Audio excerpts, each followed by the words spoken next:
Hey friends, pull your blanket a little closer and settle in for a journey across time and ocean, because tonight we're boarding the great steamships of the 19th century, where the simple act of eating a meal became an adventure in itself. Imagine the gentle rocking of a massive vessel, the distant thrum of steam engines, and the clatter of fine china in elegant dining rooms floating somewhere between two continents. This is the story of how humanity learned to dine while conquering the seas, so before you get comfortable with me, take a moment to like the video and please let me know where are you listening from and what time is it for you. Now dim those lights, turn on a fan for some noise and let's begin. Imagine yourself on a Liverpool dock in 1838, watching what appears to be a sailing ship have an affair with a factory. Paddle wheels churn the water like enormous wooden washing machines, smoke billows from tall funnels, and somewhere deep within this mechanical whale, coal fires burn hot enough to convert water into the steam that will take you across the Atlantic Ocean in just 18 days, rather than the customary 6 weeks. This marks the beginning of the steamship era, when travelling across the oceans became more like following a schedule rather than a prayer to the wind gods. One of the first specially designed steamships to frequently traverse the Atlantic, the Great Western was essentially a floating city with a very particular issue. How do you feed hundreds of people when the closest supermarket is thousands of miles away and won't be accessible for weeks? Prior to steamships, travelling by sea was similar to camping for wealthy people. You brought your own food, hoped it wouldn't go bad, and accepted that meals would consist of whatever the ship's cook could prepare using hardtack, salt pork and anything that wasn't mouldy. But everything changed with steamships. These were luxury hotels that just so happened to float, and luxury hotels require luxury dining. They weren't merely transport ships. The difficulty of the task was magnificent. Imagine attempting to stock a restaurant for 3 weeks. While your kitchen is always changing in 3 dimensions, you have limited storage space, no refrigeration other than what nature provides, and you are unable to go outside for fresh ingredients. Oh, and your patrons anticipate the same level of quality that they would find at the best restaurants in New York or London. This issue was resolved by ship designers using the same Victorian inventiveness that produced the Suez Canal and the London sewer system. They developed dining systems, inventive preservation techniques, and floating pantries that would make contemporary cruise ship designers swoon. In addition to overcoming distance, the steamship was also transforming the idea of what it meant to eat healthily while travelling. Launched in 1843, the SS Great Britain resembled a mechanical marvel crossed with a floating palace. It was the world's largest ship, measuring 322 feet in length, and its designers recognised that passengers were purchasing an experience rather than merely a ticket. In addition to reflecting the social structures of the era, the dining arrangements on these early steamships introduced new types of maritime hospitality that would shape ocean travel in the century that followed. The way that steamship dining addressed issues that had dogged maritime travel ever since people first tied logs together and aimed them toward the horizon was what made it so intriguing. Proper food storage and menu planning helped prevent scurvy, the vitamin deficit disease that made sailors' teeth into loose accessories. Multi-course meals that could compete with anything served on land replaced the boring diet of ship biscuits and salt beef. The true revolution, however, was not in what people ate, but rather in how dining became an integral part of the steamship experience. Like all communities, these ships were forming floating communities centred around communal meals. The ship's dining saloon developed into its social hub, where travellers from various backgrounds interacted, romances blossomed, and the simple act of sharing meals forged relationships that persisted long after the ship docked. Imagine yourself standing on that Liverpool dock as you fall asleep tonight, watching people board with their trunks and their expectations.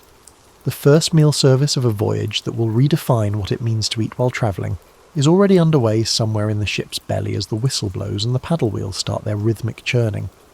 You're about to learn how these floating eateries catered to their patrons, serving everything from the most elaborate first-class feast to the most basic steerage meal, all while navigating the Atlantic Ocean's never-ending waves. You might not even realise you're on a ship when you enter the SS Great Eastern's dining saloon in 1860. Like a cathedral devoted to the art of eating, the room sprawls out in front of you. Long tables covered in immaculate white linen stretch into the distance like a royal banquet. Crystal chandeliers sway softly with the motion of the ship, and massive mirrors reflect gaslight off polished mahogany.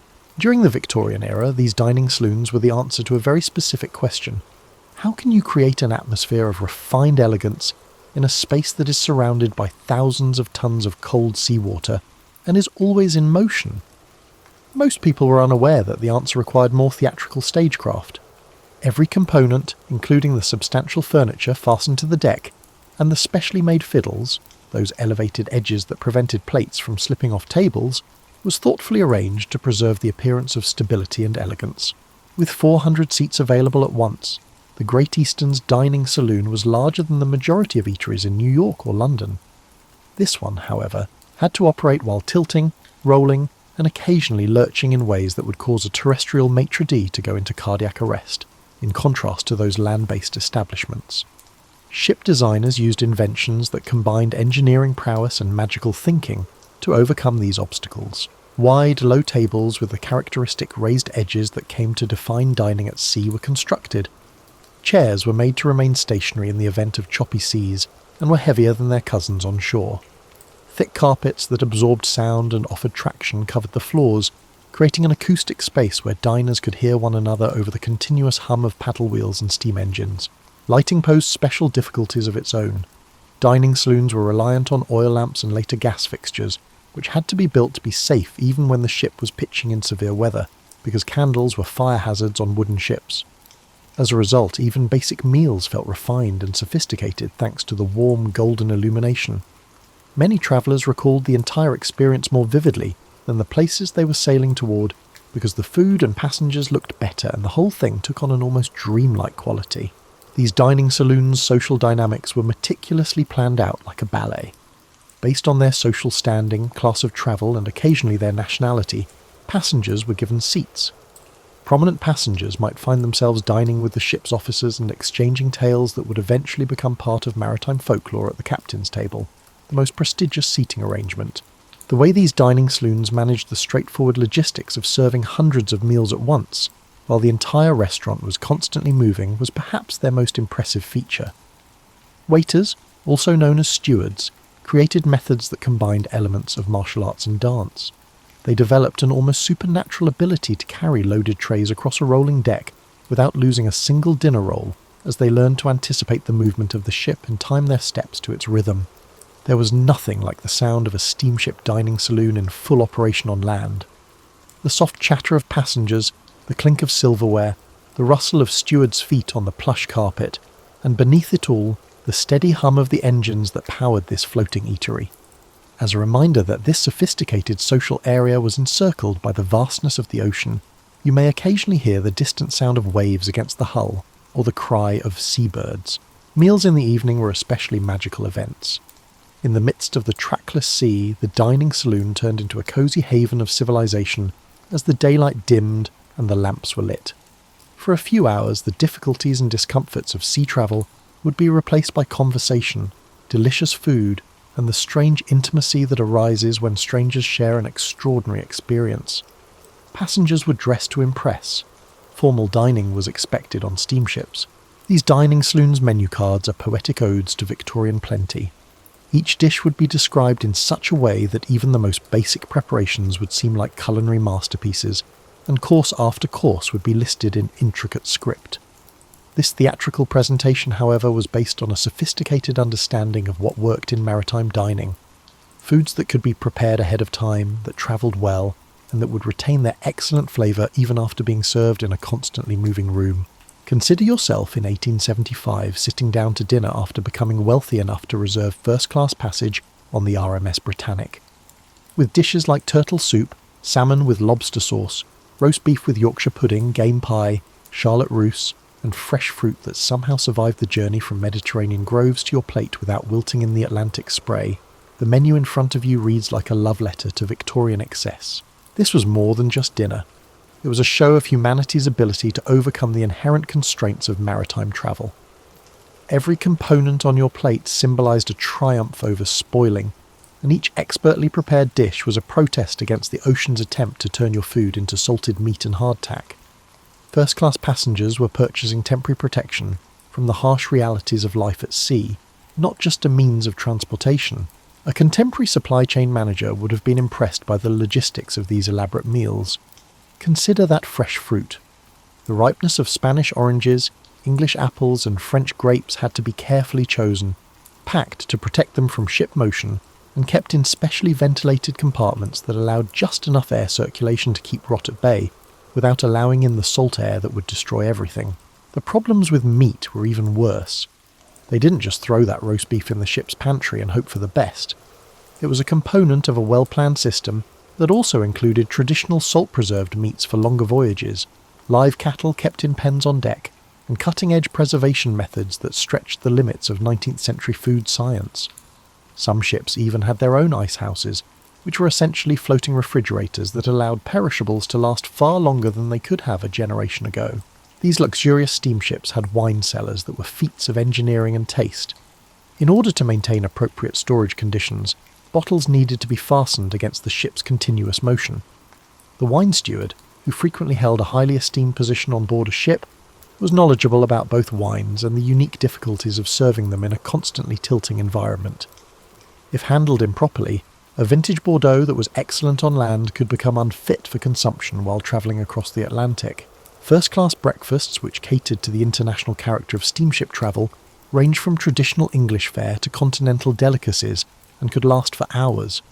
The ship's ovens, which had to work while the entire kitchen was rolling through ocean swells, baked fresh bread every day. Every morning the first-class corridors would fill with the aroma of freshly baked goods, a homely comfort that transformed the ship from a mechanical vehicle into a floating residence. However, the way first-class dining accommodated special dietary requirements and preferences was arguably its most remarkable feature. Wealthy passengers expected their shipboard meals to reflect the increasingly complex ideas about nutrition and health that were emerging in Victorian society. For passengers who were worried about their health, ships carried special preparations for invalids, kid-friendly meals, and even the earliest iterations of what we might now know as spa cuisine. First-class food was presented in a theatrical fashion. Each course became a miniature performance. The silver-covered dishes arrived at tables and were simultaneously lifted by white-gloved stewards, resulting in dramatic reveals. At sea, hundreds of passengers were served meal after meal with the finest china, crystal, and silverware that would have been reserved for the most aristocratic homes on land. Protocols in the first-class dining saloon were as strict as those in the best hotels in London. The social graces that affluent passengers expected were taught to stewards in addition to food service. They knew how to clear courses in the right order, how to serve wine properly, and the delicate art of paying attention without being obtrusive. Many of these men brought land-based experience to the particular difficulties of maritime service, having previously worked in upscale homes or restaurants. First-class meals were scheduled according to patterns that represented both practical needs and social expectations. In order to allow passengers to wake up at their own pace, breakfast may be served from 8 to 10. Lighter fare was usually served at lunchtime. However, dinner was the focal point of the day, presented with such grandeur and ceremony that it was the culinary and social high point of life aboard ship. Passengers had to pack formal attire for what was effectively camping on water, because first-class dinner required evening dress. Women wore ornate gowns that had to be made to look elegant while taking into account the practicalities of life on a moving ship, while men showed up wearing white tie and tails. The end result was a fashion show every night that was on par with anything you might see at a grand ball or the opera. These sophisticated meals could become applied physics adventures depending on the weather. Even the most meticulously planned service could devolve into chaos when the ship encountered choppy waters. While novices frequently found themselves chasing their dinner rolls across the table or wearing their soup, seasoned travellers learned to time their movements to the ship's rhythm. However, even when the laws of gravity were momentarily suspended, the staff always managed to preserve an air of refinement and dignity. The lower levels of the ship were a different culinary universe, where the majority of passengers, emigrants, working-class travellers, and those seeking their fortunes in new lands, experienced steamship dining in ways that were both more basic and, in some ways, more authentic to the maritime experience. While first-class passengers were enjoying turtle soup and vintage wines, steerage passengers had to eat in cramped, utilitarian rather than aesthetically pleasing compartments that would have made contemporary airline seats appear roomy. Passengers used pewter utensils that could survive the rough treatment of shipboard life, ate from metal plates rather than china, and sat on benches rather than chairs in communal dining areas crowded with long wooden tables. However, don't think of this as a depressing experience. Steerage meals were filling, healthy, and frequently more interesting than what many passengers had experienced back home. Good food became one of the few consistent pleasures in their everyday routine, and ship cooks recognised that these travellers were frequently dealing with weeks of uncertainty and discomfort. Thick stews, freshly baked bread, hearty meat dishes, and straightforward desserts that were both comforting and nourishing were the focus, not elegance. Typically, steerage passengers' breakfast consisted of porridge, not the fancy oatmeal you might find in first class, but substantial, filling preparations that could keep hard-working people going for extended periods of inactivity. Bread, butter, and occasionally salt pork or bacon were served with this. Coffee or tea offered caffeine and warmth, two essentials when your quarters may be cold and your sleep is regularly disturbed by ship motion.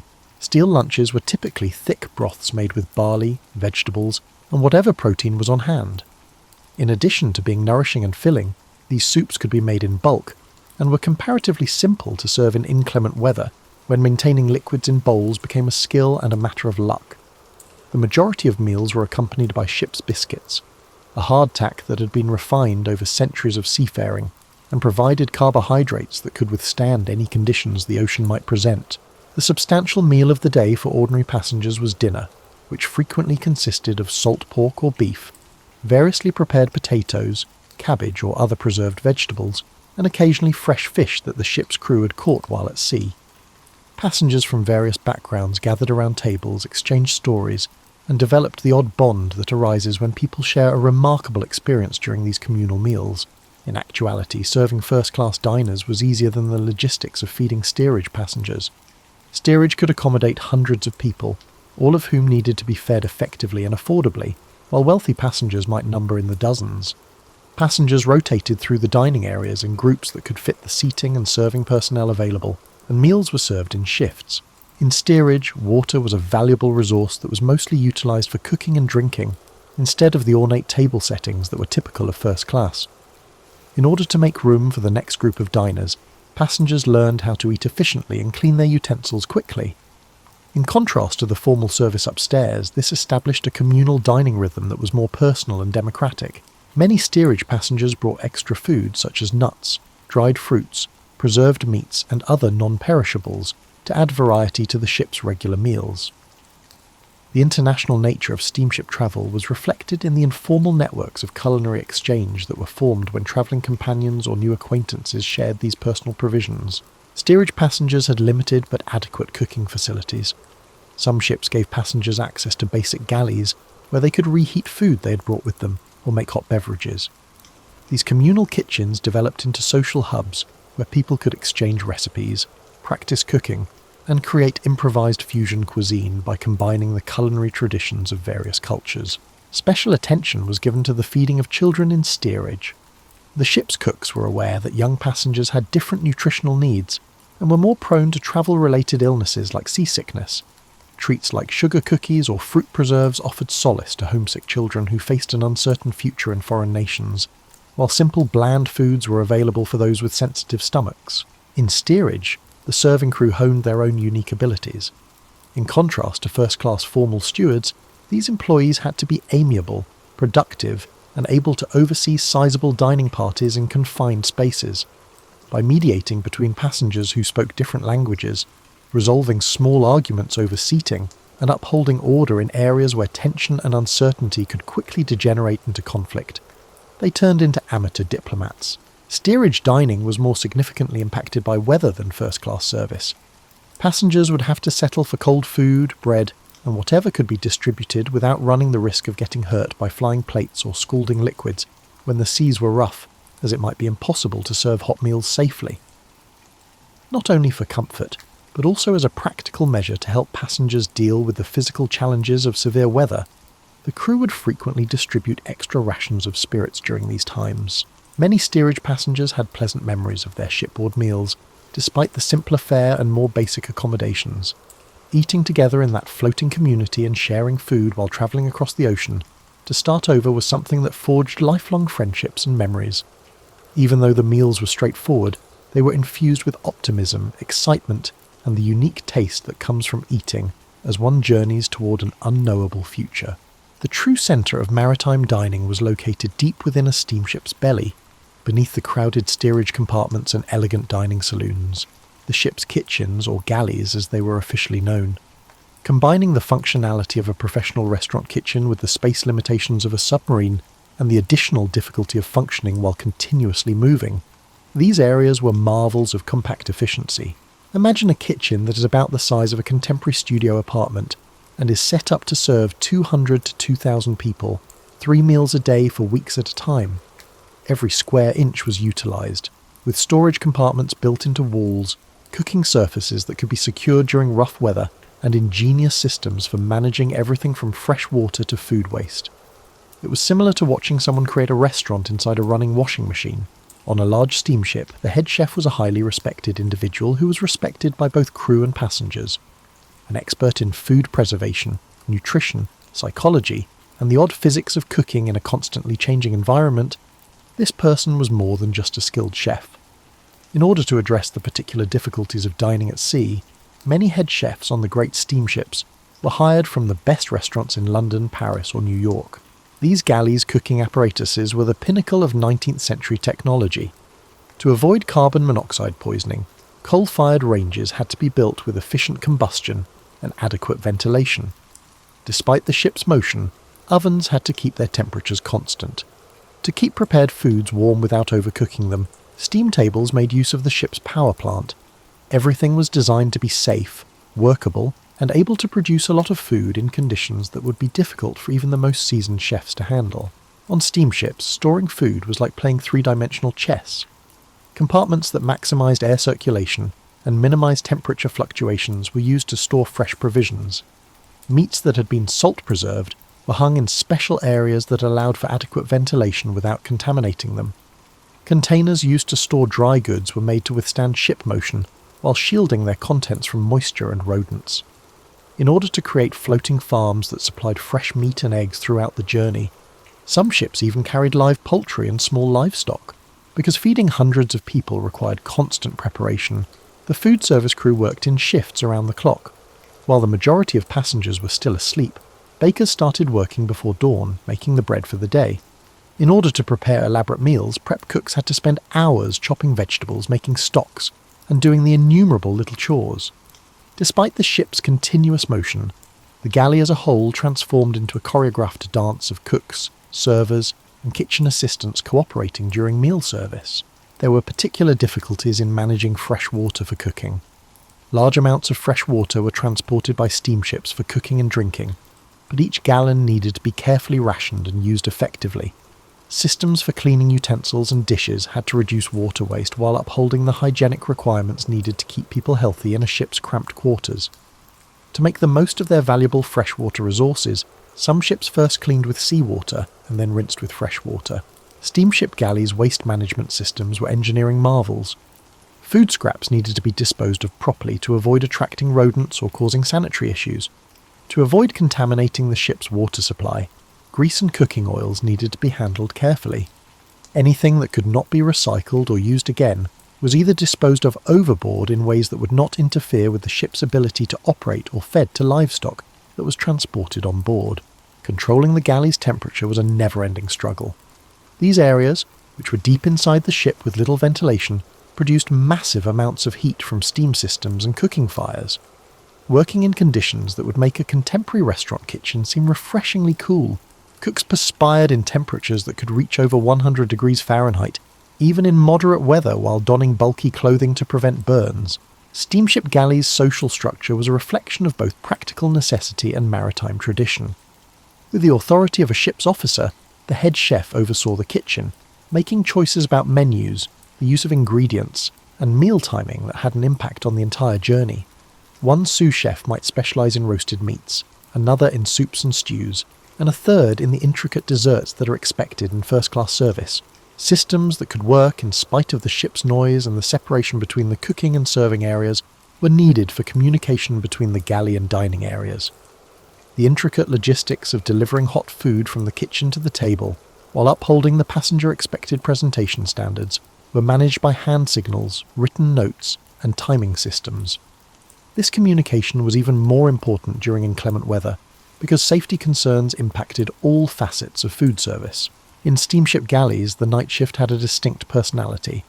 Skeletal crews kept the constant watchfulness needed to safely manage coal fires throughout the night, prepared the meals for the following day, and attended to slow-cooking dishes that would be ready for breakfast while passengers slept. The most intricate food preparation frequently took place during these quiet hours, including elaborate stocks that needed to simmer for hours, bread doughs that needed to rise for a long time, and desserts that needed to set overnight. Steamship galley menu planning struck a balance between passenger expectations and real-world constraints. Using ingredients that could withstand weeks at sea, efficient rather than adaptable cooking equipment, and storage systems that prevented the last-minute shopping that defined land-based restaurants, chefs had to produce a variety of intriguing meals. This restriction frequently resulted in creative pairings and methods that impacted culinary advancements well beyond the maritime realm. Steamship galley crew members acquired skills that made them employable long after their time at sea was over. They knew how to produce food on a large scale, manage resources effectively, and collaborate under pressure. Many went on to become prosperous hotel chefs, food service managers or restaurateurs, bringing maritime efficiency to hospitality enterprises on land. Steamship companies realised that special occasions could turn a simple journey into a lifelong memory, and there's something magical about celebrating while surrounded by the vast emptiness of the ocean. These ships became floating stages for celebrations that blended maritime tradition with the unique intimacy that arises among travellers sharing an extraordinary experience, whether it was a passenger's birthday, Christmas Day in the middle of the Atlantic, or the customary ceremony of crossing the equator. On a steamship, Christmas took months of preparation and a great deal of imagination. Imagine trying to create a traditional holiday feast when your ingredients had to be selected and preserved weeks before departure. Your dining room was constantly in motion, and your guests included people from dozens of different countries with their own holiday traditions. In response to this challenge, the ship's chefs developed innovations that would shape holiday dining for many years to come. In 1875, the RMS Britannia's Christmas menu sounded like a celebration of preservation methods masquerading as festive plenty. Mince pies made with fruits candied and preserved using methods that stretched the limits of Victorian food science, plum puddings that had been maturing in the ship's stores since before departure, and roast goose that had been specially prepared and packed for the journey. The end product was a dish that represented outstanding accomplishments in maritime logistics and tasted traditionally familiar. Modern party planners would be impressed by the inventiveness needed to decorate for Christmas on a steamship. Since it was impossible to get fresh greenery, decorations had to be made of materials that wouldn't wilt or deteriorate after weeks at sea. Despite being surrounded by thousands of miles of frigid ocean, sterile dining saloons were transformed into festive spaces with paper flowers, fabric bunting, and creative arrangements made from the ship's own materials. Steamship New Year's Eve festivities developed their own distinctive customs. Because midnight is arbitrary when travelling across time zones at sea, people have come up with inventive ways to determine the exact start of the new year. While some ships observed the new year in accordance with the time zone of their departure port, others celebrated several times as they travelled across different meridians. As a result, passengers would frequently celebrate for hours on end, sipping champagne that somehow managed to stay perfectly chilled in spite of the lack of modern refrigeration. Birthdays, wedding anniversaries, and other private festivities gained particular meaning on steamships. Individual celebrations became shared experiences for all passengers due to the limited entertainment options and the close-knit community that formed during lengthy voyages. The ship's bakers became skilled at making unique cakes and desserts using few ingredients, and other travellers helped with the entertainment and decorations that turned these private milestones into group festivities. Crossing the equator is a tradition that has its own culinary traditions. The celebration of King Neptune's feast combined long-standing maritime customs with the pragmatic requirement to signal the halfway point of protracted voyages to Asia, Africa, or South America. The majority of passengers found these meals to be exotic, with dishes that reflected the international character of steamship travel, fish caught by the ship's crew, and tropical fruits obtained during recent port calls. When travellers from various nations were celebrating on the same ship during national holidays, it created intriguing problems. While British passengers expected the Queen's birthday to be properly recognised, American passengers might want to observe the 4th of July. Diplomatic meals that respected various customs without favouring any one nationality taught ship's officers how to handle these potentially delicate situations. One of the most eagerly awaited aspects of any steamship journey was the farewell dinner, which was served the final night before arriving at the destination port. In order to create memorable fare for passengers who had become temporary communities during their time at sea, the crew had the chance to demonstrate their best abilities by using up perishable ingredients that wouldn't survive to the next voyage. These meals frequently included fare that had been unattainable earlier in the journey, new goods brought in at recent port calls, complex dishes that could only be tried when the galley didn't have to budget for more days at sea. Although it may sound contradictory, seasoned steamship passengers created customs for commemorating the survival of exceptionally harsh weather. Passengers and crew would assemble for meals that commemorated their common experience of confronting nature's might and escaping safely once the threat had passed and the ship had returned to calmer waters. These were frequently straightforward events: hot soup, freshly baked bread, and anything else that could be made fast, but they carried emotional significance that went well beyond their culinary complexity. Steamships had to be considerate of the various religious beliefs of their international passengers when it came to religious observances. The ship's chefs developed the ability to create festive settings that could accommodate diverse worship customs while preparing meals that respected a range of dietary restrictions. The intricate cultural navigation needed on board these floating communities included Friday fish dinners for Catholic passengers, special preparations for Jewish travellers adhering to kosher dietary laws, and acknowledgement of Eastern Orthodox fasting periods. On steamships, crew and fellow passengers paid particular attention to the birthday celebrations of children. These young passengers, who frequently left home with their families in search of uncertain futures, were surrounded by a transient extended family of fellow travellers who helped to make their memorable special days. Shipbakers developed a skill for making easy yet delicious treats that could cheer up homesick kids who were struggling with life at sea.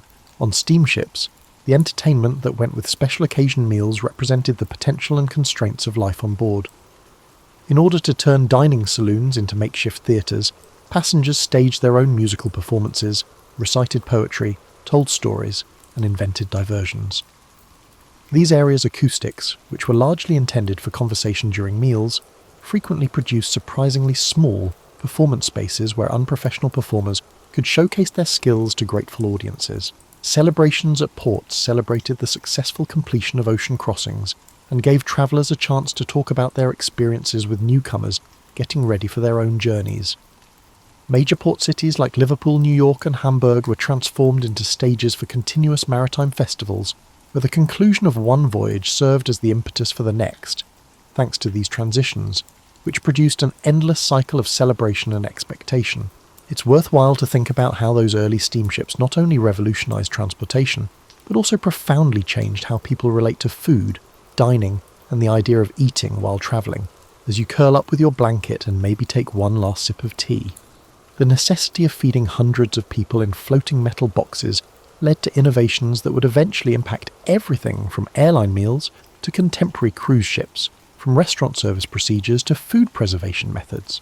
The idea that meals on steamships could be more than just a means of subsistence was the most direct legacy of steamship dining.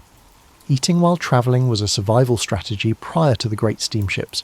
You packed what you could, hoped it wouldn't spoil, and accepted that meals would be basic, repetitive, and frequently unpleasant.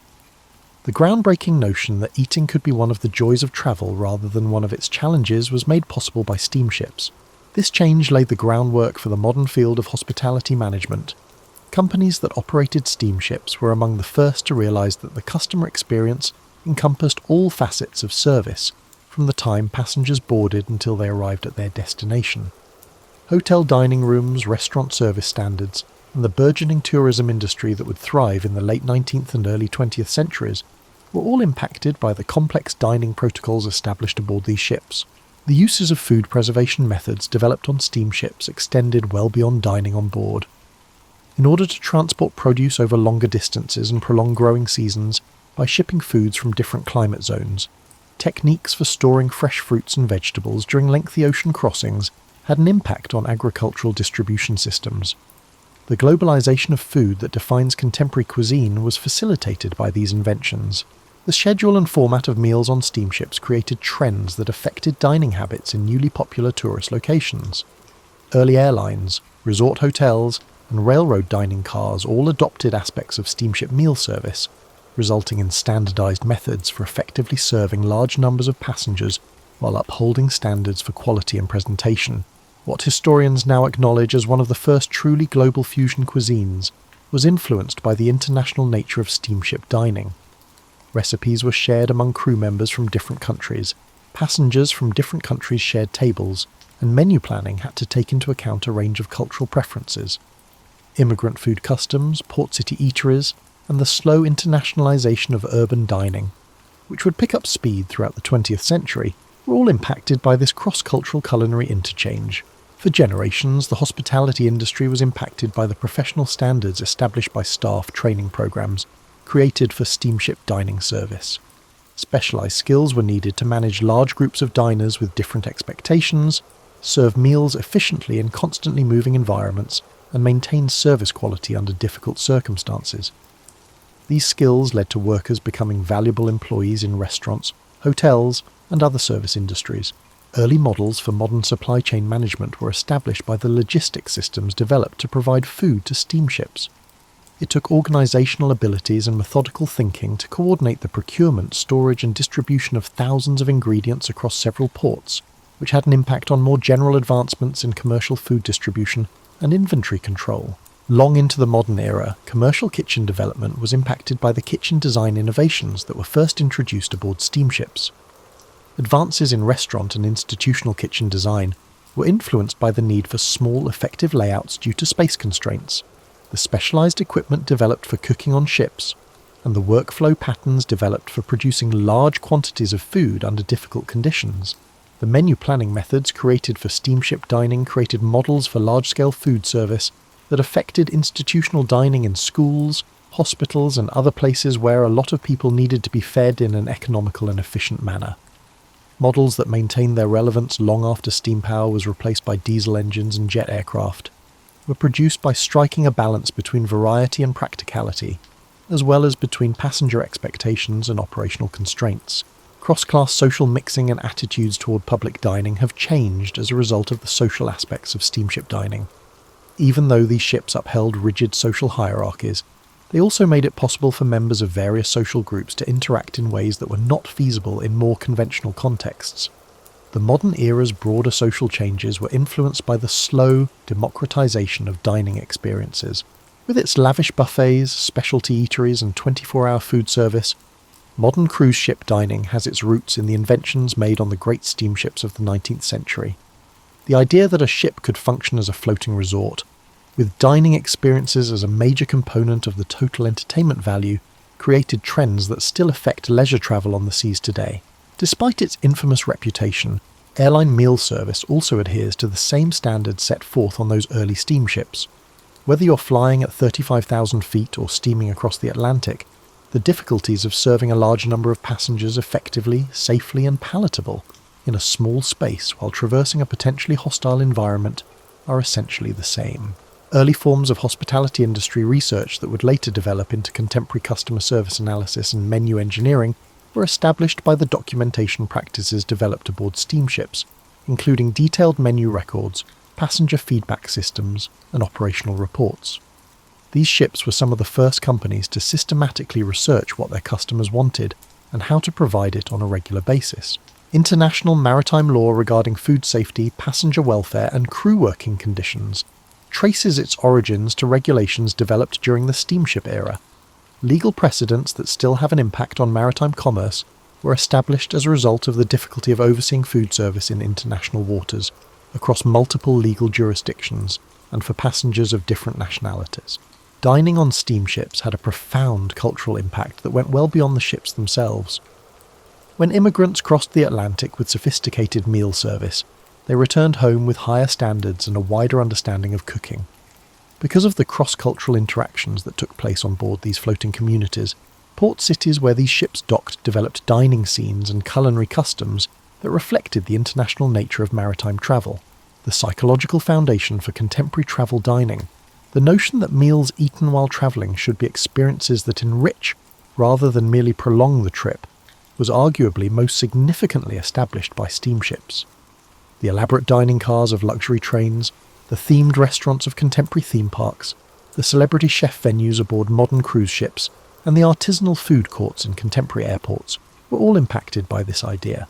The need to reduce waste, increase efficiency, and use all available resources, the environmental consciousness that grew on steamships, established early models for sustainable food service that are now more relevant than ever in our current environmental era. Modern food service operations looking to lessen their environmental impact can learn from the closed system thinking needed to run a ship's galley effectively. Labour organisation in the hospitality sector was impacted by the professional development programmes and staff hierarchies that were first implemented on steamships. Professional standards that influenced restaurant and hotel operations for generations were established by the career progression from galley hand to head chef, the specific training needed for various roles, and the emphasis on teamwork under pressure. The early forms of hospitality industry economics that impacted pricing strategies and profit management across the service sector were established by the financial models created for steamship dining, which included inventory management, food cost calculations, and balancing passenger expectations with operational constraints. Among the first companies to systematically examine the connection between customer satisfaction and service quality in a way that could be quantified and enhanced were these ships. Their dining innovations moved to new locations and uses as steamships changed, and eventually made way for quicker, more effective modes of transportation.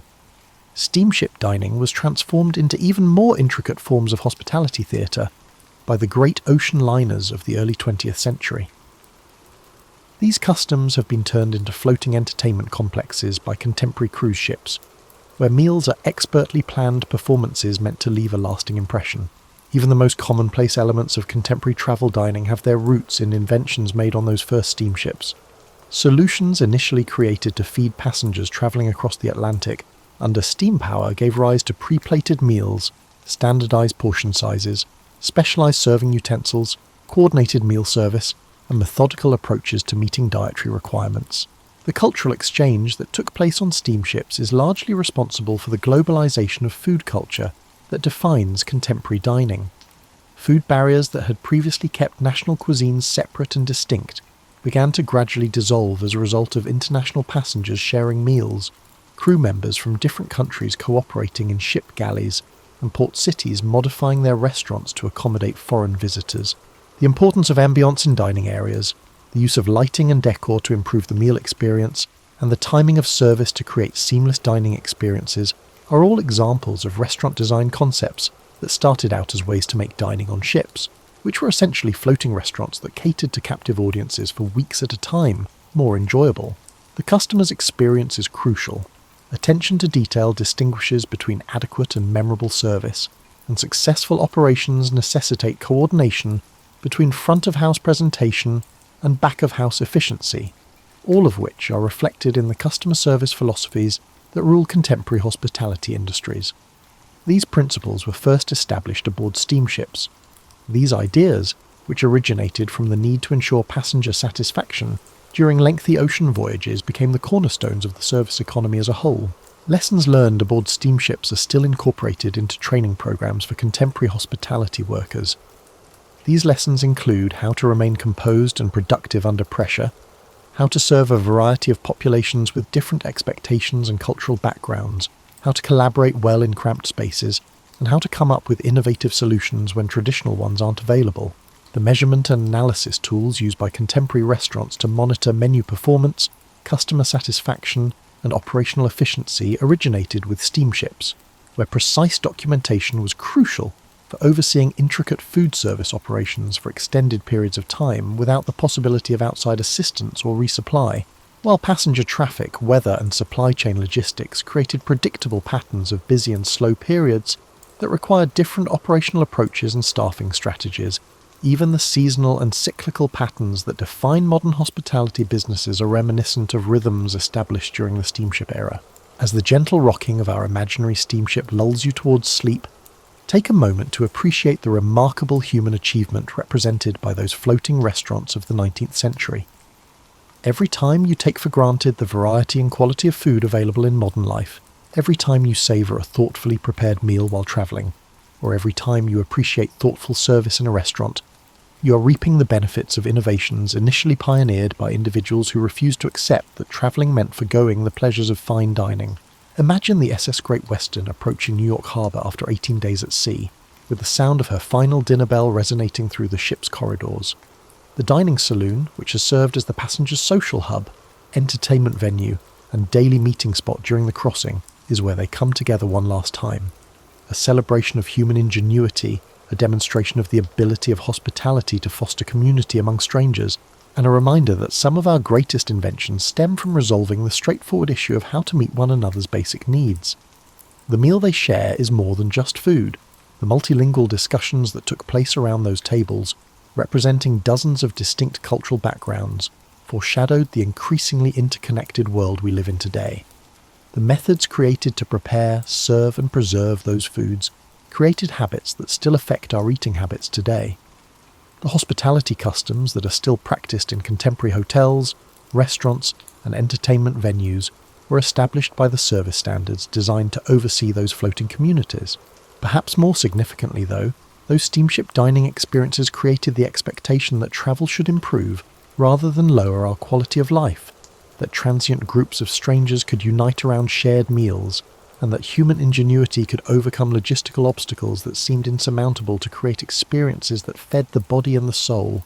When you pour your coffee tomorrow morning and make plans for the day, keep in mind that the coffee in your mug may contain beans that were transported across oceans using transportation systems developed from steamship innovations, that the breakfast you eat represents food preparation and preservation techniques initially perfected in ship's galleys, and that the very idea of beginning your day with a satisfying meal owes something to those Victorian travellers who maintained that civilization was portable, that comfort could be created anywhere, and that a good meal shared with fellow humans was worth whatever effort it took to make it possible. These days, steamships have been replaced by container ships that transport cargo more effectively, but disregard the comfort of their passengers, and by airliners that travel across oceans in a matter of hours rather than weeks, but serve meals that are insignificant in comparison to what those floating restaurants were able to accomplish with much less funding. However, their legacy endures each time we assemble around a table, transform a meal into a social gathering, and use food to foster community and make memories that endure long after the dishes are cleared away. Sweet dreams of paddle wheels churning through Atlantic swells, of dining saloons lit by gaslight and warmed by human conversation, of galleys where skilled cooks worked miracles with limited ingredients and unlimited creativity. Imagine a time when eating together could turn a group of strangers into a transient family, bound by their common quest for new opportunities, when travelling across the ocean was an adventure rather than a hassle, and when meals were occasions rather than stops for fuel. The final dinner service bell has rung, the great ship is steaming through the night toward port and the end of another amazing journey, the tables have been cleared, and the passengers have gone to their cabins. However, the inventions, customs and uncomplicated human warmth that made those meals special continue on their own path through time, impacting our eating habits, travel habits, and interpersonal care in both significant and minor ways. Take comfort in the knowledge that you are carrying on a tradition that dates back to the first travellers who demanded that pleasant company.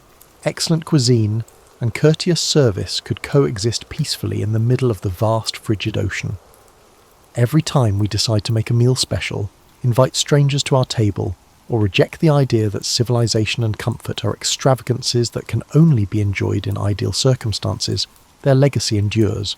In every kitchen, restaurant and home where people come together to elevate the simple act of eating into something far more meaningful, a celebration of human community, creativity, and the limitless possibility that tomorrow's meal might just be the best one yet. The steamship dining bell has gone silent, but its call to gather, to share, and to turn necessity into pleasure still reverberates.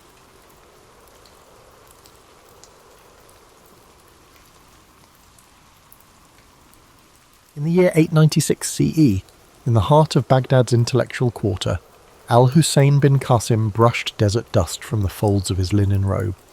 Unaware of the storms that fate would soon unleash upon him, he studied the myriad scholarly gatherings outside the House of Wisdom. Voices blended into a layered chorus. Mathematicians debated geometric proofs, poets recited verses on ephemeral beauty, and astronomers charted celestial mysteries.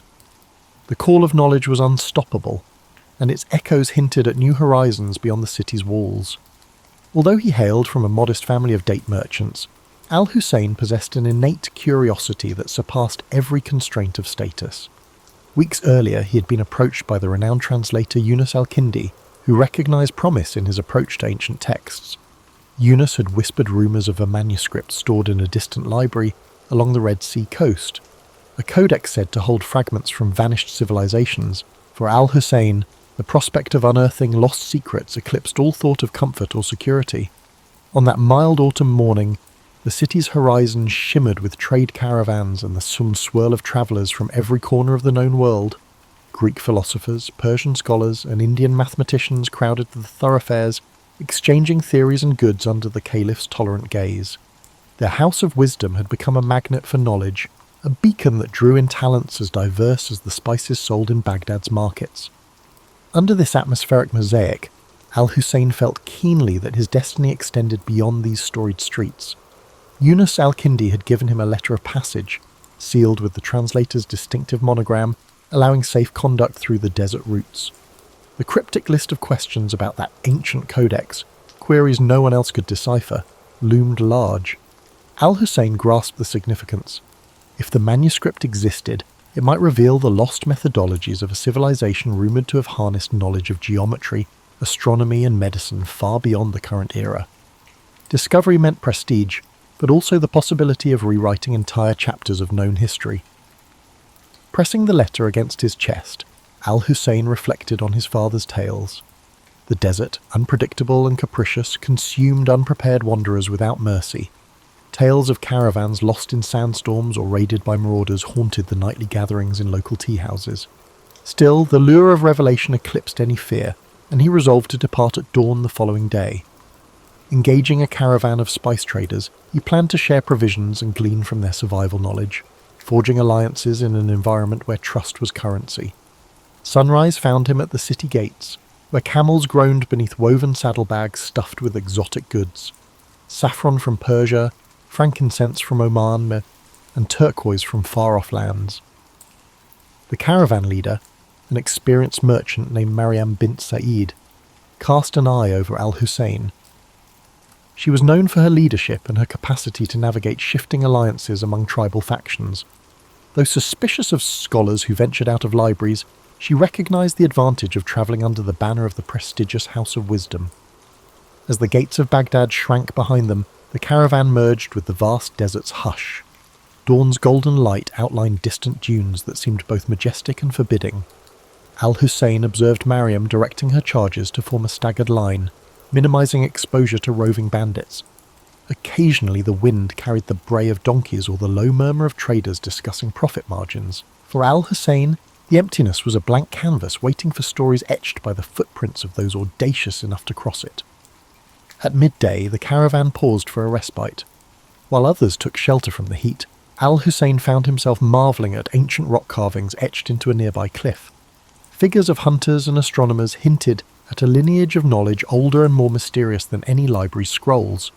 He gently traced the outlines with a practiced fingertip, sensing a kinship with those lost voices that once tried to record their world. If even in these remote corners human curiosity thrived, what wonders awaited him further ahead? As dusk approached, the caravan set up camp in a shallow wadi where sparse vegetation offered an anchor against shifting sands. Smoke curled from small cooking fires as conversations turned reflective under the emerging constellations. Al Husayn unravelled a worn scrap of parchment, Yunus's instructions, and studied the cryptic glyphs he would eventually need to identify. An undercurrent of excitement within him, tempered by the realization that he was crossing into unknown domains. Tomorrow, he told himself, would be the first step into discovery's deeper realm. In the early dawn, the caravan pressed eastward toward a series of desert oases, whispered about in old merchant journals. Each oasis served as a precarious lifeline against the relentless, punishing heat, and Maryam's leadership ensured their small group navigated meticulously. She brokered safe passage with tribal patrols, offering tokens of trade in return for unimpeded travel. Meanwhile, Al Husayn keenly observed everything: the subtle changes in wind direction, the traces of ancient pathways etched into sandstone, and the silent resilience of his fellow travellers. The first oasis they reached was little more than a cluster of date palms around a seep of brackish water. A half-crumbled stone marker bore inscriptions so worn that Al Husayn could decipher only fragments. Something about an old boundary line, perhaps delineating the domain of a once powerful clan. While Camels drank, he sketched these faint markings onto a scrap of parchment. He felt an inexplicable sense of kinship with the countless travellers who had paused here, bridging centuries with a simple act of thirst-quenching. Under midday's glare, mirages shimmered like spilled quicksilver on the horizon, testing the caravan's resolve. Mariam instructed everyone to conserve water. No idle talk, no unnecessary movement. The group fell silent except for the shuffle of feet and the jingle of harnesses. Al Husayn, though parched, studied the desert floor for any sign of hidden paths. He noticed shards of rock that might have been left by travellers or storms. Each shard, he thought, was an artifact, a clue to this vast land's deeper story. Late that afternoon, they encountered a wandering nomad who carried a battered lute. His desert-weathered face spoke of countless roads travelled. In exchange for water, he offered a ballad about a hidden city said to rise from the sands once every century. A place with alabaster walls, if legend could be trusted, concealing a trove of scrolls older than Babylon. Al Husayn listened, heart quickening. Though Mariam dismissed it as a fanciful tale, the scholar within him sparked at the thought of such a discovery. They arrived at the second oasis by dusk, greeted by the scent of wet earth. The moon's reflection quivered on the water, a promise in the darkness. Mariam arranged night guards while the rest settled near tufted grass and short palms. Al Husayn unrolled his notes, scribbling every rumour and observation he'd gathered that day. He felt a stir of anticipation, thinking of Eunice's letter and that elusive codex. If legends held any truth, perhaps the path he followed would branch into revelations. Before sleep, the caravan huddled for a supper of flatbread and dried figs. Conversation meandered to improbable tales, spirits that roamed the dunes, hidden jinn kingdoms beneath the sand. Mariam, ever pragmatic, rolled her eyes but allowed these stories to pass unchallenged, aware that tales could soothe weary minds. Al Husayn listened thoughtfully, dissecting each legend for kernels of historical fact. He sensed how desert myths blended with real events, forging a tapestry of belief. Each story, he realized, held a reflection of human longing. Sleep came fitfully. Between ragged gusts of wind that rattled the palms, Al Husayn dreamed of an endless corridor lined with doors of sandstone. Behind one door lay the hidden city the nomad described. Behind another, the Red Sea Library. He awoke to the howling of a jackal, unsure if the dream was an omen or mere fantasy. Still his conviction remained firm. He would continue chasing knowledge across these shifting landscapes, trusting that destiny might reveal itself within the margins of the unknown. By morning, a layer of sand dusted every surface, and the caravan resumed its cautious advance. The air felt thick with unspoken tensions. They reached a rocky pass where looming sandstone pillars resembled silent sentinels. Mariam signalled a halt, sensing something amiss. Al Husayn peered into the ravines, half expecting bandits or lurking predators. Instead, he found stillness. However, the unease remained. Sometimes the desert concealed its perils in plain sight, biding time. The caravan pressed on, anxious to leave those brooding columns behind. That evening they camped on the pass's far side, sheltered from direct winds by a towering rock face. After supper, Al Husayn examined an astrolabe Mariam carried for navigation. The device's etchings mesmerized him, reminiscent of the geometric wonders housed in Baghdad. He wondered if the rumoured codex might expand upon such celestial insights. As the fire died down, he sat, reflecting on how each horizon revealed new questions, not answers. Perhaps the desert's greatest secret was its power to kindle an unending quest. Beyond the pass, dawn unveiled a stark plateau where the wind carried the faint tang of salt. Mariam reckoned they were approaching the edges of a vast basin leading toward the Red Sea. Al Husayn noted the powdery residue that clung to his sandals, forming a pale crust whenever the wind surged. Fragments of shells occasionally glittered underfoot, relics of a primordial sea that had long since receded. In that silent expanse, the ancient interplay of water and desert seemed to whisper clues of hidden transitions. Moving carefully, the caravan traced a path across parched flats where cracks laced the ground in elaborate patterns. Each fissure suggested the land was thirsting for a rain that might never come. Al Husayn lingered over a particular cleft that formed a near-perfect star shape. He sketched it in his notebook, contemplating how geometry surfaced in nature's own design. The interplay of shapes and lines called to mind the rumoured codex, possibly containing knowledge that bridged the gap between the natural world and human understanding. By midday the heat intensified, pressing against them like an unseen hand. Water became precious currency. Mariam, aware of how quickly desperation could unravel unity, kept a strict ration schedule. Observing her leadership, Al Husayn admired the way she balanced empathy with firm discipline. Under her direction, no quarrels erupted even as thirst pricked tempers. The caravan trudged on, each step a negotiation between body and environment. In the shimmering distance, stunted shrubs and dwarf acacias offered, the only semblance of life in that stark domain. Later they spotted a solitary figure approaching from the southeastern horizon. Cautious, Mariam arranged the travellers into a defensive semicircle. The figure proved to be a medicine seller, hauling dried herbs in neat bundles across the back of a spindly donkey. He announced himself as Basim, a wanderer of many lands. In exchange for a pouch of dates, he spoke of rumours swirling beyond the Red Sea coast, of ports teeming with treasures, of inscriptions carved on coral walls, and of foreign ships docking with exotic cargoes. Basim then revealed he had crossed paths with a scribe who claimed knowledge of the hidden library by the sea. This scribe, rumoured to be in the port town of Yanahal, might hold a key to the codex. Al Husayn's pulse quickened at the mention. He urged Mariam to consider diverting their route toward this potential lead. Weighing the advantage, she agreed, provided it did not threaten the caravan's prime objective of trade. Reorienting their compass, they set out with renewed purpose, heading south by southeast. The change in direction led them to an abandoned way station of mud brick walls caked with salt. Its courtyard lay choked with sand drifts, but a broken well hinted at what had once been a vital rest stop. Al Husayn wandered among the ruins, spotting faint inscriptions along the wall, names, dates, fragments of prayers. Each carving was a testament to fleeting presence. Here stood proof that even the harshest wilderness could not stifle the human urge to leave a trace. Yet the desert had really reclaimed so much. That evening they made camp under a sandstone ridge carved into rippling curves by ancient winds. The last rays of sunlight played across the layered patterns, revealing colour bands that ranged from ochre to rose. Al Husayn felt a distinct awe for the land's subtle artistry. He understood how easily travellers might spin legends from these austere shapes. Perhaps behind every myth there lay a kernel of truth about wonder.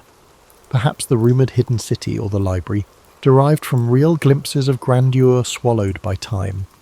As the night grew cool, Mariam permitted a small fire. Conversations ran softer now, with a thread of expectancy woven into each word. Basim spoke of trade centres bustling with sailors from distant empires, Zanj, Gujarat, even the far-flung kingdoms beyond the Indian Ocean. He also mentioned the region's swirl of local legends, a half-buried temple near the coast, the rumoured tomb of a prophet whose name had slipped from memory. Al Husayn took careful notes, determined to sift the improbable from the verifiable. Before sleep, Al Husayn pulled out Eunice's cryptic questions, scanning the faded script by firelight. They referred to instruments that measured the angles of stars from improbable vantage points, formulas that predated known treatises. Could the Red Sea Library truly hold such ancient feats of intellect? He felt the subtle pull of destiny, the sense that each conversation, each dusty ruin, brought him closer. The desert had not broken him. Instead, it was shaping him into something sharper. Morrow would carry them nearer to that beckoning shoreline. Dawn lifted the shadows from the ridge, exposing a horizon lined with jagged rock outcroppings. The caravan continued toward Yanahal, keen on reaching its port before supplies ran dangerously low. A subtle but steady breeze carried the faint smell of salt, confirming they were inching closer to coastal winds. Al Husayn noticed changes in the environment. Scattered gulls wheeling overhead, traces of sea-polished stones littering the path. These small signals revived the group's spirits, reminding them that a new chapter of their journey lay ahead. By midday they encountered a caravan heading north. Mariam negotiated a swift exchange of information. The travellers warned of shifting alliances among local chieftains, each vying for influence in the lucrative maritime trade. Al Husayn listened carefully. Turbulent politics could affect access to the ports and libraries alike. One slip in protocol could transform an academic quest into a diplomatic tangle.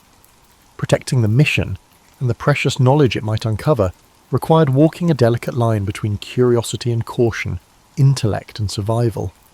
The landscape soon began a gradual descent, winding through low hills where thorny scrub dotted the earth in pale clusters. At times, the caravan skirted salt marshes, each step producing a hushed crunch underfoot. Tiny crabs scuttled in shallow brine pools, and the occasional heron soared overhead, a pale sentinel against the shimmering sky. Each sign of life felt like a small revelation after miles of barren desert. Al Husayn found himself overwhelmed by the variety of forms the natural world assumed, even in the remote margins. Late that afternoon, they spotted Yanahal in the distance, a sprawl of mud-brick dwellings with roofs of thatch or tiled clay, punctuated by the taller silhouettes of warehouses near the docks. Thin pillars of smoke curled upward, and the distant clang of metal suggested blacksmiths plying their trade.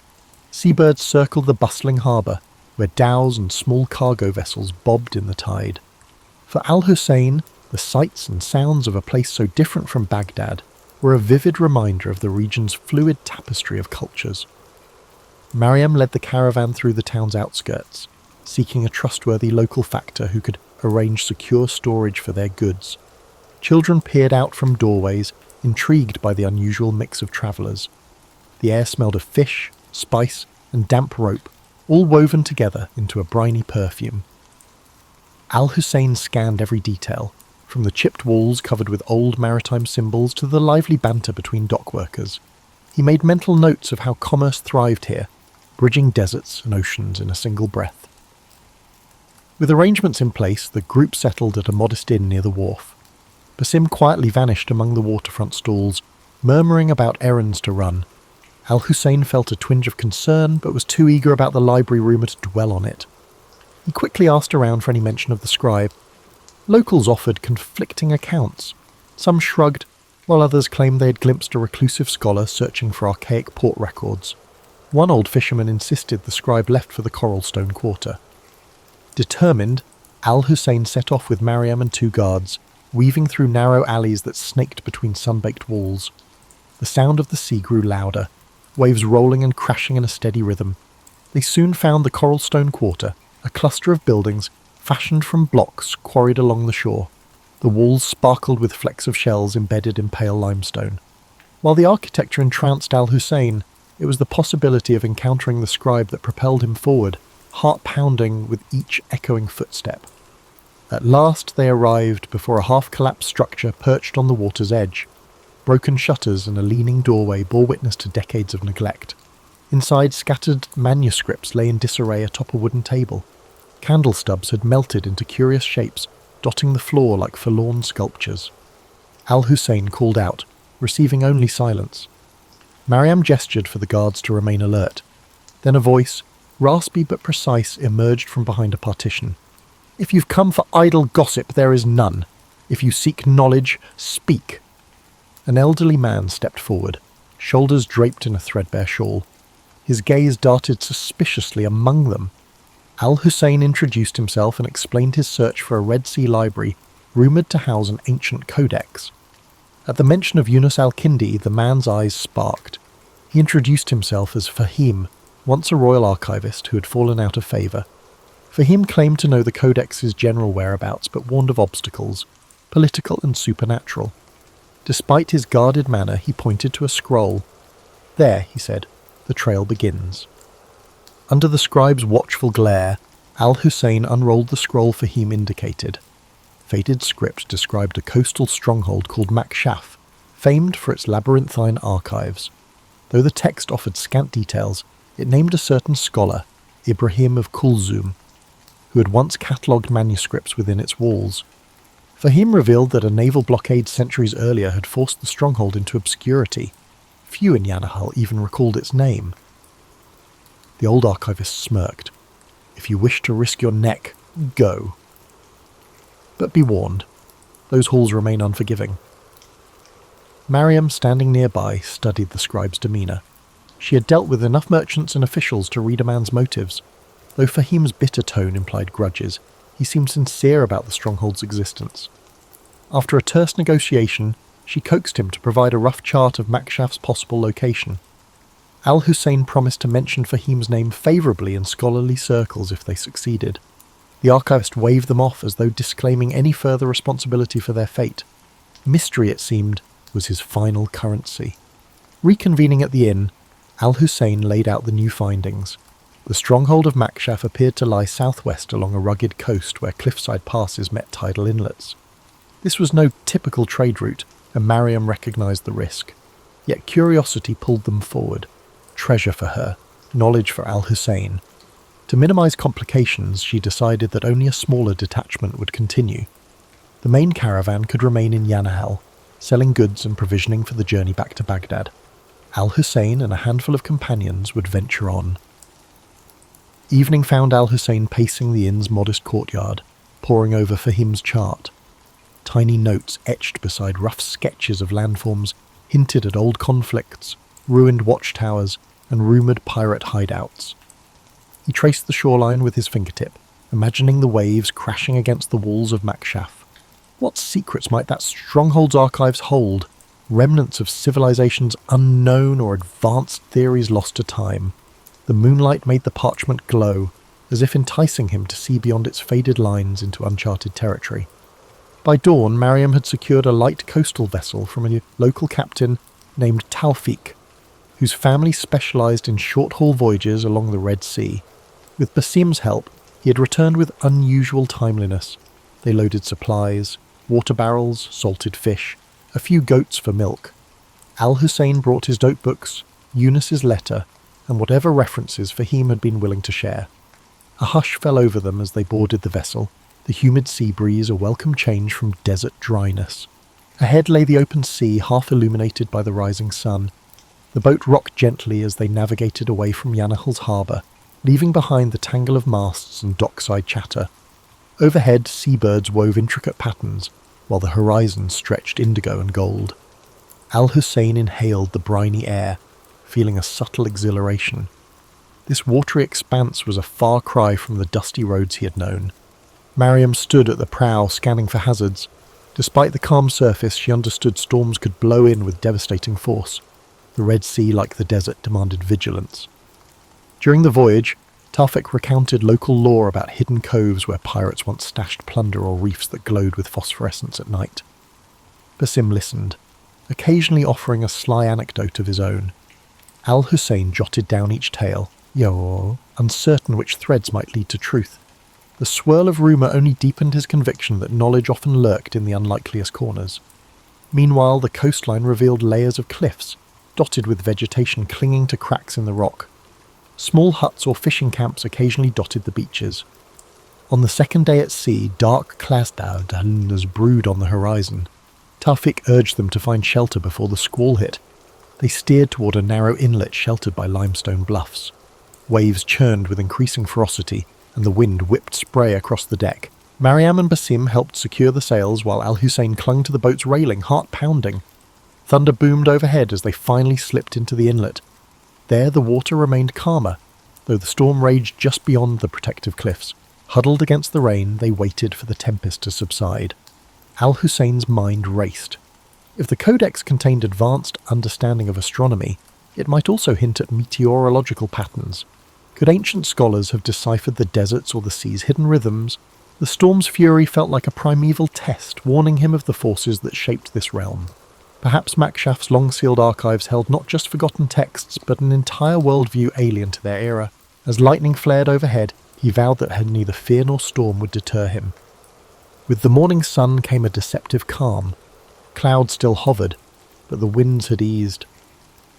Tawfiq guided the boat cautiously out of the inlet, skirting churning waters. The storm had left debris afloat, broken branches, strips of torn sail from some unlucky craft. Mariam eyed the horizon.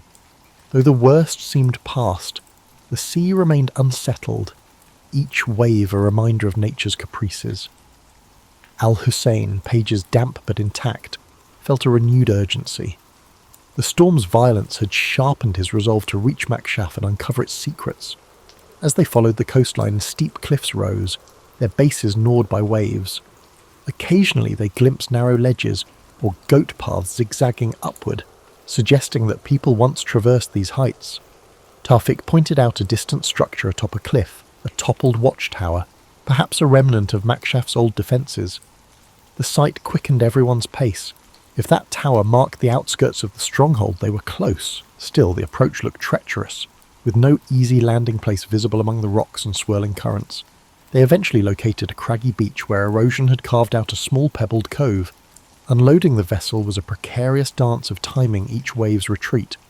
Mariam directed the transfer of provisions while Tawfik secured the boat to a natural cleft in the rock. Overhead, seabirds screeched, and the wind whipped salt-laden spray against their faces. Al Husayn carefully shielded the charts and manuscripts, mindful that a single misstep could end his entire quest. This shoreline felt like a threshold between rumour and tangible discovery. A short climb inland revealed a rocky plateau dotted with tough grasses and scattered boulders. Amid the distant cliffs, fragments of a fortification jutted skyward, tumbled walls and half-collapsed arches. Basim let out a low whistle, marvelling that such ruins still lingered after centuries of neglect. Mariam maintained her measured composure, though Al Husayn guessed she shared the group's rising anticipation. Makshaf's silent outline beckoned. For all anyone knew, they were the first to set foot here in generations. Perhaps they stood at the edge of a dormant legacy. They advanced through a steep ravine, its sides etched with old chisel marks. Al Husayn paused to examine them, suspecting that earlier inhabitants had quarried stone for the stronghold's construction. The ravine opened into a hidden valley where an arched gateway lay partially buried by debris. Time and storms had battered its keystone, leaving a sizable gap. Carefully they picked their way through fallen stones, each footstep sending echoes through the still air. A faint tang of seaweed permeated the ruins, as if the ocean had invaded this bastion long ago. Beyond the gateway stretched a courtyard choked with rubble and invasive plants. Broken pillars hinted at what might once have been an open colonnade. A series of corridors branched off from the far side, one leading to a stone staircase descending underground. Al Husayn's pulse fluttered. Subterranean vaults often served as archives or storage facilities in older fortifications. He imagined shelves of manuscripts, layered with dust, awaiting rediscovery. Mariam tested a cracked step with her boot, finding it stable enough. They lit torches, bracing themselves for whatever lay below. The descending passage felt claustrophobic, each echo magnified by the damp walls. A battered iron gate at the bottom yielded to Basim's determined shove. Within lay a series of vaulted chambers. Water trickled from hairline cracks in the ceiling, pooling on the floor in irregular puddles. Their torchlight flickered over broken crates, corroded lanterns, and scraps of rotting cloth. Al Husayn's eyes darted around, desperate to find any sign of records. Then, in a corner, he spotted what appeared to be a carved stone plaque emblazoned with geometric designs. Approaching it, he realized the plaque was part of a larger fixture. A sealed doorway. Intricate lines fanned outward from a central motif, echoing the patterns in Eunice's cryptic notes. Could this be a hidden archive within the stronghold? Eagerly, Al Husayn traced the grooves with a fingertip. Mariam hovered, scanning for potential threats. Basim ran his hand along the wall's perimeter, eventually finding the faint outline of a release mechanism. When he pressed it, the plaque shuddered, revealing a narrow gap. Stale air seeped out, carrying hints of mould and ancient parchment. Torchlight spilling through the gap illuminated a cramped chamber lined with stone shelves. Al Husayn's heart soared. Rolled manuscripts lay scattered, some disintegrating at the touch of the moist air. He gingerly lifted a small codex bound in faded leather, its cover emblazoned with unfamiliar symbols.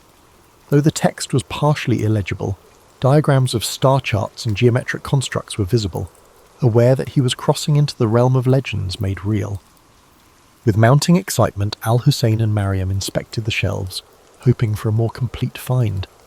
Many manuscripts had succumbed to rot or water damage, leaving illegible stains where words once lived. Still, glimpses of diagrams, star maps, and cryptic notations sparked Al Husayn's imagination. Each surviving scrap offered a puzzle, references to advanced mathematics, mentions of distant lands, and hints of medical treatises. The codex Eunice had mentioned might lie deeper within or be scattered among these fragile scrolls that teetered on the brink of disintegration. Basim, less enthralled by the written page, explored adjacent chambers in search of anything valuable, coins, jewellery, or historical artefacts that might fetch a price. He returned empty-handed, muttering about collapsed tunnels and corridors blocked by a rubble. From one corridor, a trickle of brackish water flowed, implying that parts of the stronghold might be submerged or entirely inaccessible. The group decided to work methodically, prioritizing the drier sections first. Mariam posted a guard outside, aware that local pirates or treasure hunters could still pose a threat. Hour after hour, Al Husayn catalogued each fragment they could salvage. He recognized partial translations from Greek, Coptic, and even Sanskrit. Whoever had curated these archives clearly embraced the same zeal for knowledge that fueled the House of Wisdom in Baghdad. Occasionally he stumbled upon a page detailing astronomical observations far more advanced than anything he'd encountered. He dreamed that if he could reconstruct these texts, they might reshape contemporary understanding of the cosmos, bridging centuries of lost scholarship. He remembered Eunice's cryptic list and felt a surge of vindication. Progress was slow, the air in the buried chambers remained thick, occasionally forcing them to retreat above ground for fresh air. In the process, they discovered an intact storeroom near the courtyard containing clay jars sealed with ancient wax. Basim pried one open, revealing well-preserved grains that, while impossible to eat, illustrated that this fortress once hosted a thriving community. Al Husayn marvelled at the notion that the inhabitants of Makshaf had walked these same corridors, their daily routines taking place above a trove of hidden knowledge, then vanishing into history. On the second evening, Mariam insisted they organise a secure campsite in the courtyard. Setting up canvas tarps where partial walls offered shelter from ocean winds, they established a routine, nights spent guarding the perimeter, days spent rummaging the archives. The only sounds were the distant roar of the sea and the shuffle of footsteps echoing in stone halls. At times, the place felt haunted by old aspirations and new ones colliding. Al Husayn often caught himself wishing they had more time, better resources, or just a few extra hands to preserve these fragile legacies. At last, amid a heap of decaying scrolls in a far corner of the sealed chamber, Al Husayn found it. A manuscript carefully wrapped in oiled cloth, protected from the worst dampness. Its cover bore a pattern, identical to the sketches in Eunice's instructions. Heart-hammering, he peeled back the cloth. Inside, pages of surprisingly durable parchment were covered in scripts that merged geometric diagrams with flowing text. Marginal notes in a secondary hand suggested commentary, possibly added by later scholars. This had to be the codex. A quick survey revealed passages on astronomical alignments, references to mathematical proofs that predated known treatises, and arcane symbols that defied immediate interpretation. One section even described medical herbs rumoured to thrive in remote regions. Al Husayn felt as though he were holding an entire lost epoch in his hands. Mariam, seeing his awe, asked if this was truly what they had risked so much to find. He nodded, tears brimming unbidden. The codex might reshape fields of learning, if only it could be safely transported and studied. Next came the dilemma of extraction. The codex was too precious to leave behind, but the path back was fraught with uncertainty. The sea journey, the threat of storms, and the watchful eyes of potential bandits all loomed large. Mariam proposed packing the codex in multiple layers of protective cloth and assigning it round-the-clock guards. Basim chimed in with a plan to mask their departure by spreading rumours of a fruitless search, hoping to deter opportunists. Al Husayn agreed, recognising that knowledge could be as dangerous a treasure as gold. With their plans set, they gathered what manuscripts they could carry, focusing on the codex and a few other promising relics. Standing at the fortress threshold, Al Husayn took one last reverent look at the silent corridors. He imagined the generations who might have come here seeking truth, only to vanish beneath time's shifting sands. Now he held proof that their efforts had not faded entirely. As the group stepped out into the briny dusk, he realised his journey was far from complete. The desert had tested him, and the sea had threatened him, but this triumph opened countless new doors.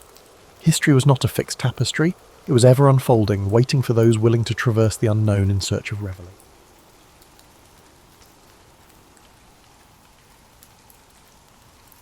The late 3rd century was an era when Rome seemed determined to tear itself apart. In the shadow of this chaos stood a man whose name would eventually be reduced to a historical footnote, Constantius, later called Chlorus, meaning the Pale. But this pale man would help save a crumbling empire. Born around 250 CE in Dardania, a rugged province of Illyricum, modern-day Serbia, Constantius emerged from obscurity during Rome's most turbulent period. Unlike the polished aristocrats of Rome or the educated Greeks of the eastern provinces, he came from a land that produced soldiers rather than scholars. The Illyrian provinces had become Rome's military heartland, a crucible that forged emperors from common clay. Constantius began his career, as did many ambitious provincials, as a protector in the elite cavalry units where merit could outweigh birth. What distinguished him wasn't flamboyant heroism but methodical competence, a quality far rarer than bravery in that chaotic age. He rose through the ranks during the so-called crisis of the 3rd century, when Rome witnessed 26 claimants to the imperial throne over 5 decades. What's rarely examined is how Constantius navigated this treacherous landscape without becoming another casualty of political intrigue. Records suggest he developed an unusual talent for knowing when to remain invisible. Unlike ambitious contemporaries who rushed to declare allegiance to rising stars, Constantius cultivated relationships across factions, becoming valued for reliability rather than partisan fervour. By 284 CE, when Diocletian seized power after the murder of Emperor Numerian, Rome had suffered nearly 50 years of continuous civil war, foreign invasion, and plague. The empire that had once spanned from Scotland to the Persian Gulf was fragmenting into regional kingdoms. Historians often credit Diocletian alone with halting this decline, but recently discovered correspondence suggests Constantius was already implementing local reforms in Dalmatia that would later become imperial policy.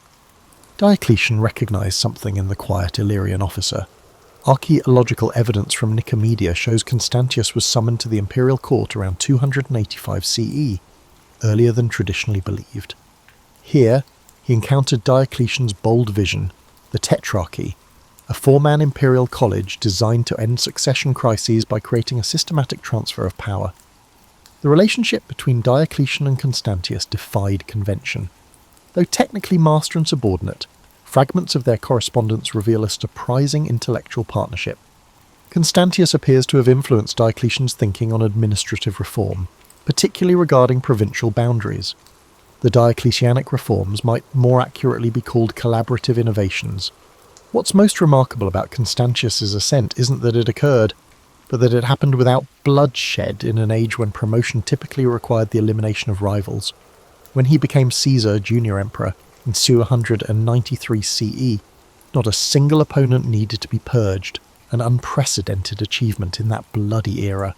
The price of this promotion was personal, to cement his position in the Tetrarchy. Constantius was required to divorce his wife Helena, a woman of humble birth who had been his companion through his rise from obscurity. Their son, Constantine, was already a young man of promise. The divorce wasn't merely a domestic arrangement, but a calculated political move. Constantius instead married Theodora, the stepdaughter of Maximian, Diocletian's co-emperor. Rather than relocating to a comfortable eastern palace, Constantius was assigned the empire's most challenging frontier, Gaul and Britain, regions plagued by separatist movements, Germanic invasions, and economic collapse. It was a posting that many would have considered a disguised exile, far from the centres of power. Yet it was here, in the fog-shrouded islands of Britain and the war-torn provinces of Gaul, that Constantius would forge a legacy quite different from what Diocletian might have envisioned, a legacy that would ultimately transform the Roman world in ways no one could have predicted. Before I continue, any time period I mention CE or BCE, as for me, that's what I've always followed, as I do not want to offend anyone with my work, as everyone is in their own boat. When reading to you, thank you for understanding. So let's get back to it. The British rebellion that Constantius inherited was no ordinary provincial uprising. Carausius, a naval commander of Menapian origin from modern-day Belgium, had declared himself Emperor of Britain and Northern Gaul in 286 CE. Unlike most usurpers who quickly flamed out, Carausius created what historians now recognise as the first independent British state with its own sophisticated administration. What's seldom discussed in conventional histories is the remarkable economic revival Carausius achieved. Archaeological evidence from London, York, and other Roman British cities reveals a sudden proliferation of coin mints, expanded trade networks, and urban renewal projects.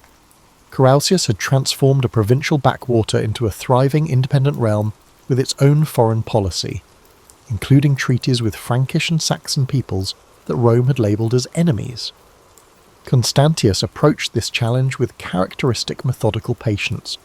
Rather than launching an immediate invasion, a strategy that had already failed under Maximian, he first secured his continental base. An overlooked papyrus fragment discovered in Egypt reveals Constantius's unusual approach. He dispatched economic advisors rather than spies to the channel ports, seeking to understand Britain's commercial networks before disrupting them. In 293 CE, Constantius laid siege to Boulogne, Carausius's continental stronghold. The siege employed innovative engineering techniques, including the construction of a mole across the harbour mouth that effectively trapped the rebel fleet. Rather than destroying these captured ships, Constantius repurposed them for his own nascent naval force, a practical decision that highlighted his pragmatic approach to warfare. Before Constantius could cross to Britain, however, Carausius was assassinated by his finance minister, Electus, who assumed control of the breakaway province. This interregnum created a complex diplomatic situation rarely explored in traditional narratives. Evidence from coin hoards suggests Constantius actually opened negotiations with Electus, offering him a position within the Tetrarchic system. These negotiations ultimately failed, but they demonstrate Constantius's preference for resolution over confrontation. The invasion of Britain in 296 CE has been mythologized as a grand military campaign, but contemporary accounts reveal a more nuanced operation. Constantius divided his forces, personally leading one fleet through storm-tossed waters while his praetorian prefect, Asclepiodotus, led another. Constantius used a two-pronged approach, landing in Kent while his subordinate made landfall near Southampton, trapping Electus in a strategic position. The decisive battle near modern-day Silchester has been largely mischaracterized by historians. Recent archaeological excavations reveal that Constantius employed a hybrid force that included Germanic mercenaries, the very barbarians Rome supposedly defended against. This pragmatic use of non-Roman troops foreshadowed the empire's later reliance on foreign military power. Constantius's true accomplishment wasn't the military victory, which was swift and relatively bloodless, but the reconstruction that followed. Unlike typical Roman conquerors who imposed punitive measures on defeated populations, Constantius implemented what modern scholars might call a reconciliation program. Officials who had served under the usurpers were integrated into the new administration rather than executed. This policy of incorporation rather than retribution was revolutionary for its time. Londinium became the focus of Constantius's rebuilding efforts. Archaeologists have uncovered evidence of substantial urban renewal, including a massive expansion of the governor's palace, suggesting that Constantius spent considerable time in Britain, far more than previously believed. The move wasn't merely a military occupation, but a concerted effort to reintegrate Britain culturally and economically into the Roman world. Perhaps most revealing of Constantius's character is an incident recorded in fragments of Aurelius Victor's lost writings. When soldiers discovered the treasury of Electus and brought the considerable wealth before Constantius, he allegedly distributed much of it for the rebuilding of British towns rather than sending it to imperial coffers. This act of economic stimulus demonstrated a sophisticated understanding of provincial governance rarely seen among Roman commanders. By 297 CE, Britain had been fully reintegrated into the Roman system, with minimal resistance and remarkably little bloodshed. Yet the result wasn't merely a restoration of the status quo. Constantius had created something new, a province with greater autonomy than before but firmly within the imperial framework. The parallels to modern concepts of federalism are striking. Before departing Britain, Constantius engaged in a series of campaigns against the Picts beyond Hadrian's Wall. These expeditions, often reduced to footnotes in historical accounts, actually represented a fundamental shift in frontier policy. Rather than merely defending the wall, Constantius established a network of diplomatic relationships with tribal leaders, creating a buffer zone of allied peoples, a sophisticated approach to border security that would influence Roman frontier policy for generations. When Constantius returned from Britain to Gaul around 298 CE, he found a province devastated by decades of civil war, Germanic invasions, and economic collapse. The once prosperous region had seen its population decline by nearly a third, with abandoned farmlands and depopulated towns stretching from the Rhine to the Atlantic. Traditional histories often gloss over the scale of this devastation and Constantius's methodical response. Archaeological evidence reveals a coordinated rebuilding program unprecedented in scope. Rather than focusing solely on fortifications, as military men typically did, Constantius prioritized agricultural recovery. A fragmentary edict found near Trier shows he established a system of tax incentives for farmers willing to reclaim abandoned lands, essentially an ancient land grant program.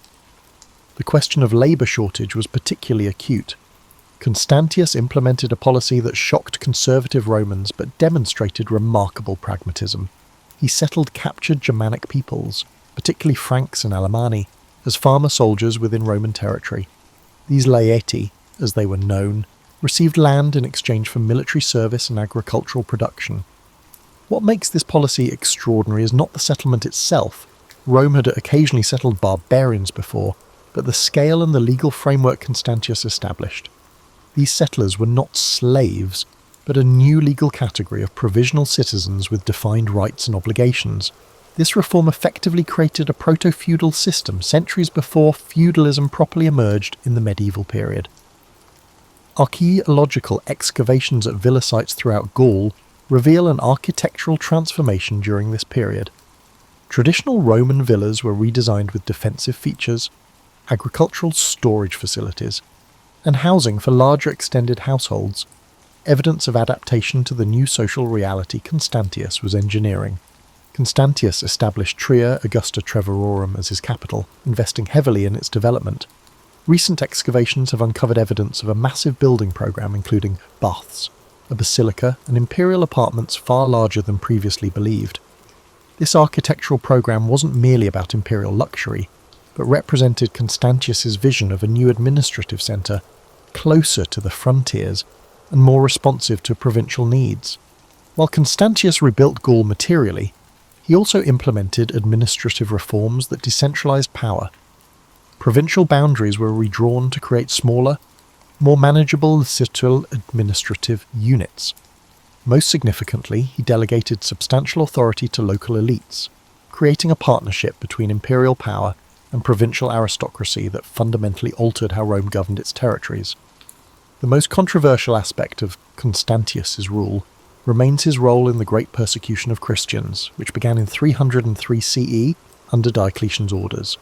Traditional accounts, heavily influenced by Constantine's later propaganda, portray Constantius as secretly sympathetic to Christians, implementing the persecutory edicts only minimally in his territories. Recent scholarship has challenged this simplistic narrative. Epigraphic evidence from Gaul and Britain shows that churches were indeed closed and properties confiscated. However, forensic archaeology at Christian burial sites reveals a striking pattern. Unlike in eastern provinces, where mass graves of martyrs have been discovered, Christian cemeteries in Constantius's domains show continuous, undisturbed use through this period. The reality appears more nuanced than either the traditional pro-Christian narrative or its revisionist counter. Constantius likely enforced the institutional aspects of the persecution, closing churches and seizing properties, while avoiding the bloodshed that characterized the persecution elsewhere. This wasn't necessarily from Christian sympathy, but reflected his consistent administrative approach, institutional reform without destructive purges. A rarely discussed aspect of Constantius's governance was his religious policy beyond Christianity. Evidence suggests he actively promoted solar cults associated with imperial power while maintaining traditional Roman religious practices. Inscriptions from Trier indicate he commissioned temples to Sol Invictus, the unconquered sun, while also restoring older shrines to Jupiter and Mars. This religious balancing act reflected a sophisticated understanding of religion's role in social cohesion. By 305 CE, when Diocletian and Maximian abdicated, and Constantius was elevated from Caesar to Augustus, senior emperor, Gaul had been transformed, cities were rebuilt, agriculture revived, and frontier defences strengthened. More importantly, Constantius had created a new model of provincial governance that emphasised partnership with local elites, integration of frontier populations, and administrative flexibility. This reformed Gaul would serve as the foundation for what came next, a journey to the northern frontier that would culminate in Constantius's final campaign and set the stage for a transformation of the Roman world that neither he nor Diocletian could have anticipated. A recently discovered papyrus fragment suggests Constantius commissioned what amounted to a comprehensive administrative handbook for provincial governors, a practical guide that systematized best practices rather than imposing ideological uniformity. This emphasis on pragmatic governance over ideological purity characterized his entire approach to rule. Perhaps most significant for understanding Constantius as a person rather than just a historical figure is his documented interest in natural philosophy. Imperial accounts record astronomical instruments among his personal possessions, and his correspondence mentions observations of celestial phenomena. This scientific curiosity was rare among emperors of his era, who typically left such matters to specialists. The question of Constantius's religious beliefs remains contested.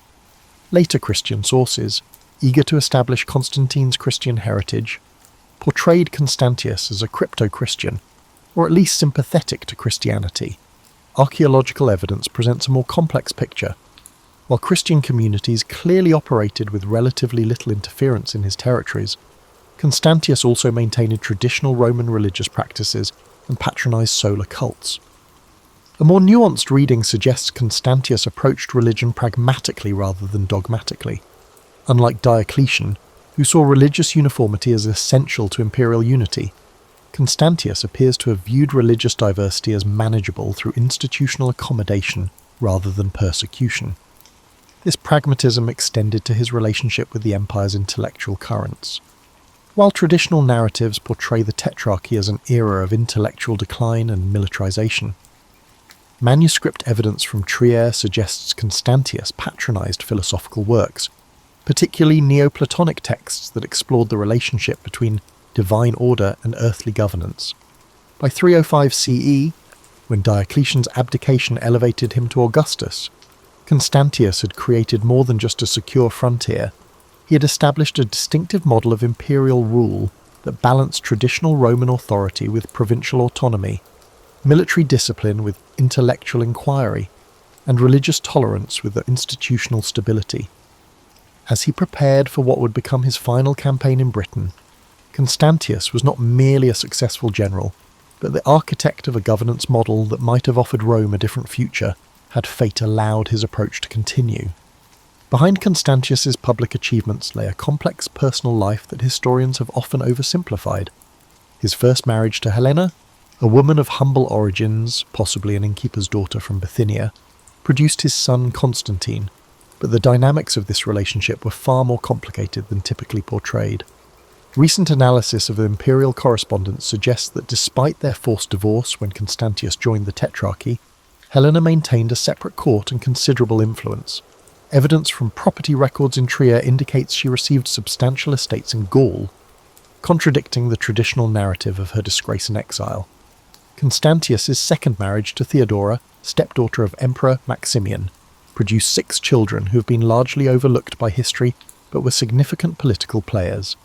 Fragmentary records indicate his daughters, Constantia, Anastasia, and Eutropia, were educated in a manner unusual for Roman women, with training in administrative matters that prepared them for political marriages. His sons by Theodora Dalmatius, Julius Constantius, and Hannibalianus received military education and provincial appointments.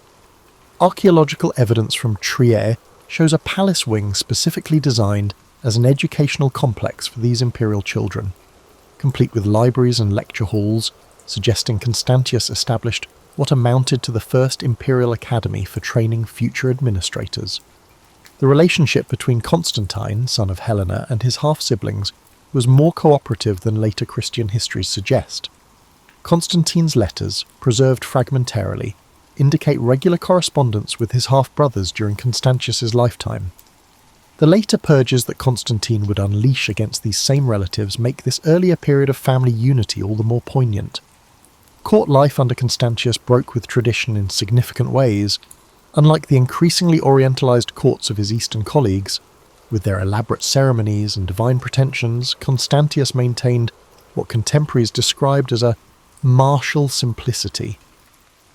Archaeological evidence from the Trier palace complex reveals dining halls designed for communal meals, rather than the separated imperial dining that characterized other tetrarchic courts.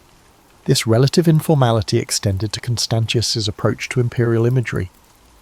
While Diocletian and his Eastern colleagues embraced elaborate divine associations, Constantius's coinage and statuary maintained traditional Roman military imagery with minimal divine attributes. Such an approach wasn't merely aesthetic preference, but reflected a different conception of imperial authority, one rooted in military leadership rather than divine kingship. The most remarkable aspect of Constantius's court was its intellectual character. Evidence from the library remains in Trier suggests he assembled scholars from throughout the empire, including philosophers, historians, and legal experts. This gathering of intellects wasn't merely, although it was decorative, it served a practical purpose, restructuring the legal and administrative systems of his territories. In early 305 CE, as Constantius prepared to return to Britain to confront renewed Pictish incursions beyond Hadrian's Wall, the Roman world experienced a seismic political shift. Diocletian and Maximian, the senior Augusti, abdicated their powers, elevating Constantius and Galerius to the senior positions within the Tetrarchy. This transition, unprecedented in Roman history, made Constantius the highest authority in the western half of the empire. Rather than settling into comfortable administration from his palace in Trier, Constantius made an unusual decision that reveals much about his character. He immediately prepared for a frontier campaign, leading his forces personally despite his elevated status. This choice reflected both his military pragmatism and his understanding that imperial authority in this new era derived from active leadership rather than ceremonial distance. The Britain that Constantius returned to in the late 305 CE was significantly different from the rebellious island he had reclaimed a decade earlier. Archaeological evidence from major Roman British urban centres shows substantial rebuilding had occurred, with expanded fortifications, restored public buildings, and revitalised commercial districts. Such activity wasn't merely imperial propaganda, but reflected genuine economic recovery under Constantius's earlier governance. Traditional accounts of this campaign focus narrowly on military operations against the Picts, but recently discovered writing tablets from Vindolanda reveal a more complex agenda.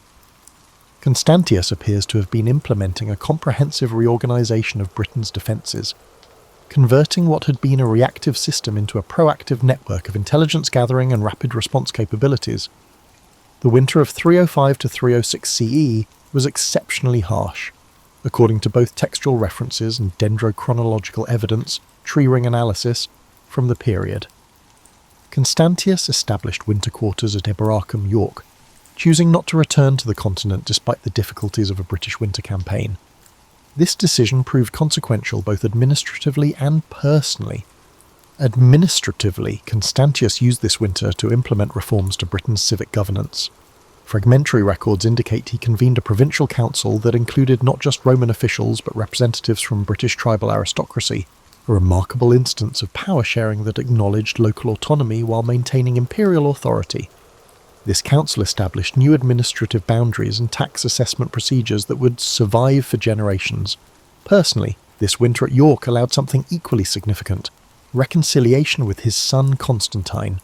Historical accounts confirm that Constantius summoned Constantine from the Eastern Court, where he had effectively been held as a political hostage by Galerius. This reunion in York wasn't merely familial, but politically momentous.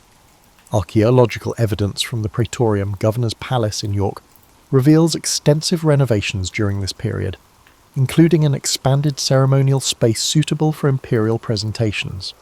This suggests Constantius was deliberately setting the stage for something beyond routine administration, quite possibly the public recognition of Constantine as his successor, directly challenging and hinging the Tetrarchic succession plan.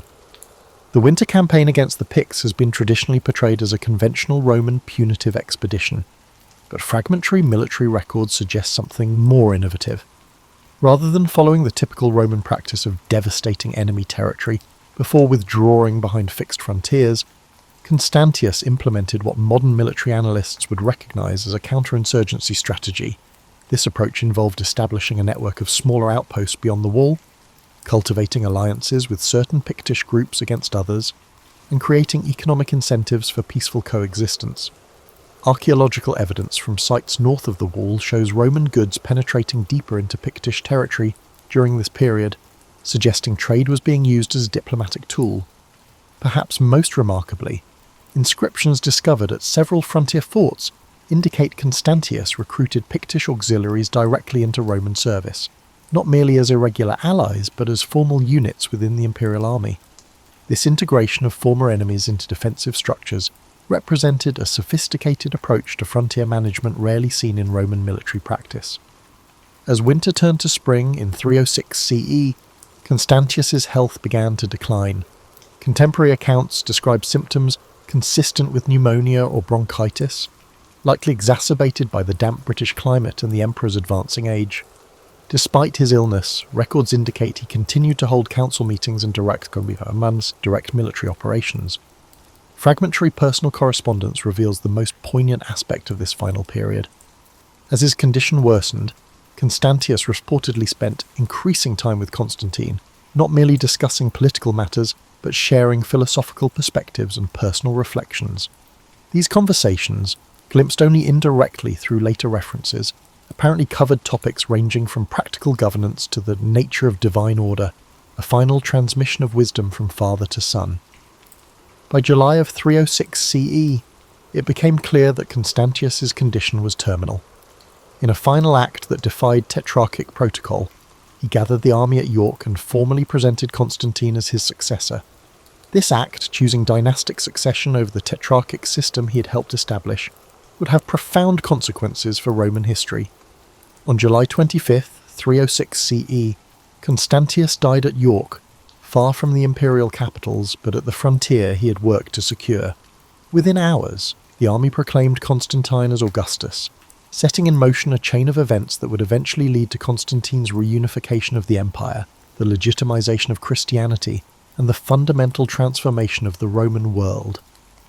The irony is profound. Constantius, who had faithfully served the tetrarchic system designed to prevent dynastic succession and civil war, used his final act to undermine that very system.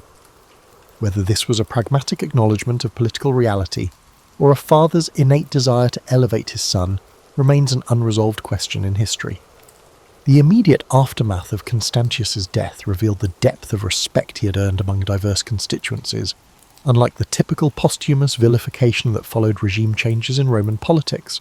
Contemporary sources from various perspectives, military, provincial and administrative, speak of Constantius with remarkable consistency as just, effective and moderate. People rarely recognize the uniqueness of this consensus in Roman imperial politics. Archaeological evidence provides tangible confirmation of this popular regard. Memorial inscriptions to Constantius have been found not only in official contexts, but also in private dwellings, rural shrines, and frontier settlements throughout his former territories, a distribution pattern that suggests genuine public mourning rather than merely obligatory state commemoration. The architectural legacy of Constantius reveals a distinctive administrative vision. Recent archaeological work has identified a consistent pattern in the public buildings commissioned during his reign. Administrative complexes designed for accessibility and transparency. Unlike the increasingly fortified and isolated imperial compounds of the later empire, Constantius's governmental centres featured open colonnaded approaches, multiple public entrances, and visible audience halls, physical manifestations of a governance philosophy that emphasized connection with the governed. At Trier, his principal capital, excavations have revealed an urban plan that integrated imperial facilities with civic spaces rather than segregating them. The basilica he constructed there, still standing today, embodies this approach with its balanced proportions and emphasis on natural light, creating spaces where imperial authority was visible but not overwhelming. Perhaps most telling is the contrast between Constantius's architectural legacy and that of his tetrarchic colleagues. While Diocletian's palace at Split and Galerius's complex at Thessalonica emphasized imposing monumentality and divine separation, Constantius's buildings consistently prioritized function over intimidation. This architectural distinction reflects fundamental differences in how these rulers conceived their relationship to their subjects. In administrative legacy, Constantius's innovations proved remarkably durable. The provincial reorganization he implemented in Gaul and Britain survived largely intact for over a century. His approach to frontier management, integrating rather than merely excluding barbarian peoples, would become increasingly central to Roman security policy, though never implemented with the systematic care he had shown. The Constantine myth, that emerged in subsequent decades both preserved and distorted Constantius's memory. Constantine's propagandists, eager to establish his legitimacy, emphasized his father's achievements while recasting them through a Christian interpretive lens. The posthumous elevation of Constantius to divine status, standard practice for respected emperors, was given Christian reinterpretation, with suggestions that he had secretly embraced monotheism. Archaeological evidence presents a more complex religious picture. Votive offerings at temples throughout Constantius's territories show continued traditional religious practice during his reign, while Christian communities clearly operated without significant persecution. Rather than the crypto-Christian of later propaganda, or the traditionalist reactionary some modern historians have suggested, the evidence points to a ruler who approached religion pragmatically, seeing diverse practices as compatible with imperial unity so long as they didn't threaten public order. Perhaps the most significant aspect of Constantius's legacy was one he could never have anticipated. His death created the opportunity for Constantine's rise to power and the subsequent Christianization of the empire. Had Constantius lived longer and continued his model of pragmatic religious accommodation, the empire's religious evolution might have followed a very different trajectory. The historiographical treatment of Constantius reveals much about how subsequent eras viewed the late Roman Empire. Byzantine chroniclers, writing in an explicitly Christian context, minimized his achievements while emphasizing his role as Constantine's father. Medieval Western sources largely forgot him entirely, collapsing the complex tetrarchic period into simplistic narratives of Christian triumph. Renaissance historians, rediscovering classical texts, began to appreciate the administrative innovations of the period, but still viewed Constantius primarily as a transitional figure. Modern archaeological work has dramatically expanded our understanding of Constantius beyond textual sources. Material evidence from his reign shows a ruler engaged in practical problem-solving rather than ideological crusades. Coins from his areas show that the money system was stable even when the economy was struggling, indicating good financial management that written records often overlook. Environmental archaeology has revealed another dimension of Constantius's governance. Evidence of coordinated land reclamation projects in northern Gaul, systematic reforestation efforts in previously overexploited regions, and water management systems that increased agricultural productivity. These investments in long-term sustainability contrasted sharply with the extractive practices common among short-reigned emperors desperate for immediate resources. Perhaps most poignantly, recent excavations at York have uncovered what may be the foundations of the building where Constantius died. Within this structure, archaeologists discovered a small bronze statuette of the goddess Fortuna, a traditional symbol of good luck. Whether this object belonged to Constantius himself or to someone in his entourage, it provides a haunting reminder of the role chance played even in the lives of those who ruled the ancient world. The true legacy of Constantius lies not in grand monuments or dramatic victories, but in the stable provinces he left behind, regions that would remain relatively prosperous, even as other parts of the Western Empire descended into crisis in subsequent centuries. Unlike many Roman, Constantius invested in sustainable governance, which outlasted his brief reign. Unlike the emperors who exhausted their territories to fuel their personal ambitions. In this sense, his greatest monument wasn't built of stone but of institutions, practices, and communities that continued long after his ashes were placed in an imperial mausoleum. This practical emperor is remembered for improving the lives of his subjects, not for symbolic grandeur.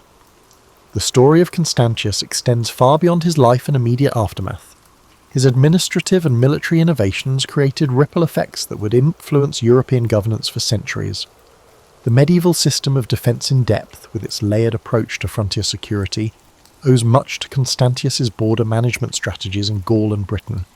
Modern scholars have begun reassessing Constantius's significance through interdisciplinary approaches that earlier historians lacked. Environmental archaeology has revealed evidence of climate challenges during his reign, a period of cooling temperatures and increased rainfall across northwestern Europe that made his agricultural revitalization programs all the more remarkable. Pollen samples from bogs in northern Gaul show increased grain cultivation during his administration, despite these challenging conditions, suggesting effective adaptation strategies. Comparative analysis reveals striking differences in economic resilience between regions under Constantius's direct administration and those governed by other tetrarchs. Ceramic distribution patterns show trade networks in Gaul and Britain remained relatively robust while collapsing in other western provinces, evidence that local economies under Constantius's governance maintained vitality even during imperial crises. Perhaps most intriguing are the parallels between Constantius's governance model and a modern federal systems. His approach balanced central authority with local autonomy in ways that anticipated governance challenges still relevant today. Provincial councils established under his administration included representatives from diverse constituencies, creating consultative bodies that resembled proto-parliaments rather than traditional Roman administrative units. The counterinsurgency strategies Constantius employed against the Picts, combining targeted military operations with economic integration and political accommodation, bear striking resemblances to modern theories of conflict resolution. Military historians have noted that his approach to frontier security, emphasizing flexible response and cross-border relationships rather than rigid fortification, anticipated challenges that would face European powers in later centuries. Digital humanities approaches have recently enabled network analysis of Constantius's administrative appointments, revealing patterns previously invisible to historians. These analyses show he systematically promoted officials with local knowledge and connections rather than importing administrators from distant regions, a practice that contrasted sharply with imperial norms but created more responsive governance. Economic historians have identified Constantius's reign as a crucial period for understanding late Roman monetization patterns. His currency reforms maintained stable silver content in provincial coinages while accommodating local exchange practices, creating a flexible monetary system that balanced imperial standards with regional economic realities. Archaeological evidence continues to expand our understanding of daily life under Constantius's administration. Recent excavations at rural villa sites in Gaul show architectural adaptations that combined defensive features with agricultural productivity improvements, suggesting landowners felt secure enough to invest in innovation rather than merely focusing on survival. Climate science has contributed to our reassessment of Constantius's military campaigns. Dendrochronological data from Britain shows his final campaign occurred during an exceptionally harsh winter, making his logistical accomplishments even more impressive. His ability to maintain supply lines and troop readiness under such conditions speaks to administrative competence rarely highlighted in traditional military histories. The intriguing question of Constantius's intellectual legacy remains partially answered, but tantalizingly suggestive. Fragmentary texts indicate he commissioned legal compilations that systematized provincial administration, work that would influence later Byzantine administrative practices. His approach to religious pluralism, managing diversity through institutional accommodation rather than enforced uniformity, represents a governance model with relevance beyond its historical context. Perhaps most significant for modern understanding is recognizing what Constantius's career reveals about historical contingency. The transformation of the Roman world into a Christian empire was not inevitable, but resulted from specific choices and circumstances. Had Constantius lived longer, implementing his model of pragmatic pluralism rather than giving way to Constantine's more ideologically driven approach, the religious history of Europe might have followed a dramatically different course. The fragmentary nature of our sources about Constantius paradoxically makes him a more accessible historical figure than many better documented emperors. The gaps in our knowledge create space for analytical approaches that go beyond personality to examine structural factors and systemic patterns. Rather than focusing on the emperor as an individual, modern scholarship explores Constantius's reign as a case study in governance during periods of institutional stress. Digital reconstruction projects have recently provided visual representations of Constantius's built environment, allowing scholars and the public to virtually experience spaces like the York Praetorium or the Trier Basilica as they would have appeared during his lifetime. These reconstructions reveal architectural choices that emphasized openness and visibility, physical manifestations of his governance philosophy. The enduring fascination with Constantius stems partly from the alternative path he symbolizes. His approach to governance, pragmatic, pluralistic, focused on sustainability rather than glory, offers an alternative vision of what the late Roman Empire might have become. The tension between this path and the more ideologically driven direction Constantine would later pursue remains a compelling historical counterfactual. For contemporary audiences, Constantius's story resonates because it demonstrates how individual leadership can make meaningful differences even within massive historical forces. While unable to prevent the eventual transformation of the Roman world, his governance preserved stability and prosperity in his territories during extraordinarily challenging circumstances. The Pale Emperor from Illyria, who never sought the throne but governed with remarkable effectiveness once elevated to it, reminds us that history's most consequential figures aren't always its most dramatic personalities. In an age that often celebrates disruptive leadership, Constantius's legacy offers a compelling case for the lasting value of competent administration, pragmatic problem-solving, and sustainable governance. As archaeological techniques continue to advance and new analytical methods emerge, our understanding of Constantius and his era will undoubtedly evolve further. Yet even with our current knowledge, we can recognise in this forgotten emperor a leader whose approach to governance, balancing tradition with innovation, authority with accommodation, and pragmatism with principle, speaks to challenges that remain relevant across the centuries. In the final analysis, Constantius Chlorus matters not because he changed history through dramatic actions, but because he sustained civilization through effective governance during a period of profound challenge, a legacy perhaps less glamorous than conquest, but ultimately more valuable to those whose lives were improved by his steady hand at history's helm.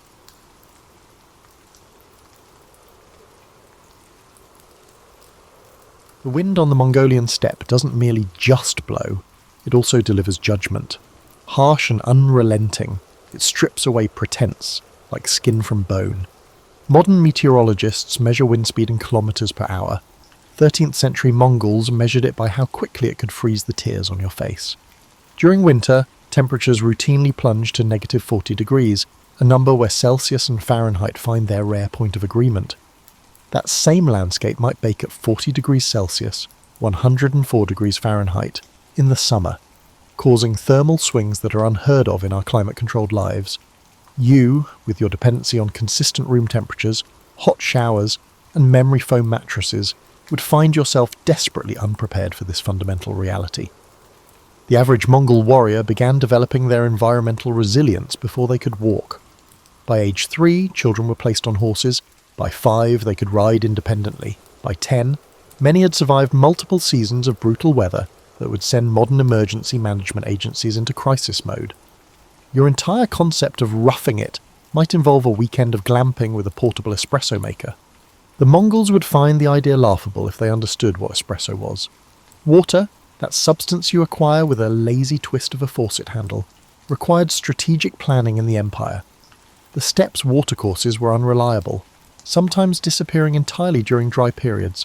Many Mongols drank arag, fermented mare's milk, which served multiple purposes: hydration, nutrition, mild intoxication, and, crucially, bacteriological safety.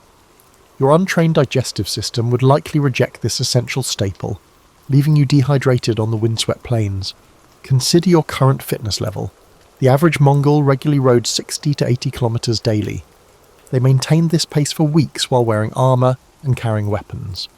Many could shoot arrows with deadly accuracy from horseback, drawing bows requiring 166 pounds of pull strength, nearly triple the draw weight of a modern compound hunting bow. Your gym membership and occasional weekend hike have not prepared you for this level of physical demand. The constant movement of nomadic life meant that storage space was precious.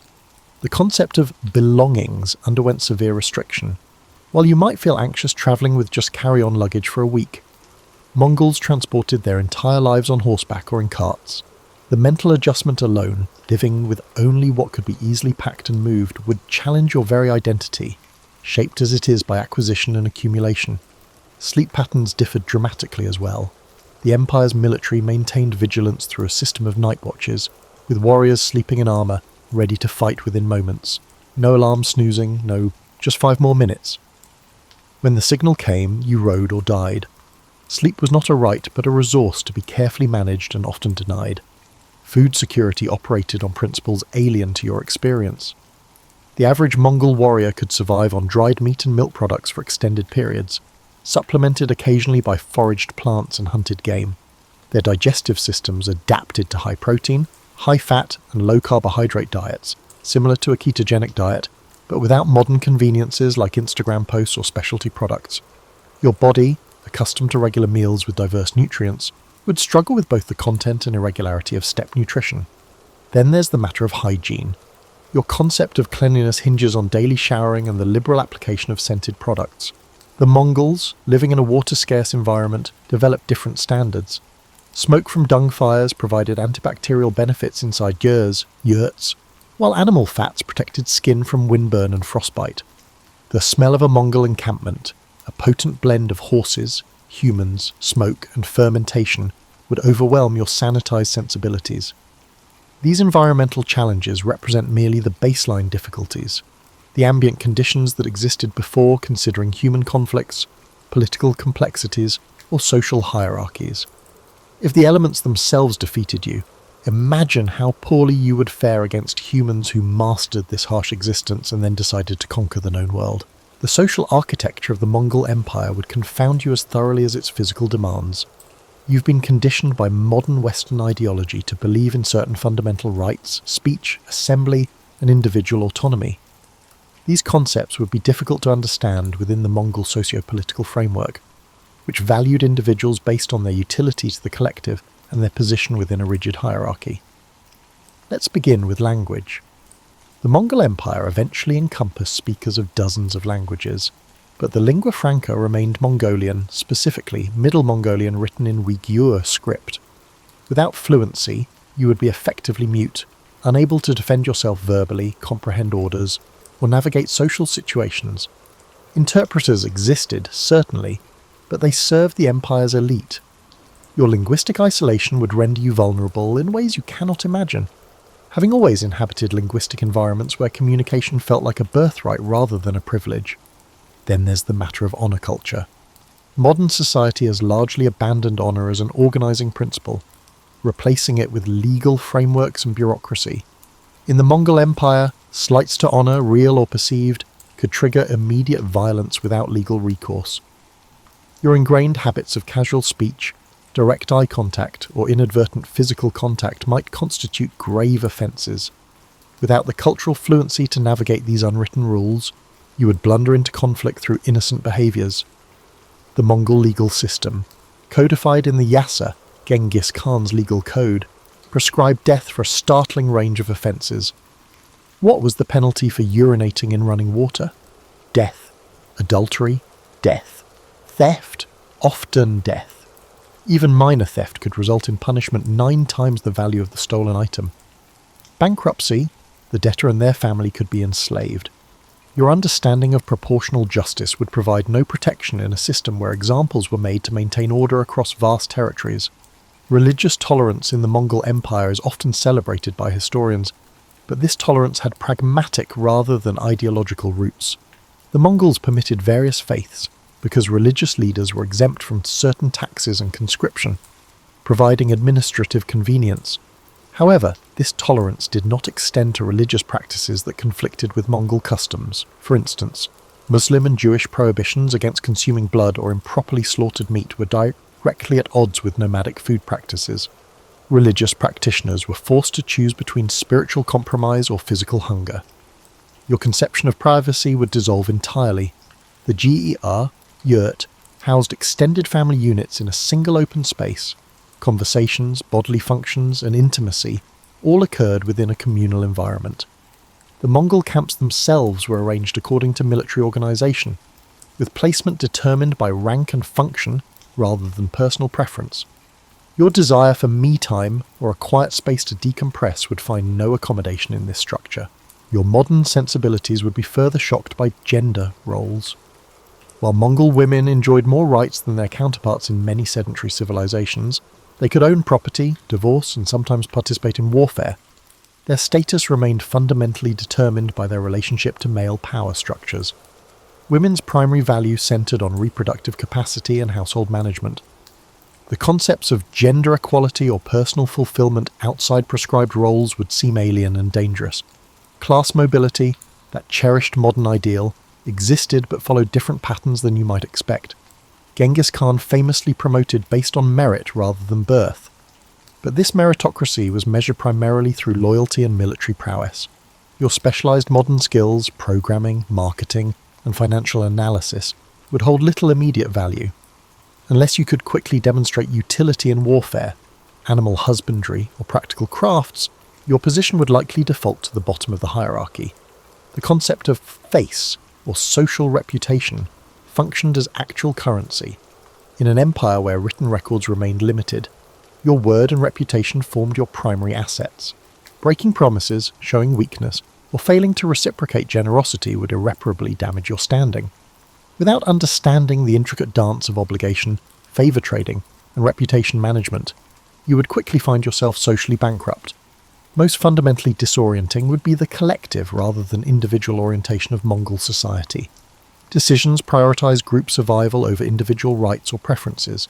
Resource distribution, military service, and marriage arrangements all serve collective interests first.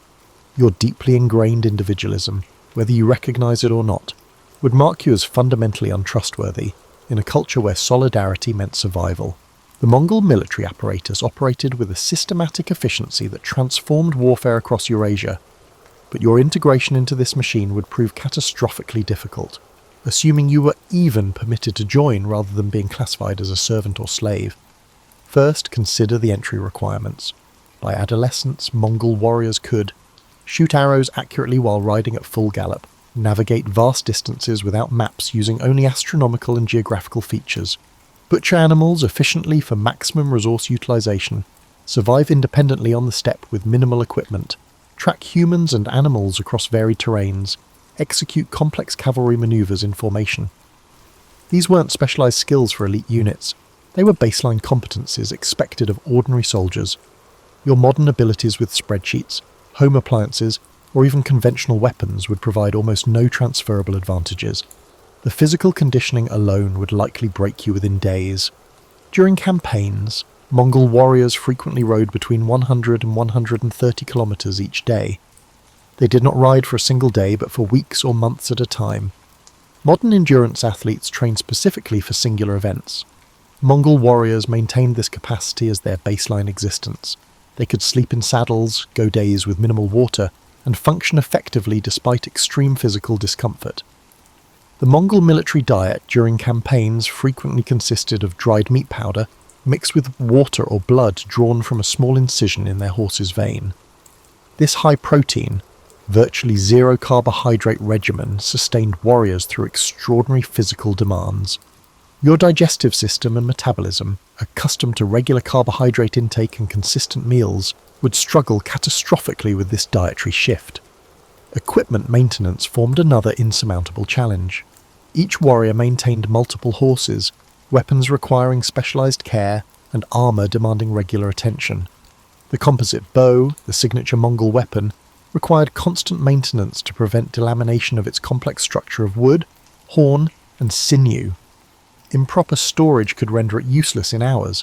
Without generations of accumulated knowledge in these maintenance protocols, your equipment would fail at critical moments. The communication system would leave you perpetually confused. Mongol armies coordinated complex battlefield maneuvers using flag signals, horn calls, and drum patterns, a military language as foreign to you as ancient Sumerian. In battle conditions, misinterpreting these signals meant instant death, either from enemy action or from disrupting your side's carefully orchestrated movements. Discipline within the Mongol military operated with mechanical precision. The decimal organization system, with units of 10, 100, 1,000, and 10,000, the famous two men, created clear chains of command and responsibility. This structure enforced collective punishment. If one member of your Arban unit of 10 fled battle, all members could be executed. Your survival hinged not only on your own performance, but also on the performance of your assigned comrades. Pain tolerance represented another area where you would find yourself woefully unprepared. Medical care during campaigns was rudimentary by modern standards. Arrow wounds were treated by inserting milk-soaked cloth into the wound, then extracting it after the wound had begun festering, pulling damaged tissue out with the cloth. Broken bones might be set, but complex injuries often resulted in battlefield euthanasia. Your expectation of pain management would meet the harsh reality of pre-modern medicine. The psychological warfare practiced by the Mongols would disturb even hardened modern military personnel.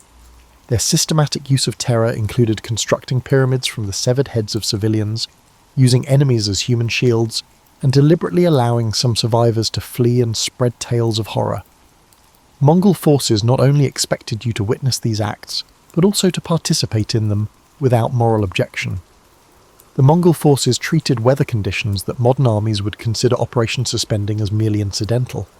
They preferred campaigning in winter when rivers froze solid enough to support cavalry movements.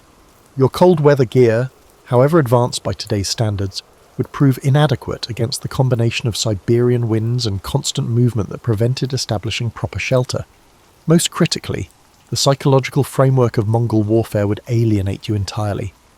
Modern military ethics emphasize distinction between combatants and non-combatants, proportionality in force application, and limitation of unnecessary suffering.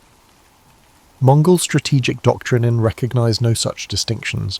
Civilian populations were legitimate targets, both for resource acquisition and psychological impact. Cities that immediately surrendered might escape, while those that resisted faced complete annihilation, not as a war crime, but as standard operational procedure. Your modern moral framework, whether you consider yourself hardened or not, has been shaped by centuries of evolving notions about the ethics of violence. The cognitive dissonance between these ingrained values and daily participation in Mongol military operations would create psychological trauma beyond anything your contemporary mind is structured to process. While the physical environment, social complexities and military demands of the Mongol Empire would each present formidable challenges, perhaps nothing would threaten your survival more immediately than the microbial landscape, a biological battlefield for which your body is perilously unprepared. Your immune system has developed in an environment of unprecedented sanitation, regular vaccination and antibiotics. This protected upbringing, while extending your lifespan, has left you immunologically naive compared to a 13th century nomad. The average Mongol survived numerous childhood diseases that would ravage your unprepared system. Their immune responses, honed through constant exposure to pathogens, operated at a level of efficiency your sheltered physiology cannot match. Consider water consumption, that most basic necessity. The Mongols developed specific techniques for locating reasonably safe water sources and, more importantly, harboured gut microbiota adapted to local pathogens. You, accustomed to treated municipal water, would likely contract severe dysentery within days of drinking from steppe water sources. Dehydration would rapidly follow, compromising physical performance precisely when maximum strength was needed for adaptation. The parasite load carried by average Mongol Empire inhabitants would astound modern physicians. Intestinal worms, skin parasites, and blood-borne pathogens existed in a complex equilibrium with host immune systems. These parasitic relationships often began in childhood, allowing for co-adaptation rather than acute crisis. Your body, encountering these organisms for the first time as an adult, would mount extreme inflammatory responses that could prove more dangerous than the parasites themselves. Zoonotic diseases, those transmitted between animals and humans, presented particular danger in a culture where close contact with livestock was unavoidable. The Mongols lived alongside horses, sheep, goats, camels, and cattle, trimming living spaces during harsh weather. Anthrax, brucellosis, and various animal-borne influenzas circulated continuously. While the Mongols developed partial immunity through childhood exposure, you would have no such protection. The bacterial environment itself would prove hostile. Soil-dwelling bacteria like Clostridium tetani, causing tetanus, represented constant threats in a lifestyle filled with small injuries from riding, hunting, and combat. The Mongols treated wounds with fermented mare's milk, hot animal fat or cauterization, methods that, while crude, often provided antimicrobial benefits. Without these techniques, any injury could become fatal due to infection. Dental health presents another vulnerability. The Mongol diet lacked refined sugars but still posed dental challenges. These were managed through specific hygiene practices using steppe plants with natural antimicrobial properties. Your teeth, despite modern dental care, would likely be unprepared for abrupt cessation of this care combined with a radically different diet. Dental infections, minor inconveniences in the modern world, became life-threatening in pre-antibiotic environments. Fungal infections flourished in the close quarters of Mongol encampments. Ringworm, athlete's foot, and various dermatological fungi spread readily among populations with limited access to complete hygiene facilities. The Mongols managed these conditions with specialised techniques involving smoke exposure and application of specific animal fats with antifungal properties. Without this knowledge, chronic fungal infections would compromise your skin's integrity, creating additional pathways for more dangerous infections. The Mongol Empire's greatest irony was that its military success facilitated unprecedented disease transmission across Eurasia. As the empire connected previously isolated disease pools, novel pathogens travelled trade routes with devastating efficiency. You would encounter not just local Mongolian pathogens, but biological threats from China, Persia, and the Rus' lands, all without the immunological preparation that lifelong inhabitants developed. We cannot overlook the psychological dimension of illness.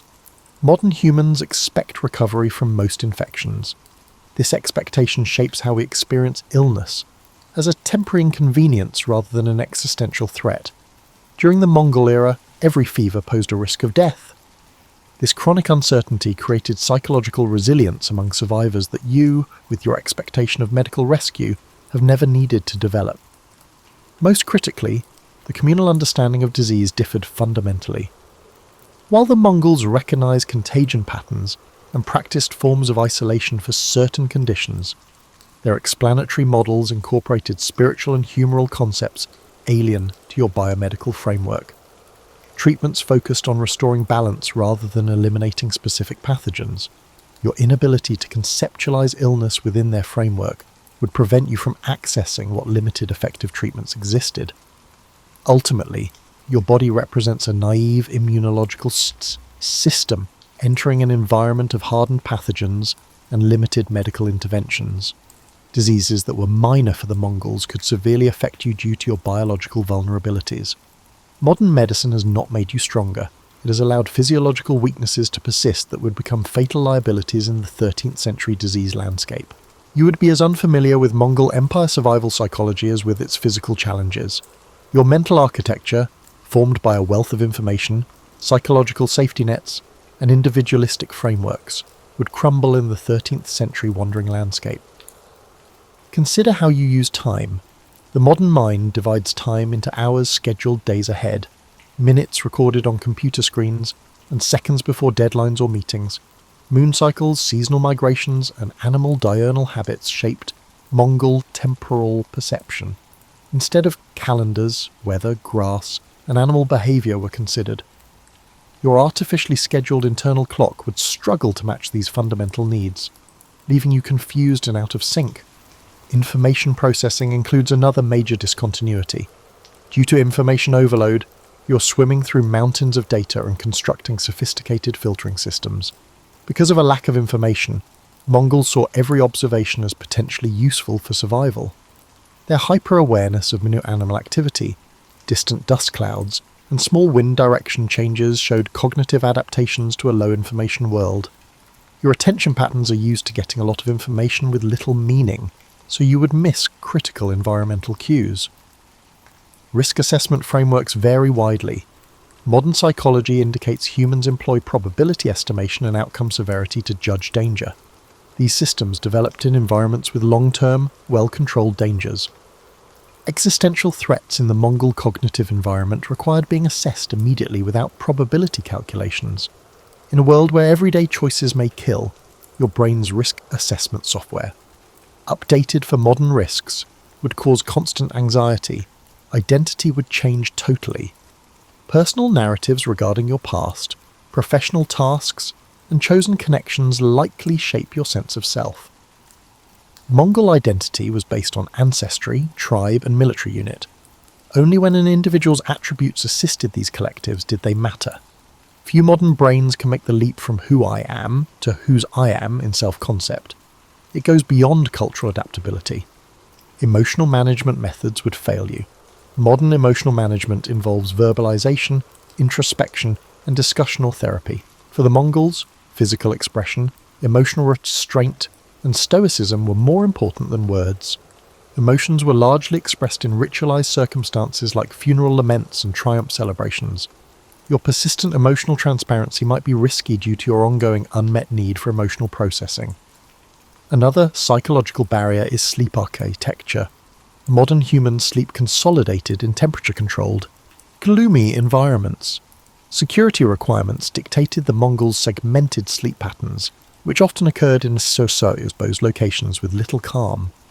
Your brain was conditioned for deep sleep cycles under regulated conditions, thus persistent sleep disturbance would damage it severely. When survival demands optimum cognitive performance, such disruptions hinder decision-making. Your moral landscape change may be most puzzling.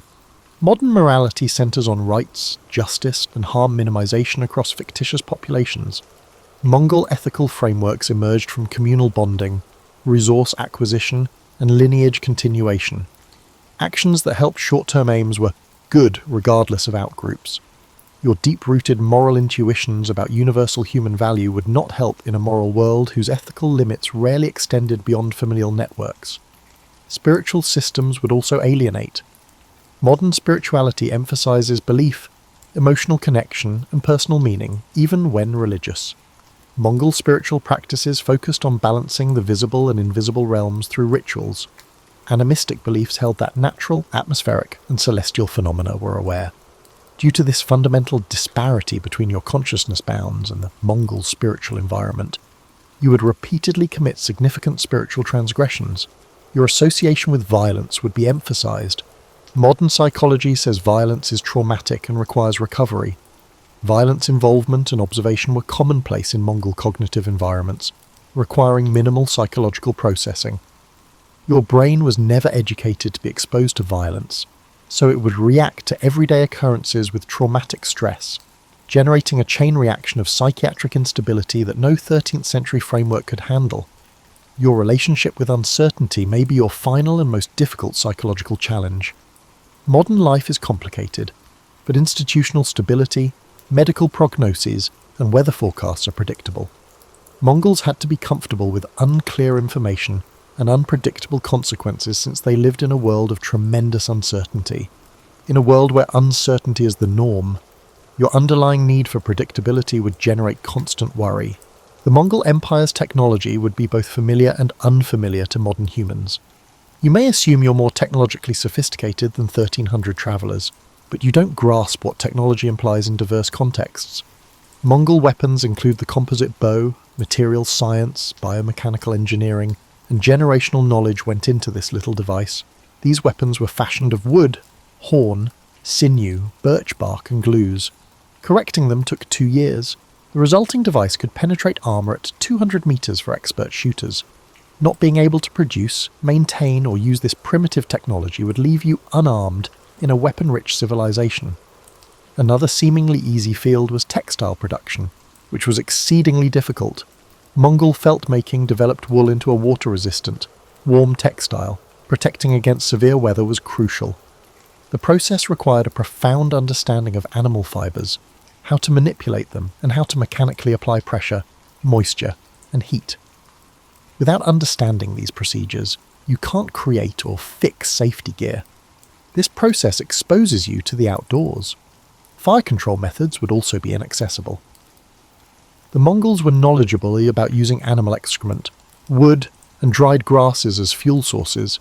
Each burned differently and had varied uses. They started fires even in windy or damp conditions using flint striking and specific tinder. You would be vulnerable if matches or lighters broke down and you had no other options. Navigation technology may be the most extreme example of development versus reality. GPS would stop operating after a few hours if the battery died. However, the Mongols navigated using star positions, landmarks, weather patterns, and animal behaviour. These techniques didn't require power or infrastructure. The Mongols crossed thousands of kilometres of flat desert without charts, which you probably can't do with paper directions. Similar variances exist in food preservation. Refrigerators, industrial canning, and chemical preservatives keep food fresh nowadays. They didn't exist in the 1300s. Mongol technologies like fermentation, dehydration, smoking, and salt curing preserved food's caloric value year-round without energy. If you're unfamiliar with these strategies, you might need to rely on others for food preservation. Transportation technology revolutionizes progress. You may be proud of your driving skills, but they're meaningless without proper equipment. The Empire's principal mode of transportation was horseback riding, which required biological knowledge, years of practice, and intricate equipment maintenance abilities. Horses were self-repairing, self-replicating transportation systems that converted grass into engine energy. Not being able to use primitive transportation would make getting around and socializing difficult. Communication technology also turned growth around. Without modern infrastructure, interaction was impossible in the 1300s. Mongols used yams for long-distance communication. A complicated relay network carried messages up to 300 kilometers daily across the world's largest land empire. Messages were conveyed through memory, multilingual scripts, and equine relay systems without any infrastructure. Without your communication equipment, you wouldn't be able to communicate like a Mongol messenger. Disparities in medical tools matter. Drugs, electronic diagnostics, and specialists power modern medicine. However, Mongol medicine used localized botanical knowledge, physical manipulation techniques, and environmental remedies gleaned from generations of observation. Their pharmacopoeia contained hundreds of plant, mineral, and animal treatments for different ailments. As your body faced new pathogens, you would have fewer medical care options without contemporary medical systems or traditional knowledge bases. Technological epistemology, how knowledge was gained, verified and shared, may be the most confounding development. Today, we understand technology through theoretical theories, mathematical modelling, and standard documentation. The Mongols learned technology via talking, practicing, and teaching. I learned technology by practicing under professionals for years, not reading manuals. If people understood about technology instead of reading directions, watching tutorials, and experimenting with settings, your regular methods of learning new technologies would not function. From infrastructure-dependent externalized technologies to knowledge-based embedded technologies, this move may be the hardest to adjust to. Modern technology makes humans smarter by providing external devices, by providing internalized information and embodied abilities. Mongol technology made people wiser. Even more fundamental than physical hardships, social complexity, military demands, disease susceptibility, psychological barriers, and technological inversions is the fact that your modern consciousness would still be unable to access the existential meaning framework that gave Mongol suffering purpose. Think about time horizons. Modern life encourages long-term planning, retirement plans for decades, health habits for life, and career routes for 50 years.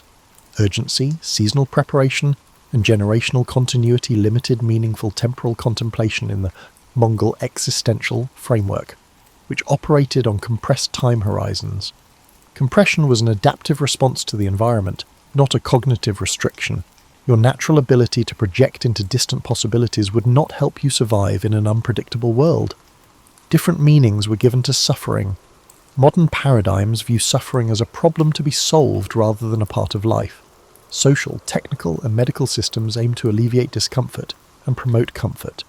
A meaningful life required hardship which showed one's value, demonstrated character through resilience, and reinforced communal relationships via common suffering, according to the Mongol existential paradigm. Aversion to discomfort would be considered a sign of dangerous weakness in a society where accepting adversity deliberately was a sign of maturity. You would be confused by value hierarchies. Self-actualization, expression, and fulfillment are valued in modern Western culture. The Mongol value system prioritized ceremonial attendance, communal survival, and lineage continuation to maintain cosmic order. The ideal death for Mongols was often dying in battle for their master, which ensured spiritual transition and familial prestige. Modern ideas of a beneficial death include comfort, respite from pain, and family. In a culture that values social status over individual identity, your individualistic ideals are irrelevant. Justice would also look strange. The primary principles of modern justice theory are proportional punishment, procedural fairness, and individual rights. Restoring cosmic, social, and outcome stability was paramount in Mongol justice. The severity of the penalty often reflected the victim-offender status gap rather than the crime. Significant crimes against low-status victims carried nominal fines, while minor offences against high-status victims carried death sentences. These arrangements offended your daily sense of fairness. Therefore, they wouldn't help you adapt to the real judicial system. Translation is especially challenging in religion, even while they preserve ancient elements. Modern spiritual systems have adapted to individualism and science.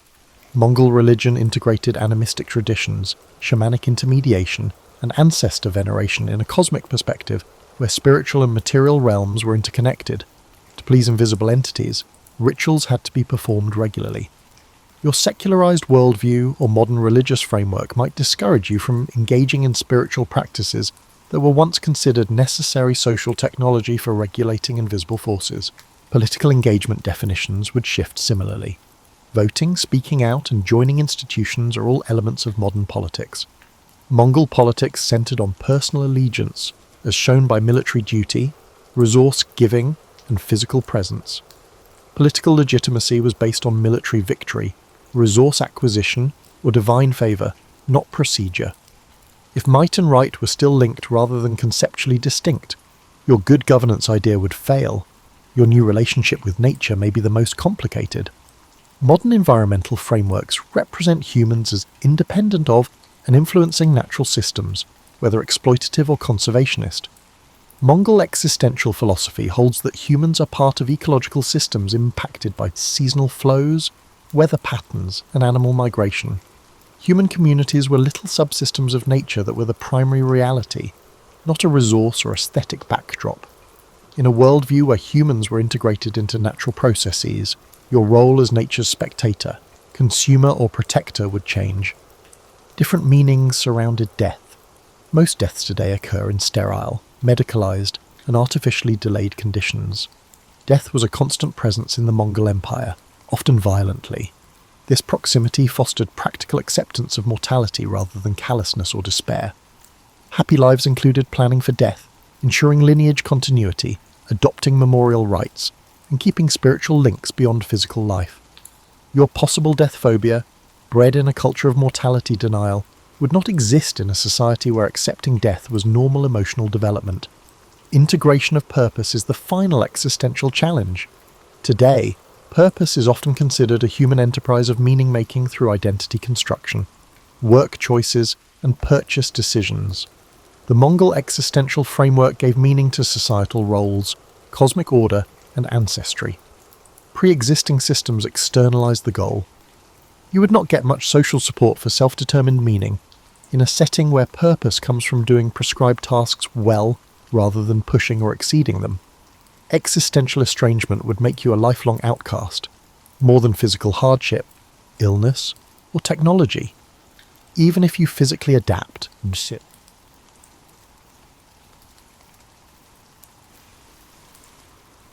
we think of the Great Depression, we see dust storms and breadlines in sepia. Before we can appreciate the psychological impact of the economic collapse, we must remember the world that was lost. A world of extraordinary optimism and excessive consumerism that few today can imagine. By 1988, Americans believed in endless prosperity almost religiously. The typical manufacturing pay has increased by approximately 40% since the early 1920s. Most new urban homes have indoor plumbing, long a luxury. In less than a decade, car ownership rose from 8 million to 23 million. Perhaps most telling, 40% of American families, not just the wealthy but teachers, clerks and factory workers, invested in the stock market. "We thought we'd discovered economic immortality," said Philadelphia radio salesperson Martin Steinberg.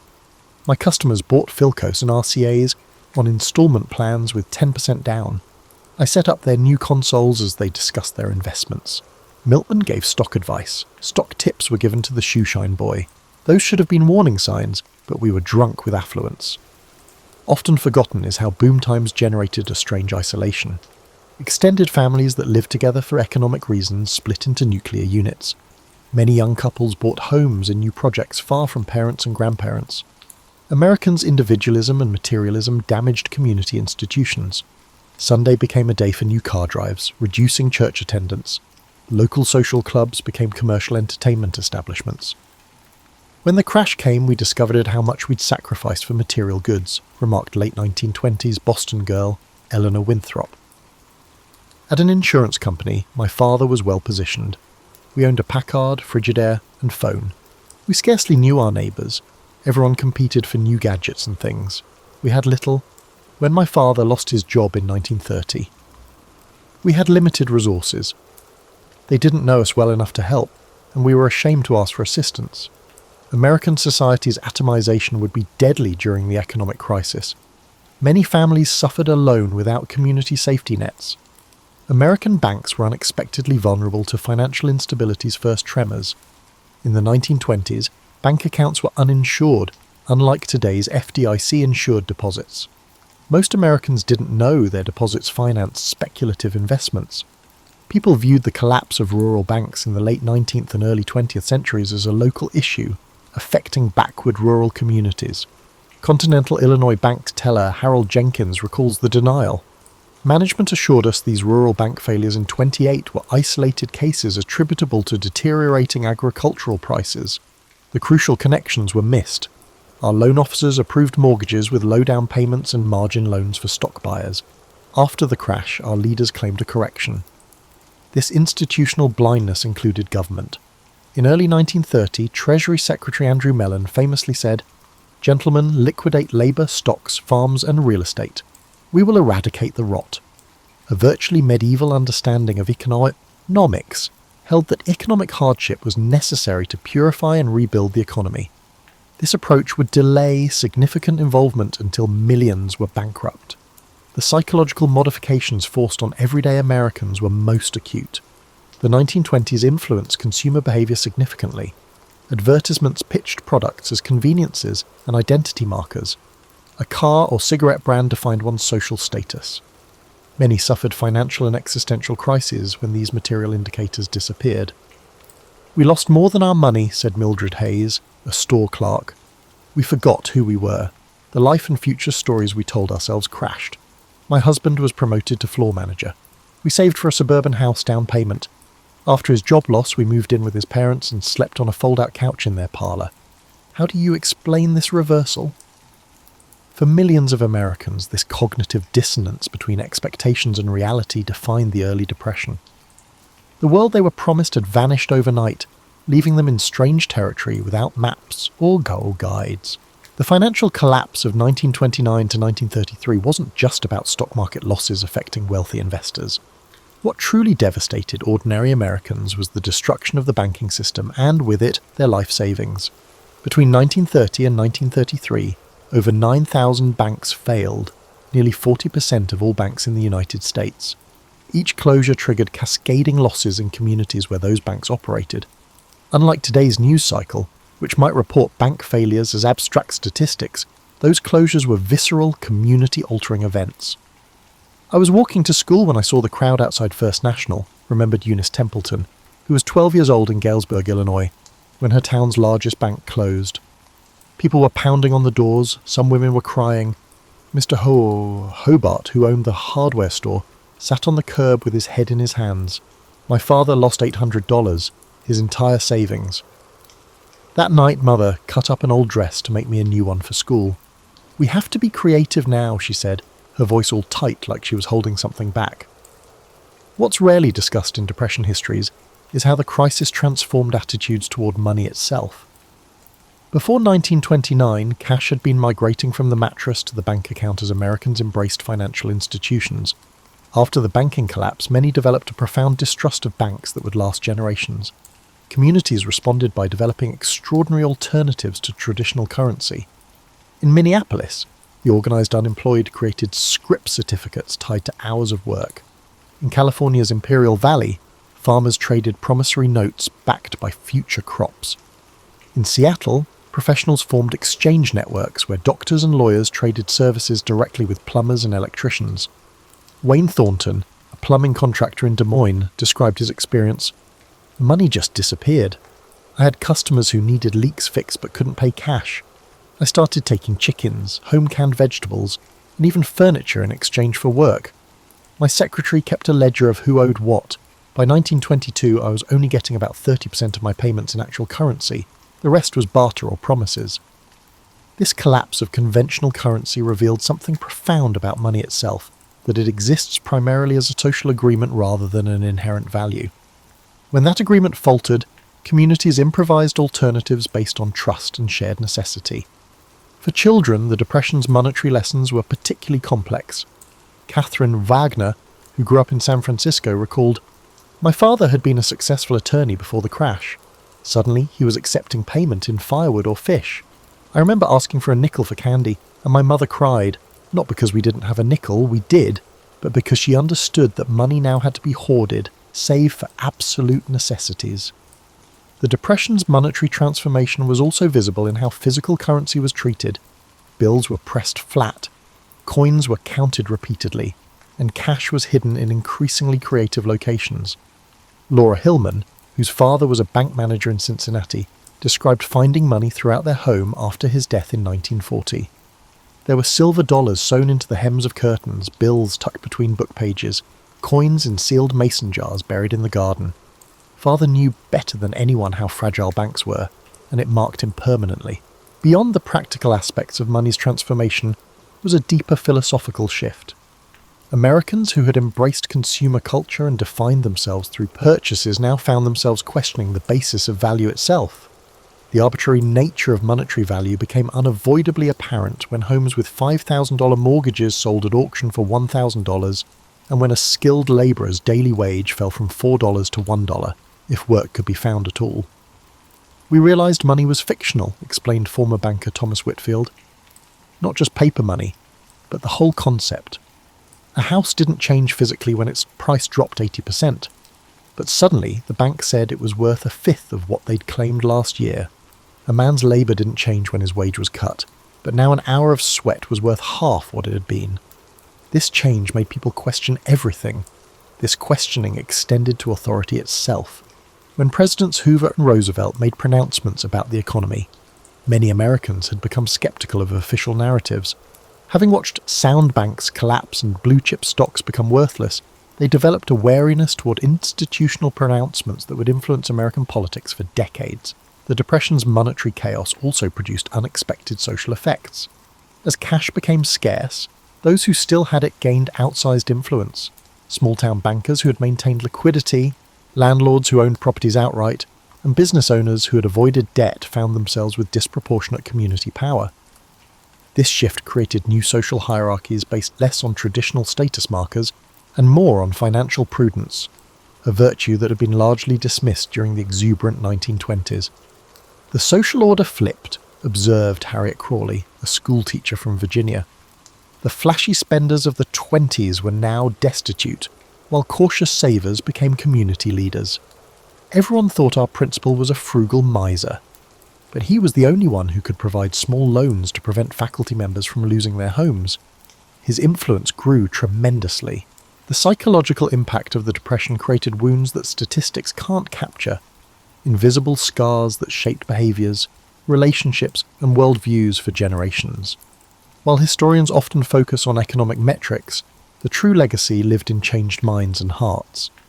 For adults who had established identities and expectations before the crash, the psychological toll was particularly severe.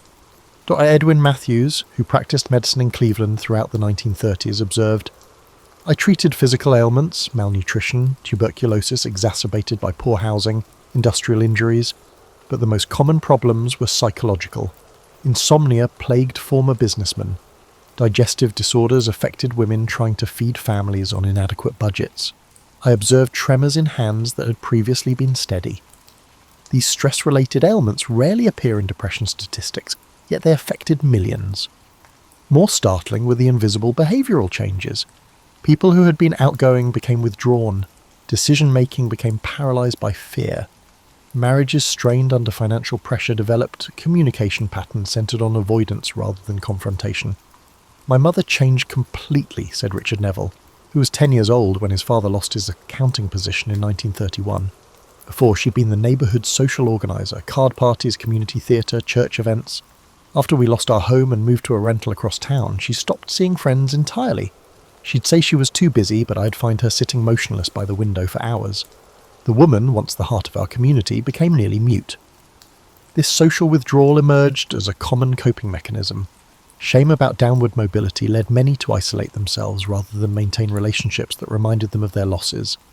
This isolation often compounded depression. creating cycles of emotional decline that remained unaddressed in an era when mental health care was primitive and stigmatized. For children, the psychological impacts manifested differently. Many developed extreme risk aversion and preoccupation with security that would influence their adult decisions decades later. School teachers reported students hoarding lunch leftovers and school supplies. Children as young as 6 began asking anxious questions about family finances. Clara Mortensen, who taught 3rd grade in Omaha, noted, "Before the Depression, children would trade sandwich halves or share treats. By 1932, I observed students carefully wrapping uneaten portions to take home. They'd count crayons repeatedly to ensure none were lost. These weren't behaviours their parents had directly taught them. The children were absorbing the anxiety from the atmosphere around them." What's particularly striking about Depression-era psychology was the disproportionate impact on men. In a culture that primarily defined masculine success through providership, unemployment profoundly impacted the core of male identity. Women, though certainly not immune to depression trauma, often had secondary identities as caregivers and home managers that remained intact despite financial collapse. Henry Gladwell, who spent 2 years riding the rails after losing his factory job in Akron, described this gender differential. A man without work in those days wasn't a man at all. Women could still be mothers and wives without paychecks. Women faced severe hardships, but their experiences were different from men's. For us men, unemployment wasn't just economic hardship, it was emasculation. Some fellows I knew would leave home each morning pretending to seek employment, but would actually spend the day in the public library just to maintain the fiction that they were still trying. This gendered experience created lasting imprints on family dynamics.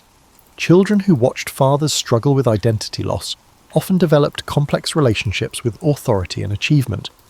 Many Depression-era children grew up to become workaholics, driving themselves relentlessly to avoid the vulnerability they had witnessed in their parents. The psychological impact extended to how people viewed institutions. Trust in banks, corporations, and government suffered damage that would never fully heal. For many who had believed in American capitalism as an essentially fair system that rewarded hard work, the Depression destroyed this foundational assumption. "My father was a true believer in the American dream," explained Catherine Oakes, whose family lost their Michigan farm to foreclosure. "He'd immigrated from Poland, worked 18 hours a day, and saved every penny. When the bank took our farm, something broke in him. Not just sadness.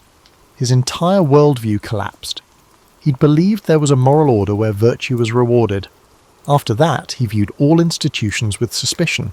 He wouldn't even trust the post office with packages." This institutional distrust manifested in behaviours that outsiders often found incomprehensible.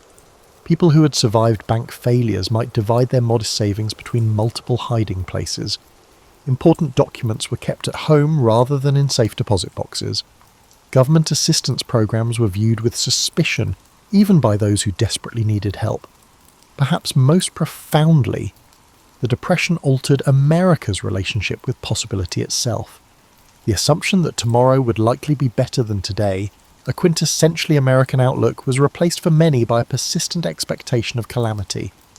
This anticipatory anxiety became so ingrained that many Depression survivors maintained emergency preparations throughout their lives, long after economic recovery. Grandmother kept a suitcase packed until the day she died in 1992, recalled Tom Whitaker about his grandmother, who had lived through bank runs in 1931. She insisted every family member memorize a meeting location if things fell apart again. She maintained a pantry that could feed 20 people for months. When we cleaned out her apartment, we found gold coins sewn into the lining of her winter coat. The Depression never ended in her mind. When we examine the Depression beyond economic statistics, we discover how profoundly it transformed everyday routines and practices. Necessity forced innovation in ways that fundamentally reshaped American domestic life. Perhaps the most remarkable transformation happened in kitchens across America. Cooking practices that had been trending toward convenience foods in the 1920s reversed dramatically. Women who had never baked bread found themselves studying their grandmother's recipes. Complex systems for food preservation emerged in urban apartments never designed for such activities. Evelyn Carruthers, who managed a household in Baltimore, described this culinary revolution. "Before 29, I bought baker's bread and canned vegetables without thinking. After my husband's pay was cut by 2/3, I had to relearn everything. I converted our fire escape into a cooling rack for bread. I learned to make 5 different meals from a single chicken. Nothing was wasted. Potato peels became soup stock, and meat bones were boiled repeatedly. We strained the bacon grease and used it for cooking throughout the week. This culinary transformation wasn't merely about frugality. It represented a fundamental change in how Americans related to their food. The direct involvement in food production created new relationships with ingredients and nutrition. Despite financial hardship, many Depression survivors reported that their diets improved in quality as they replaced processed foods with scratch cooking. Home maintenance underwent similar reinvention. The service economy that had begun emerging in the 1920s collapsed as families could no longer afford repairmen, cleaners, or delivery services. This scenario necessitated a massive reskilling of the American population, particularly among middle-class men who had specialised professionally but now needed to become generalists. Robert Thornhill, who had worked as an accountant in Chicago, exemplified this transition. Before the crash, I called professionals for everything: electricians, plumbers, carpenters. After losing my position, I couldn't afford 15 cents for a streetcar fare, let alone dollars for repairs. I traded accounting help to a hardware store owner for tools and manuals. I rewired our lighting, fixed the toilet, and rebuilt our kitchen table. My father had been a farmer who could fix anything, skills I'd dismissed as unnecessary in modern times. The Depression brought me back to his world with humility. This reskilling extended beyond maintenance to a complete reimagining of household objects. Americans developed ingenious systems for repurposing items that would otherwise be discarded. Flour sacks became dresses, car tires became shoe soles, newspapers became insulation, and cardboard was transformed into furniture reinforcement. Martha Simmons, who grew up in Tulsa, recalled her mother's ingenuity. Mum turned old wool coats into children's clothing. She unravelled worn-out sweaters to reknit the yarn into socks. But her most extraordinary creation was our new living room set. She couldn't afford upholstery. She needed fabric, so she gathered burlap coffee sacks from local shops, dyed them with walnut husks to achieve a consistent colour, and refinished our worn-out furniture. She stuffed the cushions with unravelled cotton from worn-out mattresses. Guests complimented our rustic decor, never realising it was born of desperation. Transportation underwent perhaps the most visible transformation. The automobile, which had become central to American identity in the 1920s, was now often unaffordable to operate. Families who kept their cars developed elaborate systems to extend their utility, adding cargo platforms to carry goods, converting sedans into pickup trucks by removing rear sections, and modifying engines to burn lower quality fuels. Many families returned to pre-automotive transportation. Urban bicycle usage surged. Alan Parker, who delivered groceries in Philadelphia, noted, "By 1932 the streets had changed completely. For weeks at a time, people parked their cars up on blocks to reduce tyre wear. Meanwhile, bicycles were everywhere, often carrying entire families. I saw a father pedalling with his wife on the handlebars and 2 children on the back fender. People rigged incredible trailers to bikes for moving larger items." Leisure activities were similarly reinvented. Commercial entertainment, movies, nightclubs, and sports events became unaffordable luxuries for many. In response, Americans rediscovered participatory entertainment.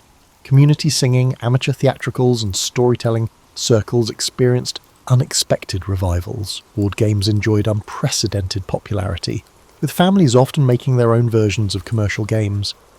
The Depression also forced reconsideration of living arrangements. Extended families consolidated into shared housing, creating new intergenerational dynamics. In urban areas, apartment sharing became common among unrelated adults, creating ad hoc family structures that pooled resources and distributed household labour. Margaret Wilson, who shared a Chicago apartment with 5 other women, described these arrangements. "We each contributed what we could. Helen worked part-time as a secretary and provided most of our cash income. With my sewing machine still in working order, I made clothes for everyone. Dorothy had trained as a nurse and handled medical needs. We developed a system as precise as any factory, schedules for cooking, cleaning, and job hunting. We weren't relatives, but necessity made us closer than many families." Perhaps most significant was the transformation of time itself. The standardized workday, which had been increasingly normalized in the 1920s, disintegrated for many Americans. Work, when available, might come at any hour. The unemployed developed elaborate routines to provide structure to days no longer defined by workplace schedules. William Harrington, laid off from Pittsburgh's steel mills, described this temporal shift.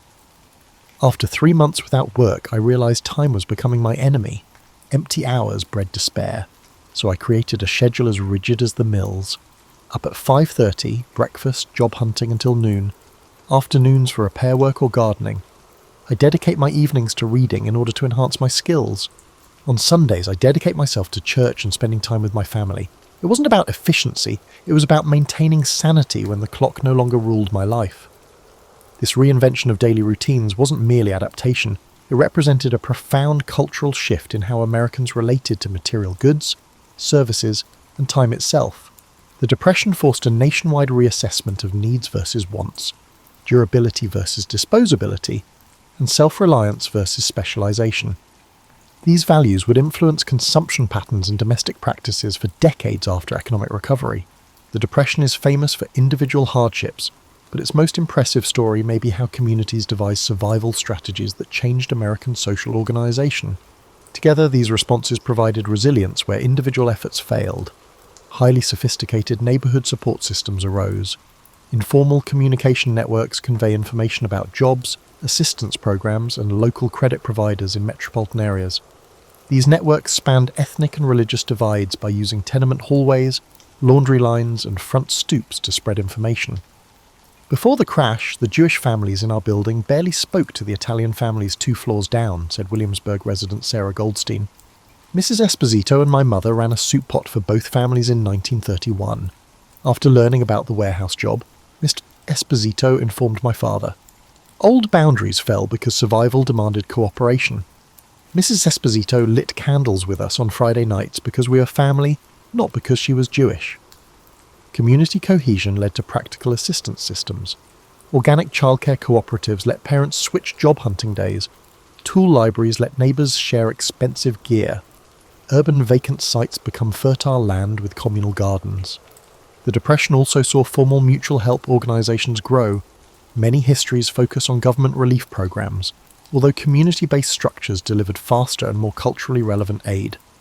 Religious, fraternal, and ethnic benefit societies extended their roles to meet economic requirements. The black fraternal group Prince Hall Masons exhibited this expansion. Detroit Lodge officer Thomas Washington said, "Our organization traditionally provides burial benefits and social connections. We became a job office, food distribution center, and housing referral agency overnight during the Depression. Every working brother supported the unemployed. When the economy failed, our community retained dignity." Labour unions expanded beyond workplace activism to provide overall support. The International Ladies Garment Workers Union in New York sponsored health clinics, cooperative housing, and adult education. Michigan United Auto Workers Unemployment Councils organised direct action to avoid evictions. Later UAW leader Walter Reuther remembered early Depression-era activities. Hundreds of workers blocked the sheriff when a family received an eviction notice. Then we'd negotiate lower rent or payment schedules with the landlord. We'd return the family's possessions after authorities left if eviction was inevitable. Now we fought for community survival, not pay. Rural communities established unique mutual help systems. Besides advocacy, the Grange coordinated seed exchanges, equipment sharing, and labour pooling. Farmers formed communal lending circles based on European and African customs when bank failures devastated the conventional credit system. Transformations were especially profound in churches. Religion became aid distribution, employment, and housing coordinators in addition to spiritual assistance. When public education funds fell, church basements became schools. Religious communities that had focused on spirituality now addressed material concerns directly. Before the Depression, charity was a minor part of our ministry, said Dayton First Methodist Church pastor Michael Thompson. We turned our refuge into a nighttime dormitory by 1932. Our Sunday school classes became healthcare clinics with volunteer nurses. We broadened Christian responsibility from spirits to bodies. Theological consequences were huge. We couldn't preach about paradise while neglecting earthly misery. The cross-cutting aspect of these community systems was significant. Organisations that serviced ethnic, religious, or occupational groups expanded their reach. The result opened up social relationships across boundaries. Intentional communities, planned cooperative living arrangements that pooled resources to foster security, grew during the Depression. These included official ventures like West Virginia's Arthurdale community, and spontaneous settlements like unemployed workers' cooperative camps outside major towns. According to Joseph Collins, who founded a cooperative camp outside Seattle, 60 families erected shelters from salvaged materials on vacant ground. We had sanitation, education, and food production committees like a little town. Everyone contributed skills. A fired teacher taught kids. Restaurant veterans ran our shared kitchen. We printed labour-backed scrip. It was more than survival. We were developing an alternative to the failed economy.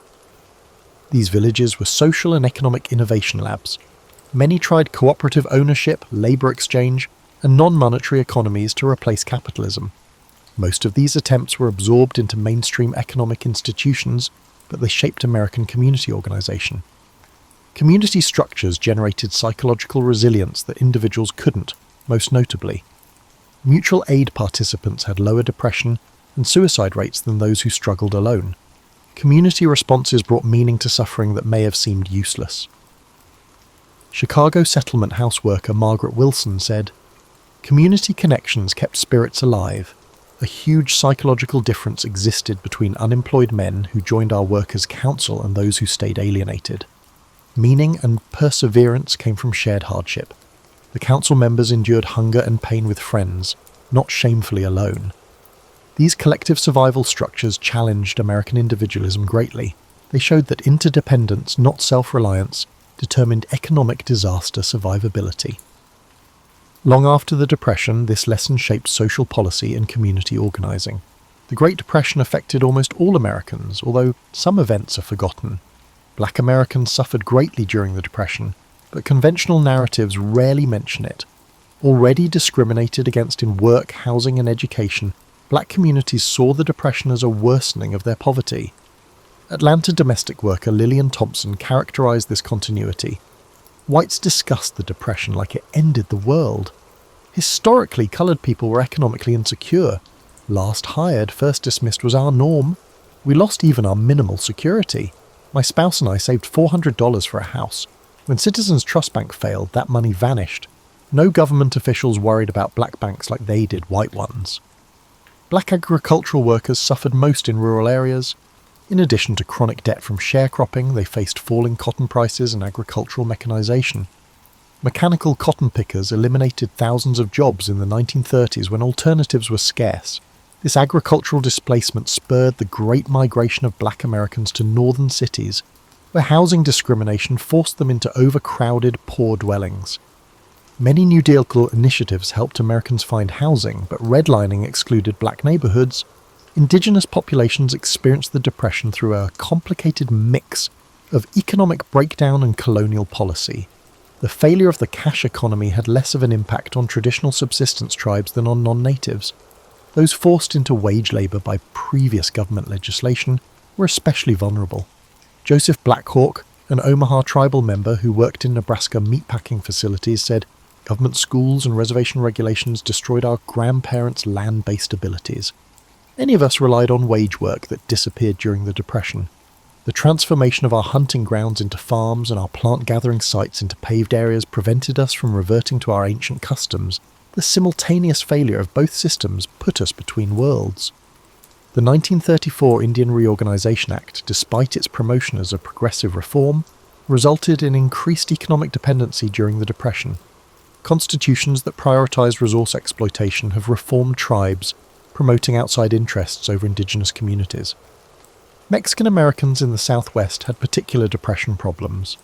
Large producers slashed wages drastically, but still demanded hard work when crop prices plummeted. Mexican and Mexican-American workers faced violent suppression and deportation due to their organizing efforts. The federal government's repatriation plans demonstrate economic distress and racial targeting. About 60% of the 1 to 2 million Mexican Americans deported or pushed to leave the US between 1929 and 1936 were US citizens. The result was one of the largest forced migrations in American history, frequently without legal procedure. Elena Ramirez, whose family was deported to Mexico in 1932, said, Immigration agents encircled our Los Angeles neighborhood and loaded everyone onto trucks. The fact that my brother and I were born in California and held American citizenship did not matter. We only had a few hours to pack. My father worked at the same factory for 9 years. Our church, school, and friends vanished overnight. We landed in Mexico as strangers. 20 years after my parents departed, we were considered pochos, neither Mexican nor American. Urban Americans rarely saw the hardship of rural white populations in Appalachia and the Ozarks. Economic deterioration in these areas began before 1929 owing to resource extraction and changing agricultural markets. The Depression sank economically marginalized groups into deep poverty. These regions emphasized the difference between deserving and undeserving poor. New Deal initiatives favored recent middle-class dropouts over multi-generational poor. Such multi-tiered assistance schemes occasionally excluded the most desperate.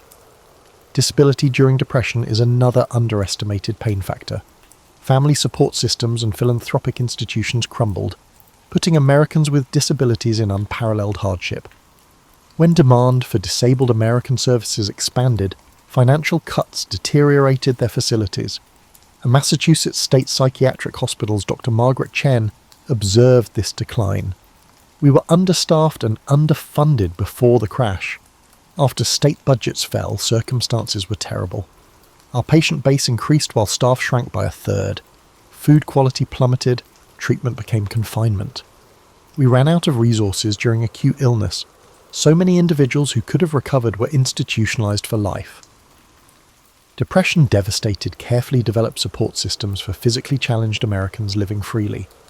When informal helpers focused on their own survival, disabled people who had retained autonomy through community networks were forced into institutionalization. The Depression produced new disability categories. Childhood malnutrition caused lifelong developmental problems. Safety requirements were abandoned to minimize costs, increasing workplace accidents. Depression-related psychological trauma caused untreated mental health issues. How economic disaster affected youth is often forgotten in Depression accounts. Schools in various locations cut academic years or shuttered due to budget limitations. Child labour, which had been falling for decades, rose as families required cash from everyone. Malnutrition at key development had lifelong physical and cognitive damage. Helen Morrison, a rural Kentucky teacher, saw these changes. Planting and harvest attendance was intermittent before the catastrophe. Many children vanished by 1932. I found them working full-time at anything they could find when I visited their homes. Some families had broken up, with children living with relatives or neighbours, while parents looked for jobs. Many of my students lost the idea of infancy as a protected period of development. These forgotten Depression scenes show how economic disaster deepened social divisions. While popular narratives highlight shared pain that linked Americans, these forgotten tales show how crises reinforced race, region, aptitude, and age hierarchies. The Great Depression created enduring legacies that shaped American society for generations in ways few could have predicted. These influences transformed behaviours and attitudes that would persist long after economic recovery. The most visible legacy was Americans' relationship with financial risk. Depression survivors developed what marketers later called Depression Syndrome, financial behaviours that prioritise security over opportunity, even when economically irrational. Millionaires who had survived bank failures maintained multiple modest accounts rather than consolidated ones. Successful professionals refused mortgages despite having ample income. Families stockpiled necessities due to concerns about future shortages. Dorothy Klein, a consumer researcher in the 1950s, noted that conventional advertising could not persuade Depression survivors. They evaluated purchases through a trauma lens. I interviewed a doctor who kept 25 pounds of coffee in his pantry. When coffee was rationed during the war, he'd developed anxiety about shortages. 20 years later, despite abundant supplies, he maintained this buffer against a threat that no longer existed. This security-oriented mindset was passed down to children raised by Depression survivors. The silent generation and early baby boomers inherited their parents' risk aversion, despite growing up in unprecedented prosperity. This generational transmission of financial trauma influenced banking, housing, and retail sectors for decades, as these sectors unknowingly catered to customers whose decision-making was influenced by psychological patterns formed during the 1930s. The Depression fundamentally altered Americans' relationship with government. Before 1929, most citizens had minimal interaction with federal agencies. By 1940, government had become an everyday presence through relief programs, employment projects, and regulatory frameworks. This created expectations that transcended traditional political divisions. Frank Holloway, who administered WPA projects in Tennessee, noted, "Before the Depression, mentioning I worked for the federal government drew suspicion. By 1936, people welcomed me because I represented jobs and assistance. People who philosophically opposed government interference now expect government solutions. This evolution wasn't about liberal or conservative, it was at a fundamental recalibration of what government was for." Cultural expressions underwent profound transformation. The arts developed dual impulses that seemed contradictory, but often existed within the same works. Unflinching documentation of suffering alongside escapist entertainment. The documentary tradition emerged in photography, Walker Evans, Dorothea Lange, and literature, Steinbeck, Wright, while escapism flourished in Hollywood musicals and superhero comics. Playwright Arthur Miller explained this duality. The theatre swung between agitprop realism and pure fantasy. What endured were works that somehow managed both, acknowledging suffering while suggesting transcendence. Audiences needed both truth and hope, reality and possibility. The Depression created a generation that approached community building with deliberate intention. Having experienced how economic disaster could isolate individuals, many survivors became what sociologists later called intentional neighbours, deliberately cultivating community connections as insurance against future hardship. The explosion of civic organisations in post-Depression America, from PTAs to neighbourhood associations, reflected this impulse. While often viewed as expressions of 1950s conformity, these organisations actually represented lessons learned from 1930s isolation. Perhaps most profound was the Depression's impact on Americans' relationship with work itself. Employment became more than an economic necessity, it became psychological validation. The experience of involuntary joblessness created lasting associations between work and identity that influenced retirement patterns for decades. To Samuel Weinstein, who studied aging in the 1970s, found, Depression survivors approached retirement differently than subsequent generations. They often couldn't articulate why continued work felt essential. One successful businessman told me, "I know I don't need the money, but I need to be needed." Their concern wasn't about income, but about avoiding the psychological state of uselessness they had experienced during unemployment decades earlier. Looking back, many aspects of American life we take for granted, from social security to bank deposit insurance, emerged directly from Depression experiences. These institutional responses to catastrophe became so normalised that their origins and crisis were forgotten, their existence seemingly natural rather than a response to specific historical trauma. What remains most remarkable about the Depression's legacy is how it demonstrated both human vulnerability and resilience simultaneously. It revealed how quickly prosperity could vanish and how fragile social structures could prove. Yet it also showed how communities could adapt and societies could reimagine themselves in response to catastrophe. As Depression survivor Eleanor Winthrop reflected, what stayed with me wasn't the hardship itself, but the discovery of what humans could withstand and create from ruins. We lost our innocence about economic security, but gained wisdom about human connection. The disappearance of the money did not diminish the value of the ingenious adaptations, extraordinary kindnesses, and communities forged in struggle that replaced it. The paradox of catastrophe is that it takes with one hand but gives with the other, and sometimes the gifts outlast the losses.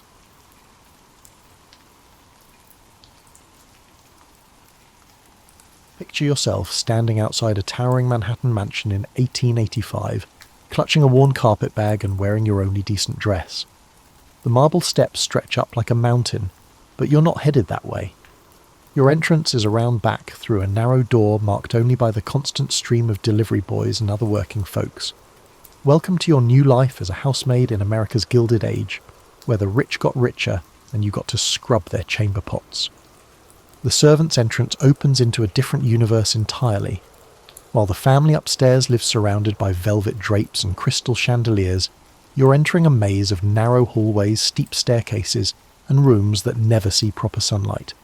The basement kitchen feels like a ship's galley, cramped, hot, and buzzing with activity. The downstairs is your world now, and it operates by rules as rigid as any royal court. Your first shock comes when the housekeeper, Mrs. Patterson, hands you a list of duties longer than your arm. Did you assume that housework only involved sweeping and dusting? Think again. You're responsible for everything from blackening the coal stoves before dawn to polishing door handles with such precision that the master of the house shouldn't see a single fingerprint. And that's just Monday. The uniform comes next. A grey wool dress that itches something fierce, covered by a white apron that must remain spotless, despite the fact that you'll be cleaning fireplaces, scrubbing floors, and hauling buckets of water up 3 flights of stairs. The little white cap perched on your head serves as both identification and humiliation. You're invisible until you're needed and needed until the job is perfect. Your bedroom is a closet-sized space under the eaves, shared with another maid named Sarah who snores like a freight train. The single window faces an air shaft, offering a view of absolutely nothing except the brick wall of the house next door. But hey, at least you get your own chamber pot, though you'll be emptying everyone else's too. The pay sounds decent at first, maybe $8 a month plus room and board. But then you discover the board consists of whatever leftovers the family doesn't want, served at a wooden table in the kitchen after the family has finished their elaborate meals upstairs. You'll eat a lot of bread and gravy, and you'll be grateful for it because jobs are scarce, and this beats the factory work that's slowly killing your cousin back home. What nobody tells you is how the hierarchy works below stairs. The butler rules like a king, the housekeeper like a queen, and you're somewhere near the bottom of the pecking order with the scullery maid and the boot boy. Everyone has a boss and someone else bosses them around. It's like a pyramid scheme, except instead of selling overpriced vitamins, you're all selling your dignity one scrubbed floor at a time. The strangest part isn't the work, it's becoming a ghost in your life. You dust around the family as they eat breakfast, invisible as furniture. You change sheets while they're at the opera, erasing any sign that you exist. You know intimate details about their lives, who's having affairs, who's losing money at cards, who can't sleep without laudanum, but they couldn't pick you out of a police lineup. Yet somehow, in this strange netherworld between upstairs and downstairs, you'll find a community. The other servants become your family, sharing gossip over stolen moments and leftover cake. You'll discover that Mrs. Patterson isn't as stern as she seems, and that even the stuffy butler once sneaked you an extra blanket during a cold snap. Your hands will become rough and red, your back will ache from bending over scrub brushes, and you'll fall into bed each night exhausted. But you'll also develop muscles you never knew you had, learn skills that would impress any modern efficiency expert, and gain a perspective on wealth and privilege that few people ever get to see from the inside. 5 in the morning marks the start of your day, with the world still in darkness and the house enveloped in a quiet that echoes with every footstep. You've learned to dress by feel, fumbling for your uniform in the pitch black, because lighting a candle would wake Sarah, and a cranky roommate makes an already difficult day downright miserable. The first task is creeping downstairs like a burglar in your workplace. Those beautiful hardwood floors that the family walks on so elegantly become your enemy in the pre-dawn hours. Every board seems designed to creak at the worst possible moment. You've mapped out the quiet spots like a criminal planning a heist, stepping only where the floorboards meet the joists. Once you reach the kitchen, it's time for the morning miracle, bringing the house to life without anyone upstairs knowing how it happens. The coal stove needs to be cleaned out, fresh coal added, and the fire coaxed back to life. Your hands turn black within minutes, and you'll spend the rest of the day trying to scrub the evidence from under your fingernails. But this temperamental iron beast is your lifeline. No fire means no hot water, no cooking, and no heat for the family's morning comfort. While the stove heats up, you're racing against time to complete what servants call the invisible ballet.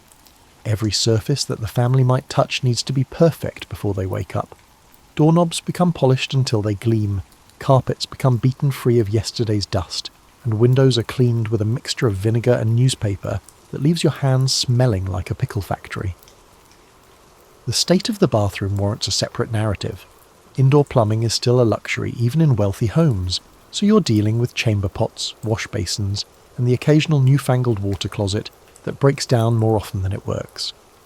Emptying and cleaning chamber pots becomes as routine as brushing your teeth, though considerably less pleasant. You develop a technique that involves holding your breath and contemplating literally anything else. Breakfast preparation happens in controlled chaos. The cook maintains strict authority in the kitchen, wielding a wooden spoon with determination to ensure that anyone who obstructs her efforts is swiftly dealt with. You're responsible for setting the dining room table with military precision. every fork exactly 1 inch from the edge of the plate, every napkin folded into perfect triangles. The family's breakfast must be delivered upstairs as if by magic, hot and impeccably arranged, while you hastily grab cold leftover biscuits and hope your stomach remains silent enough to go unnoticed. The washing routine would make a modern person weep. Everything is scrubbed by hand with lye soap that could strip paint from a barn door. Bedsheets are boiled in large copper tubs and stirred with wooden paddles, reminiscent of preparing an exceedingly tedious stew. Your hands develop calluses in places you didn't know could grow blisters, and the constant moisture makes your skin crack like dried leather. Laundry day transforms the basement into a steamy jungle. Clotheslines stretch everywhere, creating a maze of damp linens and undergarments. You learn to navigate this textile obstacle course while carrying baskets of wet laundry that weigh more than small children. The air becomes so thick with moisture that breathing feels like drowning in slow motion, and your hair escapes from your cap in rebellious wisps that make you look like you've been struck by lightning. The ironing comes next, using heavy metal irons heated on the stove. These weapons of domestic destruction weigh about 5 pounds each and retain heat like tiny furnaces. You'll burn yourself at least once a week, developing a collection of small scars that mark you as permanently as any sailor's tattoos. The family's clothes must emerge crisp and perfect, while your own uniform looks like you slept in it, which some days you practically did. Between all these tasks, you're constantly running up and down stairs that seem designed by someone who hated servants. Your legs develop the strength of a mountain climber, but your knees start protesting before you turn 25. Each trip upstairs feels like scaling Mount Everest, especially when you're carrying heavy buckets or baskets of clean laundry. The morning routine ends around 9, when the family finally makes their grand appearance downstairs. By then, you've been working for 4 hours, accomplished enough tasks to exhaust a small army, and somehow managed to make it all look effortless. The family effortlessly navigates their morning routine, unaware that a team of servants has been working tirelessly behind the scenes to ensure their comfort. The invisible line between upstairs and downstairs isn't marked on any blueprint, but it might as well be painted in neon. Cross it at the wrong time or in the wrong way, and you'll face consequences ranging from sharp words to outright dismissal. Learning to navigate this social minefield becomes as crucial as mastering the art of silver polish. Your training in invisibility starts immediately. When family members enter a room, you become a piece of furniture, useful when needed, ignored otherwise. You learn to dust around conversations about family finances, clean fireplaces while dramatic arguments unfold, and change bed linens while pretending not to notice the love letters hidden under pillows. It's akin to operating as a secret agent within your own organisation, yet the information you collect is utterly insignificant and could pose a threat if discovered. The bell system becomes your master. Every room has a cord that connects to a series of bells in the servants' hall, each with a different tone that you must memorise like a musical scale. The library bell sounds different from the morning room bell, which sounds different from the master bedroom bell. Every room is equipped with a cord that connects to a series of bells located in the servants' hall, each producing a distinct tone that one must memorise akin to a musical scale. The bell in the library has a different sound than that of the morning room, which in turn differs from the bell in the master bedroom. Should you make an error, you may find yourself in the position of having to explain why you delivered tea service to someone who actually desired their boots to be polished. Engaging in conversation with family members necessitates its own set of protocols. One should never initiate dialogue unless there is an urgent situation, such as someone's hair being on fire. Speaking to family members requires its own protocol. You should never start a conversation unless someone's hair is in danger. When spoken to, you respond with "yes sir" or "yes ma'am," followed by immediate action. Extended conversations are forbidden, even if the family member seems friendly. They might ask about your family back home or comment on the weather, but these aren't invitations for genuine human connection. They're just rich people being polite in the same way they might pat a well-behaved dog. The children of the house present special challenges. Little Master Timothy might be adorable in his sailor suit, but he's also a tiny dictator who's never heard the word "no" applied to himself. He'll demand that you drop everything to build him a fort out of dining room chairs, then cry to his mother when you explain that you need to finish your actual work first. The result?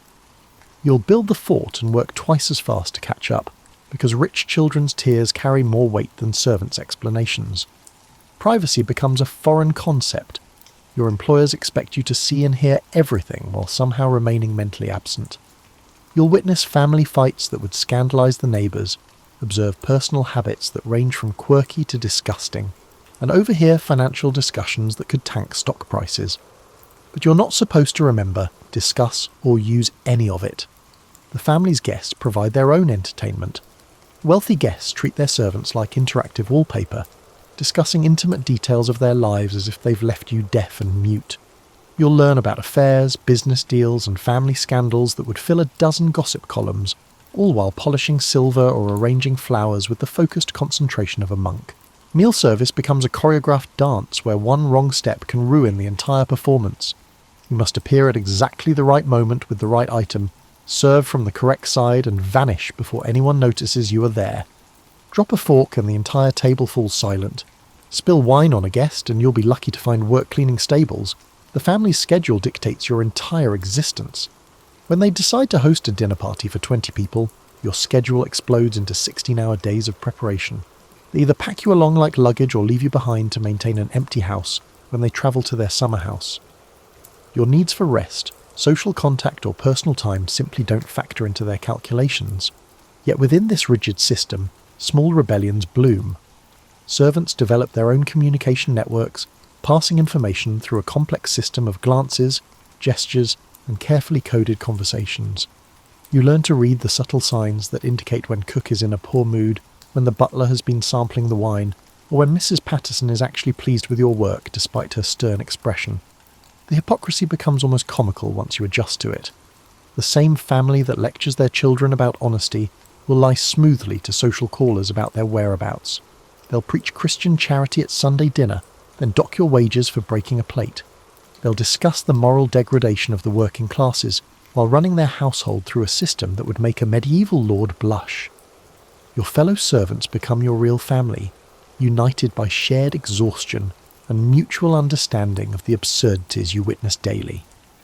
Late-night conversations in the servants' hall create bonds stronger than blood, forged by the knowledge that you're all surviving the same bizarre social experiment together. Below stairs operates like its own small kingdom, complete with rigid social rankings, unspoken rules, and enough political intrigue to rival any royal court. Understanding your place in this hierarchy becomes crucial for survival, because stepping out of a line can make your already difficult life absolutely miserable. At the top of this domestic pyramid sits the butler, a man who carries himself with more dignity than most senators and considerably more authority than the average army general. He controls the wine cellar, manages the male servants, and serves as the family's public face when they are receiving guests. In his perfectly pressed uniform and white gloves, he glides through the house like he owns it, which, in many practical ways, he does. Cross him, and you'll find yourself assigned to the worst jobs until you either quit or learn proper respect.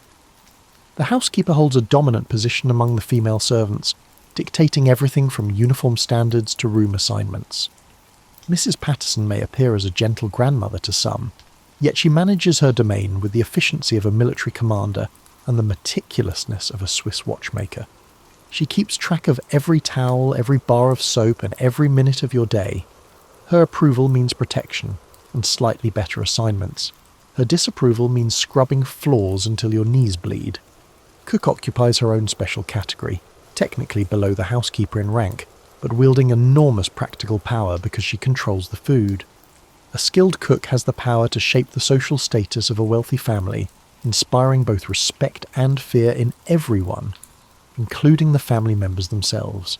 She rules her kitchen like a benevolent dictator, capable of creating masterpieces with one hand while boxing ears with the other.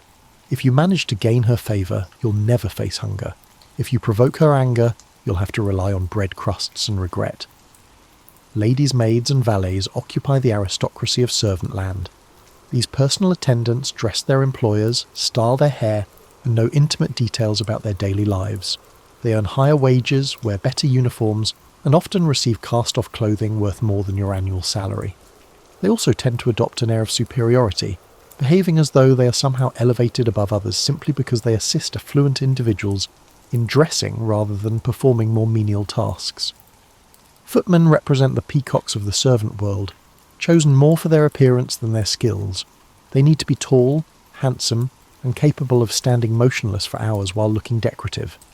Their primary duties include opening doors, serving meals, and providing visual stimulation for the family's female guests. The beneficial news is they're often too pretty to be truly bright.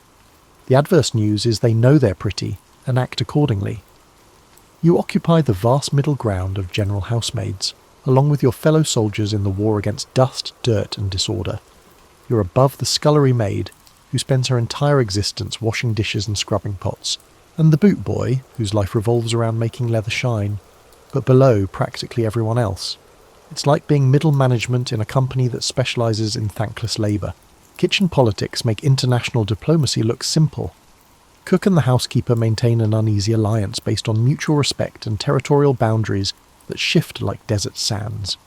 The butler considers himself above such petty concerns, which makes everyone else consider him an arrogant peacock. Personal maids gossip about their employers while somehow maintaining superiority over everyone who doesn't have access to such intimate information. Meals in the servants' hall follow protocols stricter than state dinners. At the head of the table, the butler and housekeeper receive the first service and consume the tastiest portions. Personal servants are seated next, then upper housemaids, then lower housemaids, and lastly, the truly unfortunate individuals who clean pots and polish boots.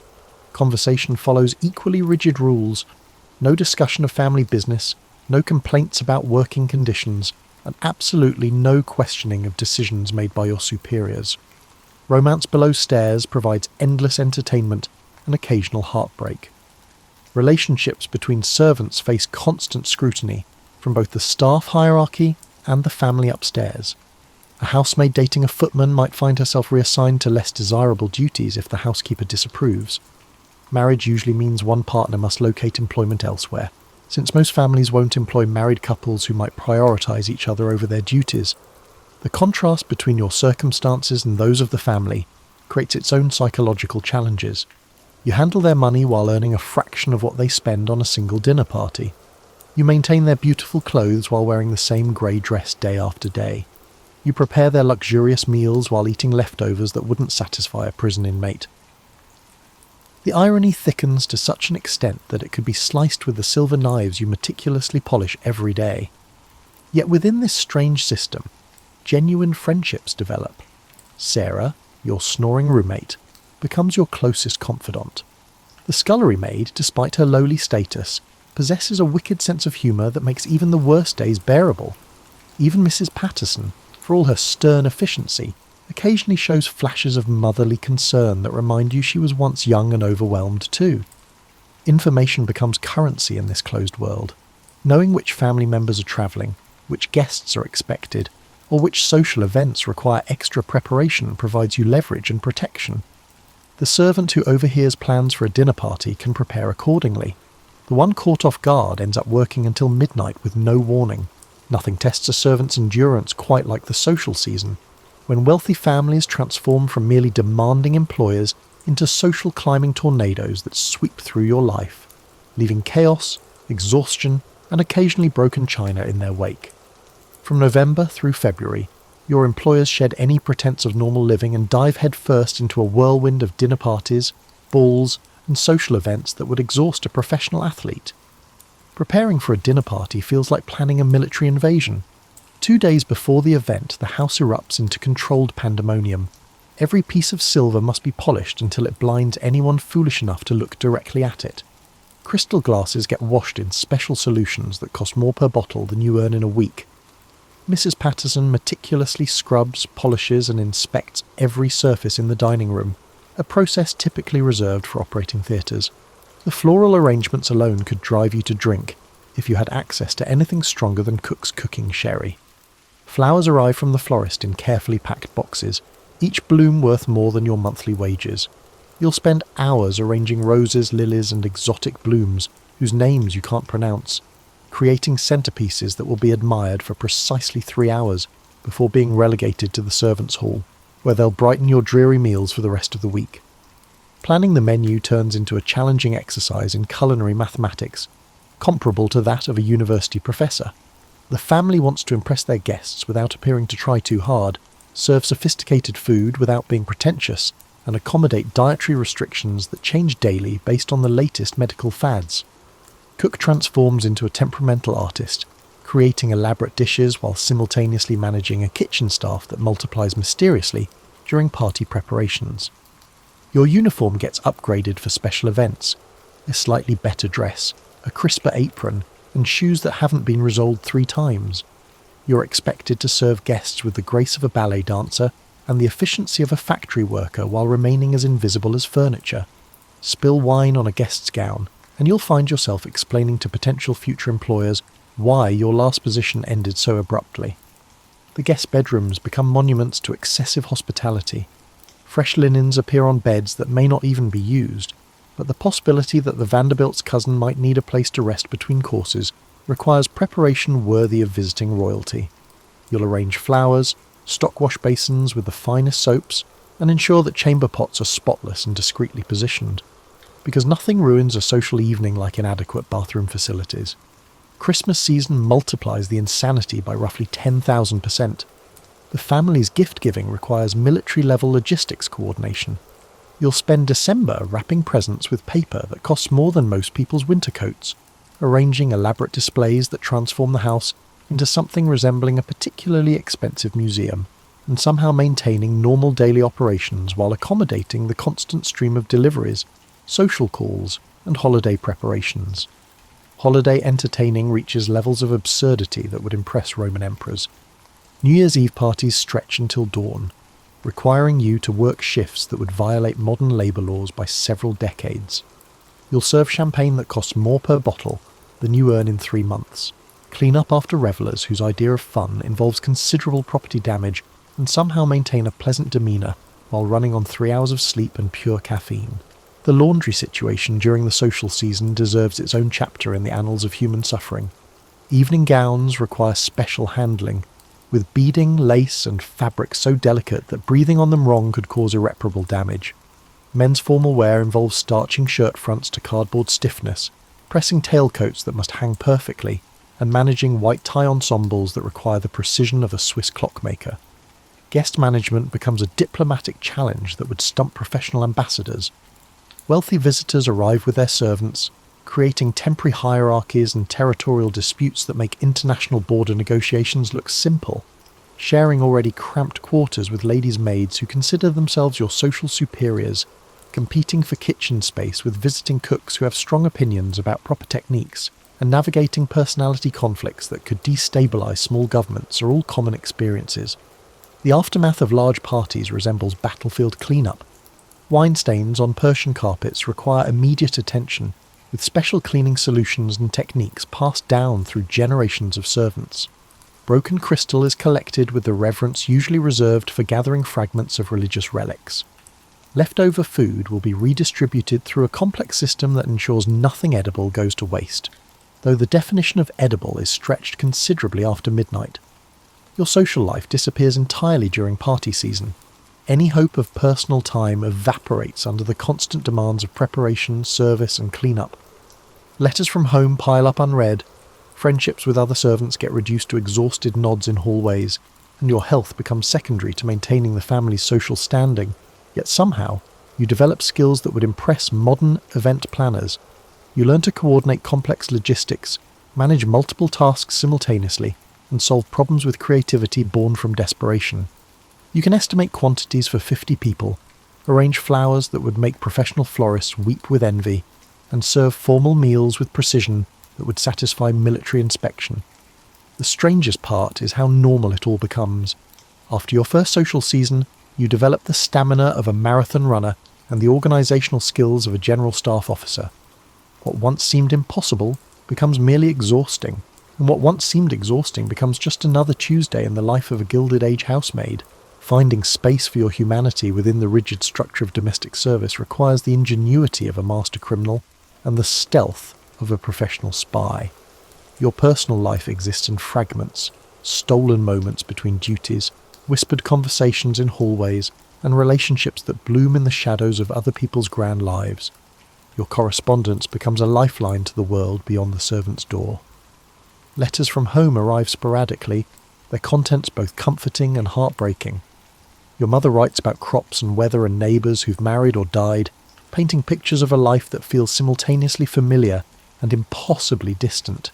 You save your pennies to send money home, knowing that your wages might mean the difference between your younger siblings eating well or going hungry, even as you survive on kitchen scraps and leftover bread.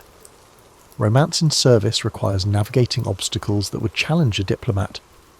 Meeting someone from outside the household means coordinating schedules that change daily, finding time when you're not exhausted from 14-hour workdays, and somehow maintaining a relationship when you can't predict whether you'll have an evening free until about 5 minutes before it happens.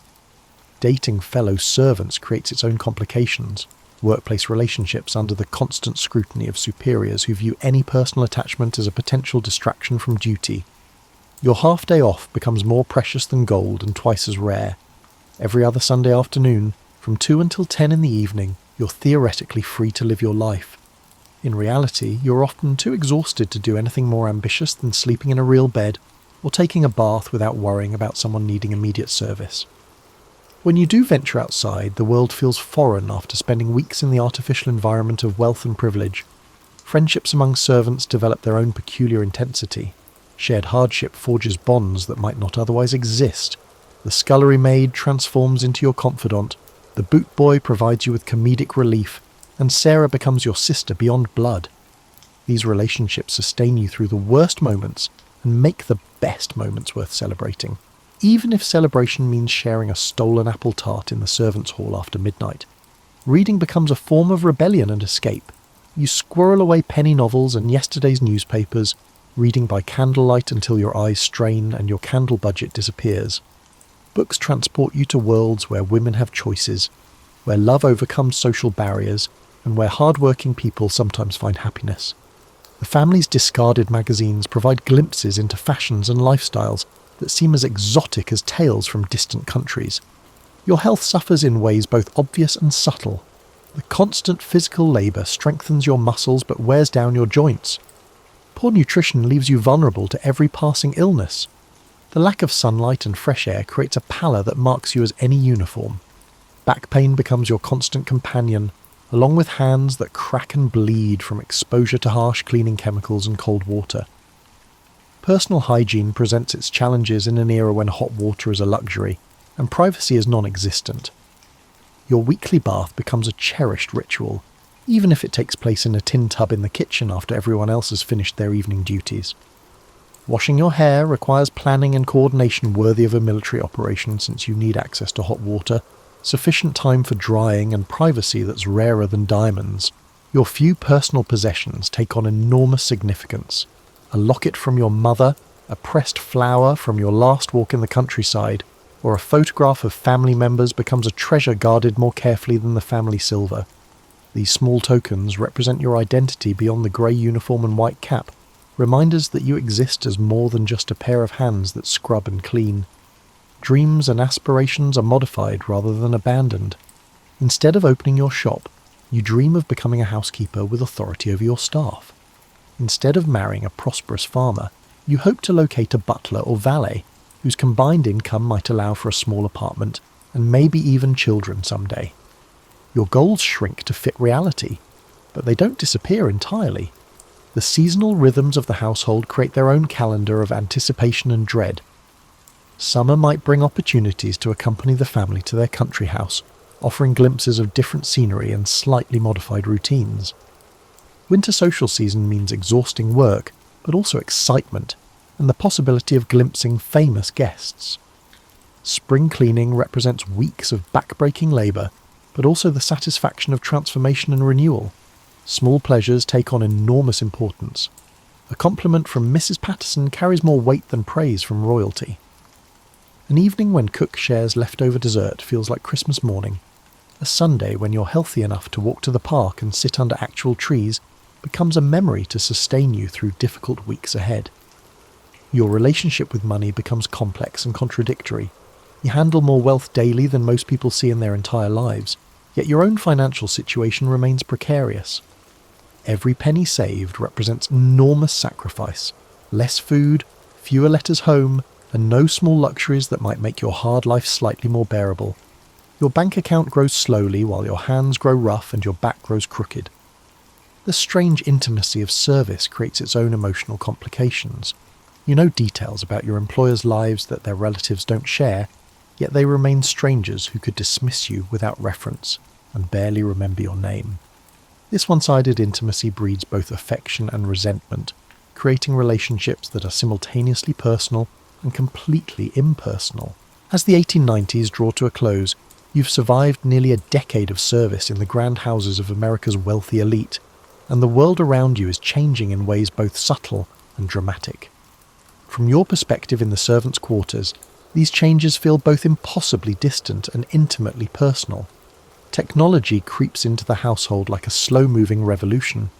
Electric lights begin replacing gas fixtures, transforming your morning routine of lamp cleaning but introducing new mysteries of switches and bulbs that sometimes work and sometimes don't. The telephone appears in the front hall like a magical device, bringing the outside world directly into the house while creating new responsibilities. Someone must answer it, and that person often turns out to be you. Your body tells the story of your service in ways that no employment record could capture. Your hands bear the permanent stains and scars of countless cleaning chemicals and burns from hot irons. Your shoulders curve slightly forward from years of bending over scrub brushes and laundry tubs. Your knees protest when climbing the endless flights of stairs that connect your basement world to the family's elevated existence. These marks of service will stay with you long after you've left domestic work behind. The skills you've developed would impress any modern efficiency expert. You can manage complex household logistics, coordinate multiple tasks simultaneously, and maintain impossibly high standards under constant pressure. You've learned to read people's moods and needs from subtle cues, mastered the art of diplomatic problem-solving, and developed the physical stamina of a professional athlete. These abilities will serve you well, whether you continue in service or venture into other forms of work. Daily proximity to extreme luxury and the labour required to maintain it has shaped your perspective on wealth and privilege. You've witnessed the ease with which one can spend money and the challenge of earning it. You've witnessed the isolation that wealth can create, even as you've experienced the exhaustion that poverty demands. This understanding of both sides of America's growing economic divide provides you insights that few people possess. The friendships forged in service carry a special intensity born from shared hardship and mutual dependence. Sarah, your long-suffering roommate, has become closer than any sister. Cook, despite her gruff exterior, has served as a mentor and mother figure. Even Mrs. Patterson, with all her stern efficiency, has shown moments of genuine care that transcended the employer-employee relationship. These bonds will outlast your employment and provide emotional support for decades to come. Years of separation and financial responsibilities have complicated your relationship with your own family. The money you've sent home has made real differences. Your youngest brother finished school instead of working in factories, your sister avoided an unfortunate marriage, and your parents kept their small farm despite several bad harvests. Yet the physical and emotional distance has created gaps that letters can't entirely bridge. You've become somewhat foreign to your origins, shaped by experiences your family can't fully understand. Marriage and family planning in service pose special difficulties that will influence your future choices. If you marry another servant, you'll understand each other's experiences but face continued economic uncertainty. If you marry outside domestic service, you'll need to explain a world that sounds almost fictional to people who haven't lived it. Children complicate everything. Servants with families obtain fewer employment opportunities and face the constant struggle of balancing parental responsibilities with professional demands. The broader social changes rippling through American society will eventually transform domestic service itself. Women are beginning to discover other employment opportunities in offices, shops, and factories. Labour movements are questioning the working conditions that you've simply accepted as natural. New technologies will gradually reduce the need for armies of servants to maintain wealthy households. Your generation represents the peak of an era that won't last forever. Your dreams have evolved through your years of service. The naive girl who first walked through the servants' entrance has been replaced by a woman who understands both her capabilities and the realistic limits of her opportunities. Even when your hard work remains largely unnoticed, you've learned to find satisfaction in it. You've discovered that dignity can be maintained even in situations designed to minimize it. The education you've received through observation and experience rivals anything offered in formal schools. You've learned about art by dusting priceless paintings, about music by overhearing private concerts, about literature by reading discarded books, and about human nature by witnessing how people behave when they think no one important is watching. This informal education has expanded your mind in ways that will continue paying dividends throughout your life. Looking back on your years in service, the experience defies simple categorization. It has been simultaneously degrading and ennobling, exhausting and educational, and isolating and community building. You've sacrificed your youth and health to maintain other people's comfort, yet you've also developed strengths and skills that you might never have discovered otherwise. You've lived through one of the most economically unequal periods in American history, not as a victim or a hero, but as a working woman doing what was necessary to survive and help your family survive. As you consider your future, whether continuing in service, marrying and starting your family, or venturing into the changing world of women's work, you carry with you the knowledge that you've already overcome challenges that would break weaker spirits. You've maintained your humanity in a system designed to reduce you to a function. You've found friendship in unlikely places, dignity in humble work, and strength in circumstances that seem designed to crush it.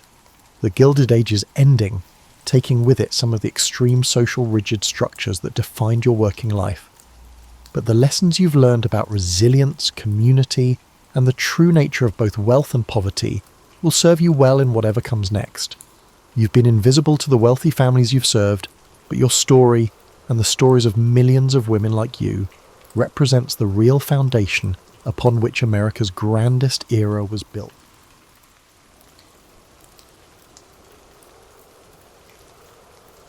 William Tecumseh Sherman was born on February 8, 1820, in Lancaster, Ohio, a frontier town on the verge of tremendous development.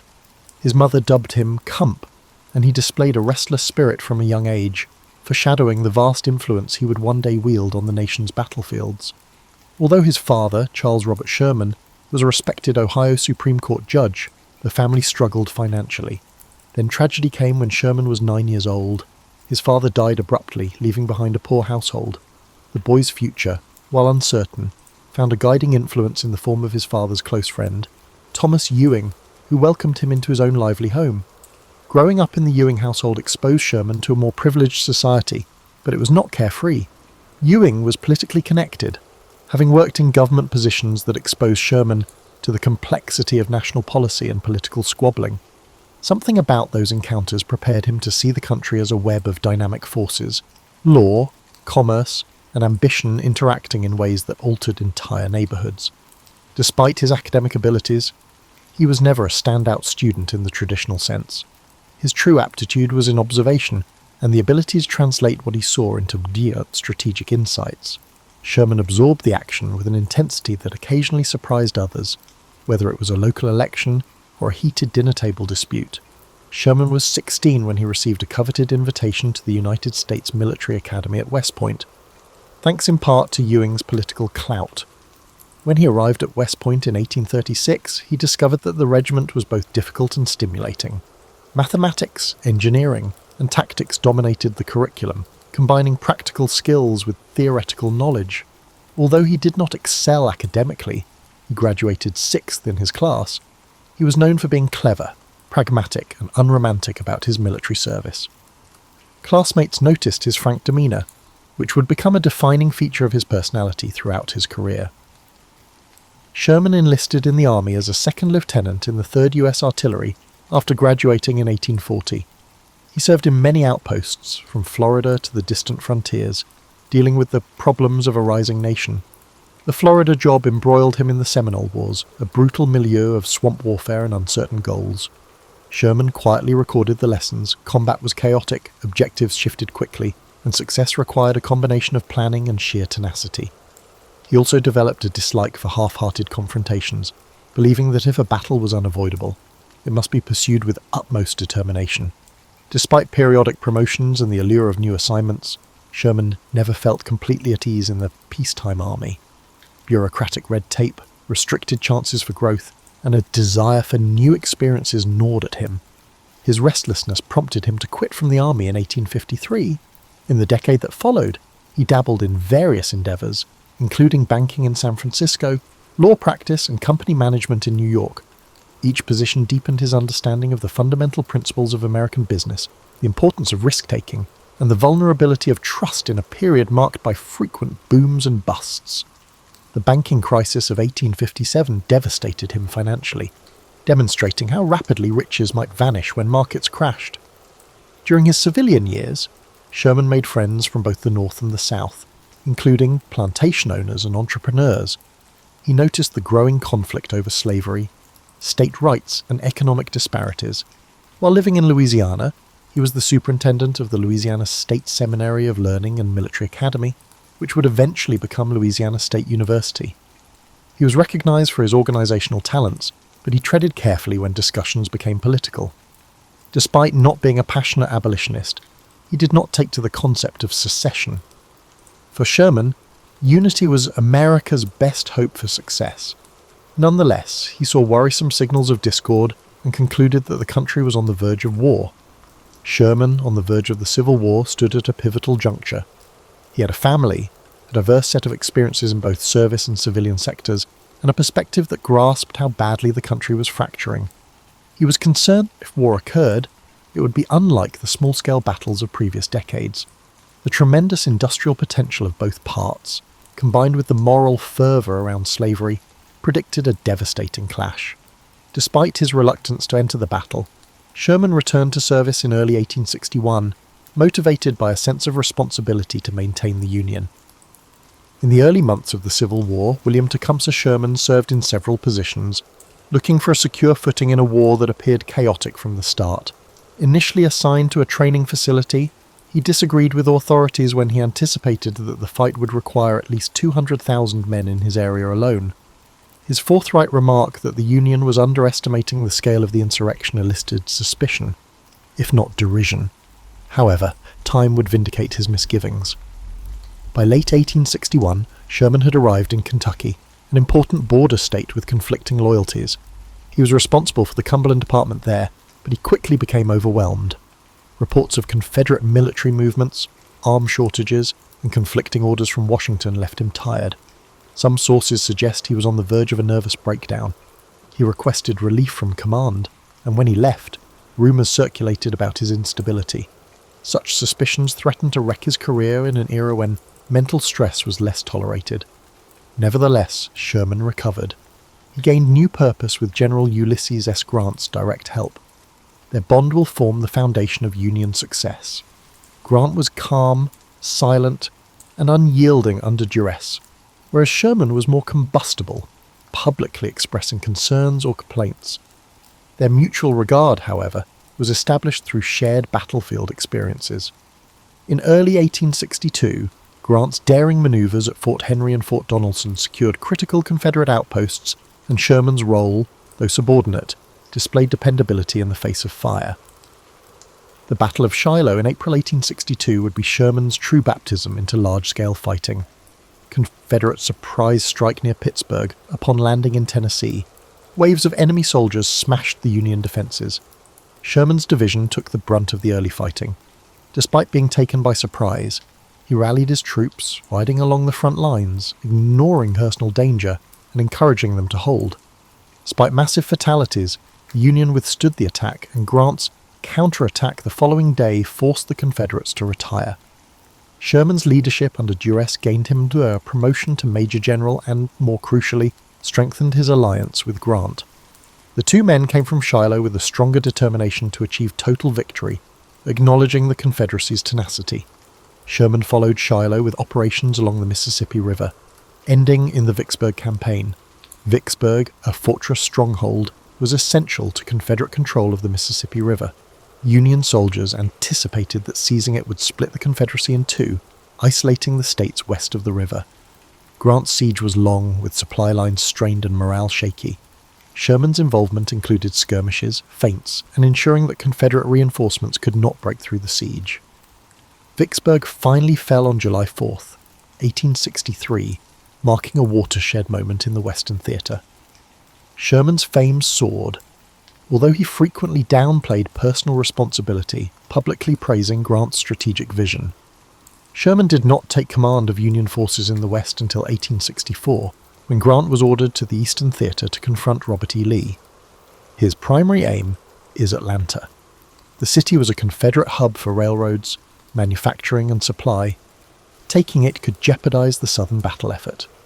Sherman launched the Atlanta Campaign in May 1864, moving across northeastern Georgia. Confederate General Joseph E. Johnston utilized an effective defensive plan, but Sherman's numerical superiority and willingness to engage in flanking actions gradually pushed Johnston back. Johnston's replacement by the more aggressive John Bell Hood increased Confederate casualties. By September, Sherman's army had conquered Atlanta, dealing a strategic and psychological blow to the South. The city's fall echoed throughout the North, helping President Lincoln's re-election chances. Sherman believed that simply occupying Atlanta would be insufficient. He wanted to cripple the Confederate capacity for future resistance. After ordering civilian evacuations, he permitted elements of the city's infrastructure to be destroyed, fueling suspicions that he was carrying out a destruction campaign. Sherman then focused on a bold and controversial strategy, the March to the Sea. The plan was to cut lines of communication, damage resources critical to the Southern war machine, and show that Confederate authorities could no longer safeguard their heart. In mid-November 1864, he led 60,000 men from Atlanta to Savannah, cutting a path across Georgia. Unlike traditional movements tethered by supply lines, Sherman's columns would live off the land, foraging freely, demolishing railroads and targeting factories. This bold tactic, at the time, attempted to break the South's resolve to continue fighting.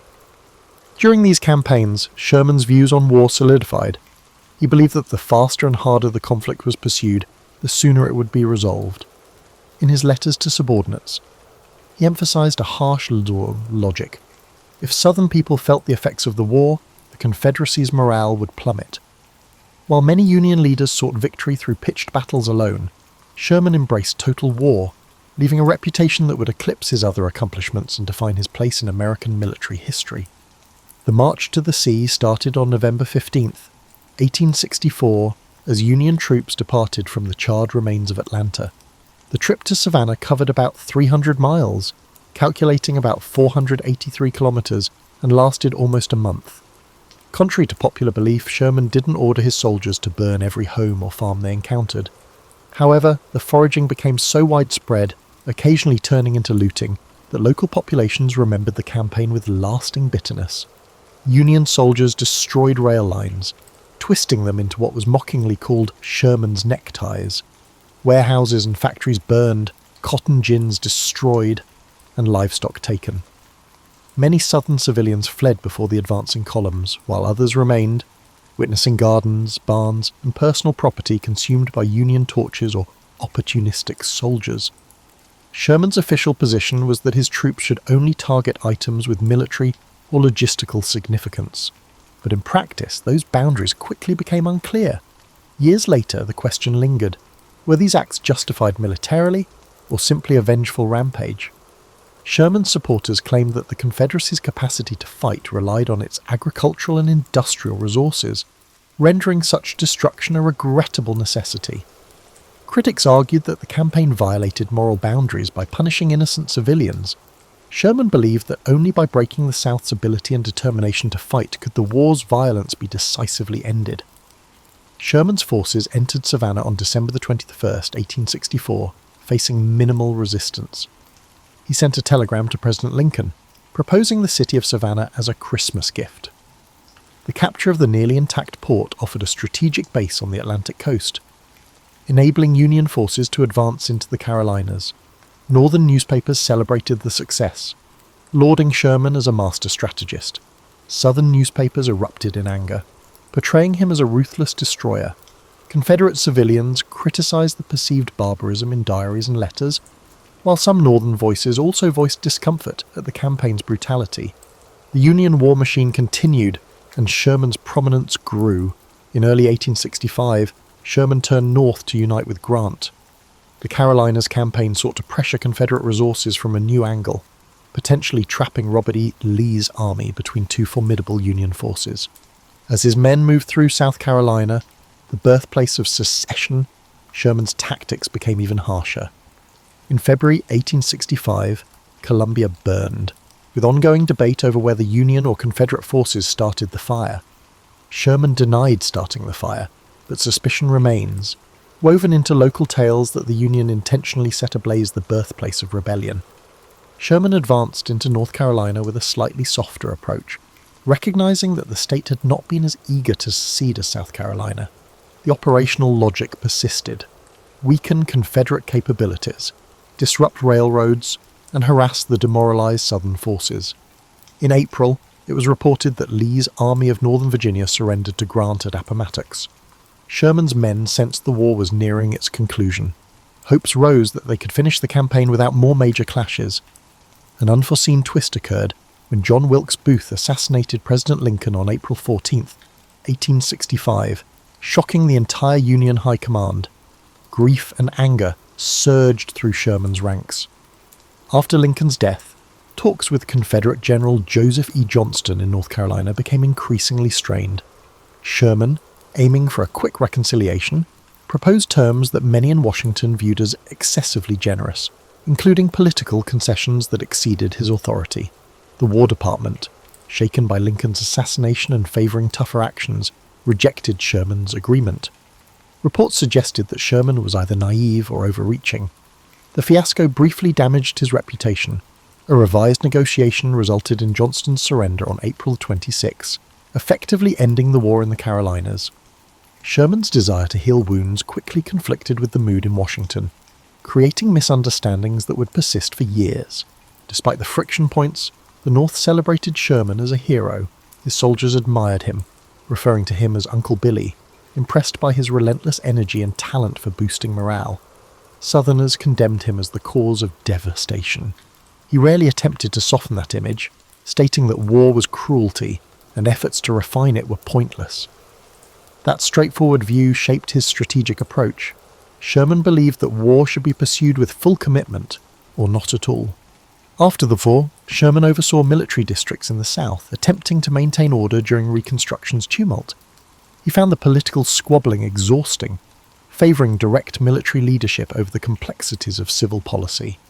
Sherman's legacy was solidified by his wartime campaigns, despite the post-war complexities that overshadowed it. The challenge for him, and for the nation, was how to address the resentment caused by total war while also focusing on rebuilding a unified country. After hostilities concluded, William Tecumseh Sherman expected the clear structure of wartime command to translate into a simple post-war position. However, the aftermath of conflict rarely produces smooth transitions. In 1865, he was appointed commander of the Military Division of the Mississippi, covering most of the devastated South. During Reconstruction, conflicts arose between President Andrew Johnson's conciliatory approach and the severe demands of radical Republicans in Congress. Sherman proceeded gingerly in this climate, avoiding political disputes. He constantly differed with civil officials and politicians about how to best manage the emancipated African American population, former Confederates, and the region's destroyed infrastructure. Sherman believed the Army's job was to maintain order, not to influence the inevitable social upheaval. He questioned whether Union troops should remain in the South indefinitely, citing the lack of a quick way to heal grave wounds. His reluctance to fully embrace Reconstruction ideas frustrated radical reformers who wanted strong federal enforcement of civil rights. White Southerners, apprehensive of the Northern presence, frequently opposed even basic Army commands. Understanding that he was in a precarious situation, Sherman sought solace in his family life. In 1866, he relocated to St. Louis, Missouri, to oversee the Military Division of Missouri. The territory stretched from the Mississippi River to the Rockies. Conflict spread westward as American expansion collided with numerous indigenous groups. Sherman's orders required him to protect settlers and railroads, which frequently resulted in battles with tribes that opposed the invasion of their areas. This period of Sherman's career is not as well known as his Civil War achievements. Native people, beset with violated treaties and forced relocations, met Sherman, a military figure who advocated employing superior force to achieve federal objectives. Sherman's perspective on the Indian Wars mirrored his entire war philosophy: decisively smash resistance to minimize prolonged carnage. He ordered campaigns that destroyed communities, decimated buffalo herds, and pushed people onto reserves. Historians decried his measures, likening them to his previous scorched earth policies. Sherman's strategy was straightforward: smash any opposition as quickly and decisively as possible. He perceived no ethical dilemma in forcefully displacing indigenous peoples in pursuit of the nation's ultimate goal. This unwavering stance cemented his reputation as a source of strong answers. Changes in Washington impacted Sherman's career path. Ulysses S. Grant became president in 1869, and Sherman was appointed commanding general of the United States Army. His new position allowed wide oversight of military operations, but disagreements with the War Department arose fast. Sherman believed that the line of command was harmed by civilian authorities' desire for greater control over army matters. The tension rose under Secretary of War William W. Belknap, who resigned under scandal. Sherman's private letters indicated his displeasure with the political milieu and a desire for the disciplined cooperation of wartime. Sherman suffered family issues. Ellen hailed from a devout Catholic household, whereas Sherman had no interest in organised religion. Their opposing viewpoints occasionally produced tension. One son, Willie, died tragically during the war, leaving an emotional scar on the family. Another son, Thomas Ewing Sherman, became a Jesuit priest, which Sherman reluctantly accepted. Sherman composed his memoirs during these changes, and they were first published in 1875. This 2-volume book, Memoirs of General William T. Sherman, gives a plain account of his life, from birth until the Civil War. Critics praised its readability and honesty, while several expressed concern about omissions and biases. He openly said at the outset that he would report events as he saw them, regardless of whether they disturbed anyone. The memoirs shaped the public's perception of him as a general who believed in direct action and open communication. Sherman headed an army that was struggling to find its place in a changing country in the 1870s. Industrialization accelerated, questions about global development arose, and the frontier vanished. The army shrank, overshadowed by new millionaires and the volatile politics of the Gilded Age. Sherman frequently bemoaned that the populace had grown complacent about national defence, ignoring the painful lessons of the Civil War. In quieter moments, he realised that a diminished army presence was precisely what a reunited country needed, even if it left him feeling a little lost. The Great Railroad Strike of 1877, which saw federal troops dispatched to quell labour unrest, was the final major dispute of his tenure. Sherman struck a compromise between compassion for workers' concerns and the necessity for order, directing a reaction that sought to minimise bloodshed. The incident pointed at a new sort of internal conflict, industrial turmoil supplanting sectional conflicts. Sherman, noted for his directness and rigidity, was reminded that war is never static. It changes with the intricacies of civilization. As the 1880s began, William Tecumseh Sherman entered retirement but stayed a notable public figure. In 1882, he stepped down as commanding general, concluding nearly 20 years of consistent leadership in a transforming army. Civic groups, lecture circuits, and political activists often pursued him. Some urged him to run for president, thinking his combat experience and integrity would resonate with Americans. Sherman famously declined, stating, "I will not accept if nominated and will not serve if elected." The statement reflected his post-war identity as someone who had witnessed the harsh realities of politics, leading him to avoid more profound involvement. His reluctance to run for government came from several factors. He was wary of the constant manoeuvring that characterized national elections. His straightforward attitude conflicted with the need to appease groups and trade favors. He understood that his reputation, forged through tough tactics in Georgia and the Carolinas, could provoke significant backlash in the South and among moderate northern voters. He felt his skills were better suited for organising and leading in challenging situations, rather than in standard governance negotiations. Sherman travelled extensively, giving speeches on Civil War events and promoting a strong, practical military policy, even after leaving formal duties. He seldom softened his remarks. At veterans' reunions, he portrayed the stern uncle, reminding former troops that war was not a glorious adventure. He emphasised to younger audiences that the Civil War was much more complex than just heroes and villains. He stood firm in his decisions, asserting that his aggressive campaigns had reduced the conflict's length. He was honest about his views on Reconstruction's outcomes. He observed the South's economic recovery, the emergence of Jim Crow laws, and ongoing social inequalities. He did not advocate for radical solutions to racial disparity, viewing it mainly as a civilian issue. Some critics viewed Sherman's attitude as evasive, claiming he was dodging moral responsibility. He said his main aim was to preserve the Union, not to create an equal society. Although Sherman was strategically skilled, his limited view on social fairness reflects the shortcomings of his era, which is clear in hindsight. At the same time, narratives about his private life became gentler. He enjoyed engaging with former allies, especially Ulysses S. Grant, whose presidency concluded amid controversy and failure. Sherman stayed loyal to Grant, honouring their bond from the war despite any controversies. They occasionally gathered to voice their discontent regarding how their legacies turned into political issues. When Grant died in 1885, Sherman mourned publicly, delivering eulogies that highlighted loyalty, the virtue that had united them through numerous conflicts. In the 1880s, new industries and technologies captured public attention. Railroads spanned the continent, telephones connected people, and corporations grew. Sherman felt torn after observing these changes. He appreciated America's ambition for growth, but worried about possible societal instability. The Great Railroad Strike indicated rising unrest among industrial workers. He warned that if class tensions weren't handled correctly, they could erupt violently. Although he wasn't an economist, he identified conflict patterns and warned political leaders that neglecting labour demands could lead to chaos similar to the devastation of war. Sherman, who relocated to New York City later in the decade, joined various clubs and wrote letters condemning the rise of sensational journalism. He was accustomed to media scrutiny. During the war, he was portrayed as either a hero or a criminal. Tabloids thrived on sensationalism, making him cautious about interviews. Young journalists sought his views on military issues.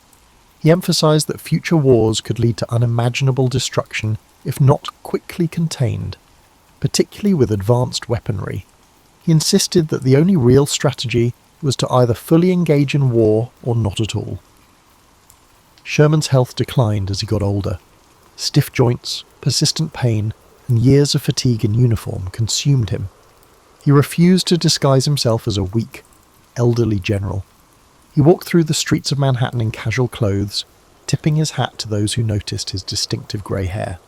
He visited West Point and other army locations rarely, providing straightforward advice: train with discipline, but hope you never have to use it in a civil war. Listeners felt that beneath his tough exterior were deep wounds shaped by the harsh realities of war. In his later years, the people embraced him as a grandfather figure. His once fierce demeanour mellowed over time. Fundamentally, he was the man who bravely marched through Georgia, firmly believing that such harshness was essential. In the evolving landscape of modern America, William Tecumseh Sherman remained prominent, his influence softened rather than faded, a reminder of when cities trembled at the sight of blue-clad troops.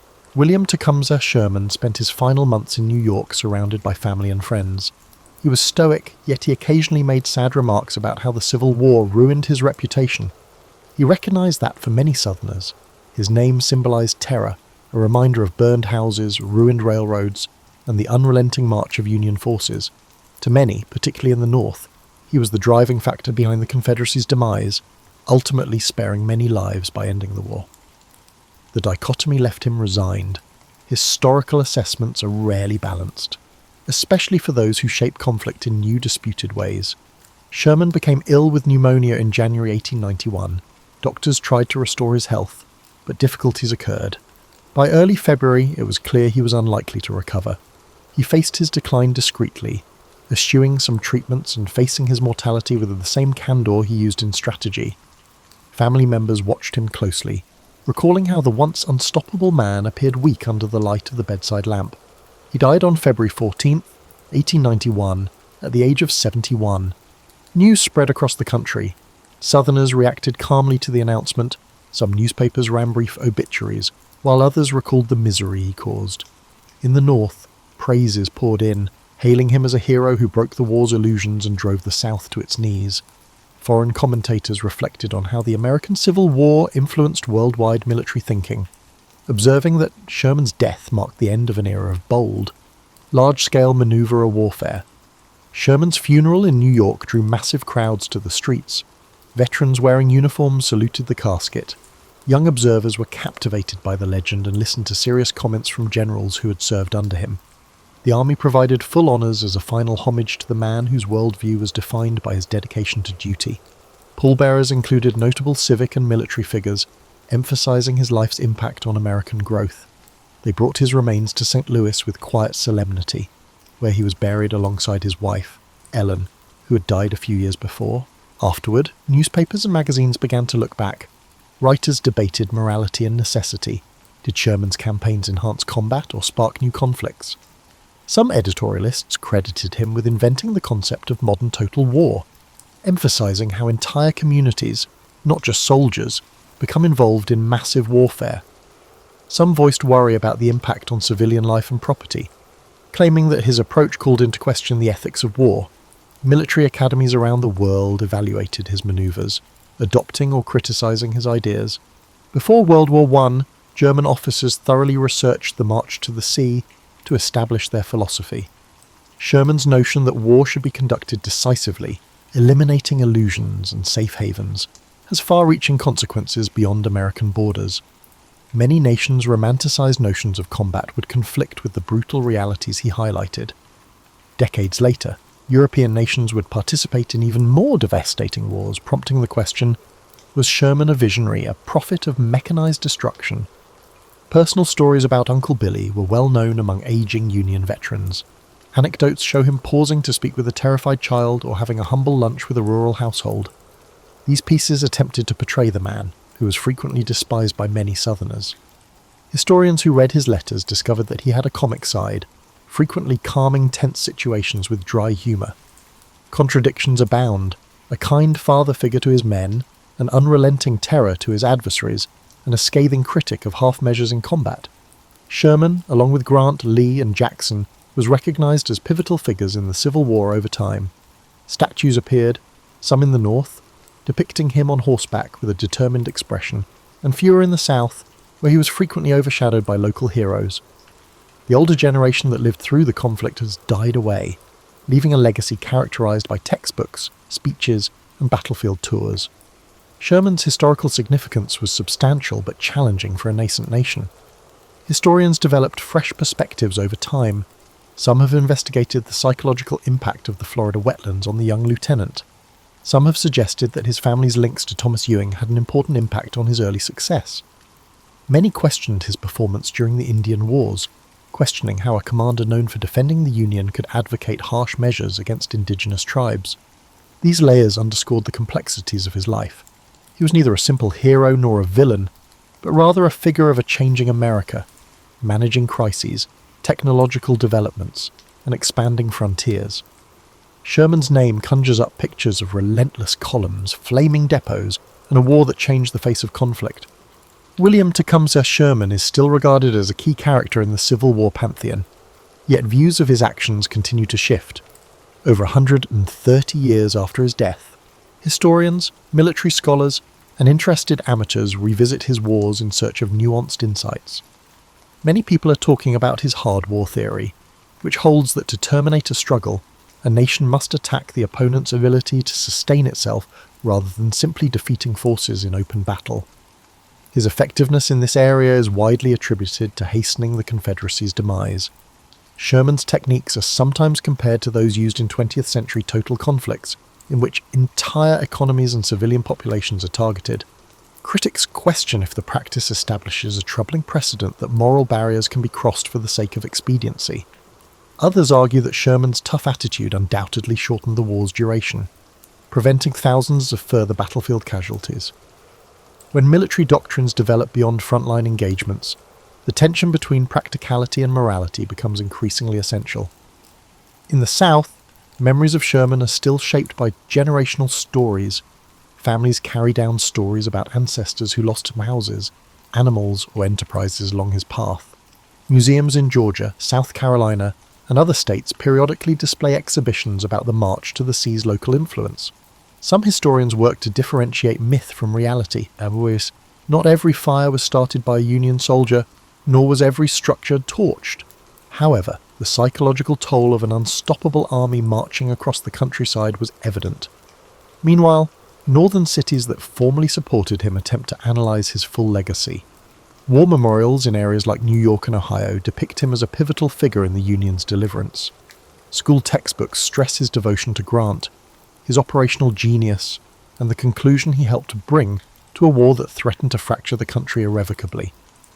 A few paragraphs might describe how he disliked political power and preferred clear command. Younger generations perceive a nearly cinematic figure, brazen, unstoppable, a contradiction of savagery and compassion, who altered Americans' perceptions of battle. Sherman's personal documents, which are preserved in libraries, illustrate the intricacies of his relationships.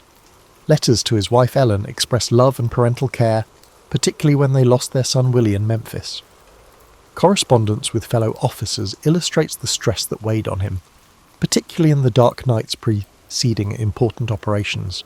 There's a fleeting impression that, beneath the stern general's public face, a man struggled with the internal reservations about the unstoppable machine he'd set in motion.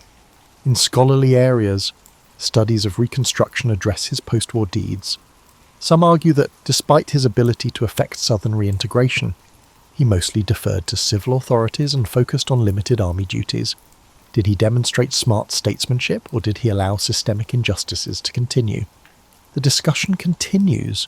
According to the record, Sherman considered himself first and foremost a soldier, and he rarely saw the army as an instrument for sweeping social engineering.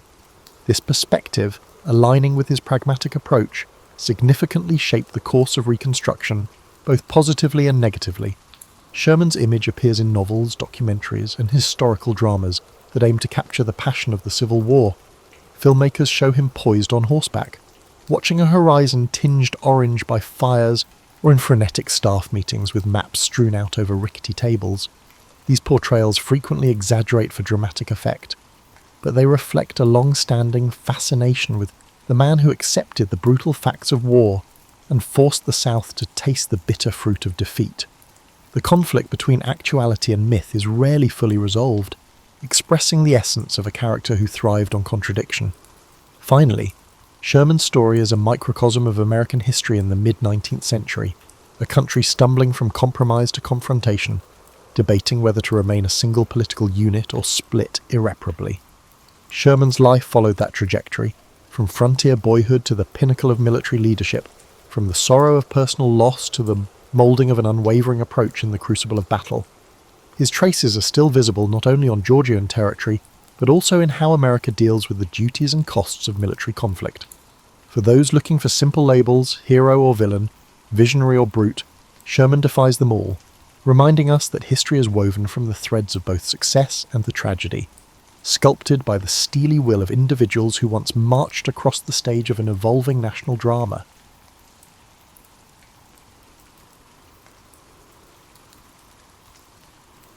Battle of Gettysburg began on the morning of July 1st, 1863.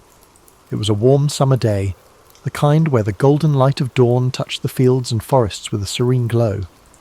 But the tranquility of the Pennsylvania countryside would soon be shattered by the thunder of battle. This clash was not merely another skirmish in the long and bloody conflict of the Civil War. It was a turning point, a moment where the fate of the Union and the Confederacy hung precariously in the balance. General Robert E. Lee, commanding the Confederate Army of Northern Virginia, had set his sights on a bold invasion of the North. His army, emboldened by a string of victories, marched into Pennsylvania with the hope of striking a decisive blow that would force the Union to sue for peace. Lee's strategy was not just about military conquest. It was about shaking the Northern resolve, bringing the war to Union soil, and perhaps swaying foreign powers to recognize the Confederacy.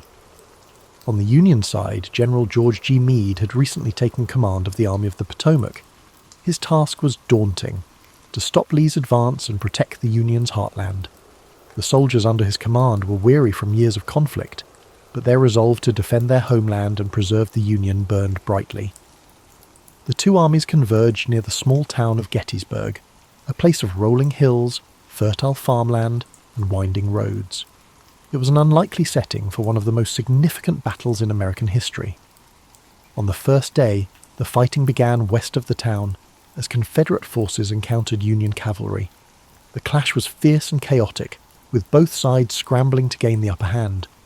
By day's end, the Confederates had pushed Union forces back through the town and onto the high ground to the south, securing an early advantage. The second day of the battle dawned with tension thick in the air. The Union Army had established a strong defensive position along a series of hills and ridges known as Cemetery Hill, Culp's Hill, and Little Round Top. Lee, confident in his army's strength, launched a series of attacks to break the Union lines. The fighting on July 2nd was intense and bloody. At Little Round Top, Union Colonel Joshua Lawrence Chamberlain and the 20th Maine Regiment made a heroic stand to defend the hill's southern flank. Outnumbered and nearly out of ammunition, Chamberlain ordered a desperate bayonet charge that drove the Confederates back and secured the Union's position. It was a moment of extraordinary courage, one that would later be remembered as a turning point in the battle. Elsewhere, the fields of wheat and peach orchards became killing grounds, their beauty scarred by the carnage of war. The air was thick with smoke and the cries of the wounded. Soldiers on both sides fought with ferocious determination, knowing that the stakes were higher than ever. By the end of the day, the Union lines had held, but at a terrible cost. The third and final day of the battle, July 3rd, brought the infamous assault known as Pickett's Charge. Lee, believing that a concentrated attack on the Union centre could break their lines, ordered 12,500 Confederate soldiers to march across open fields under heavy Union artillery fire. The sight of that charge was both awe-inspiring and harrowing. The Confederate soldiers advanced in tight ranks, their banners waving, their determination unyielding. But the Union defenders, entrenched on Cemetery Ridge, unleashed a devastating barrage of cannon and musket fire. The fields became a scene of chaos as men fell by the hundreds. Despite their bravery, the Confederate soldiers could not overcome the Union's defences. The charge was repelled, and the fields were littered with the fallen. As the sun set on July 3rd, the Battle of Gettysburg came to an end. Lee, realising that his army could not sustain another assault, began the long retreat back to Virginia. The Union army, though battered and exhausted, had won a decisive victory. It was a moment of relief and triumph for the North, a turning point that shifted the momentum of the war. The cost of the battle was staggering. Over 50,000 soldiers were killed, wounded, or missing.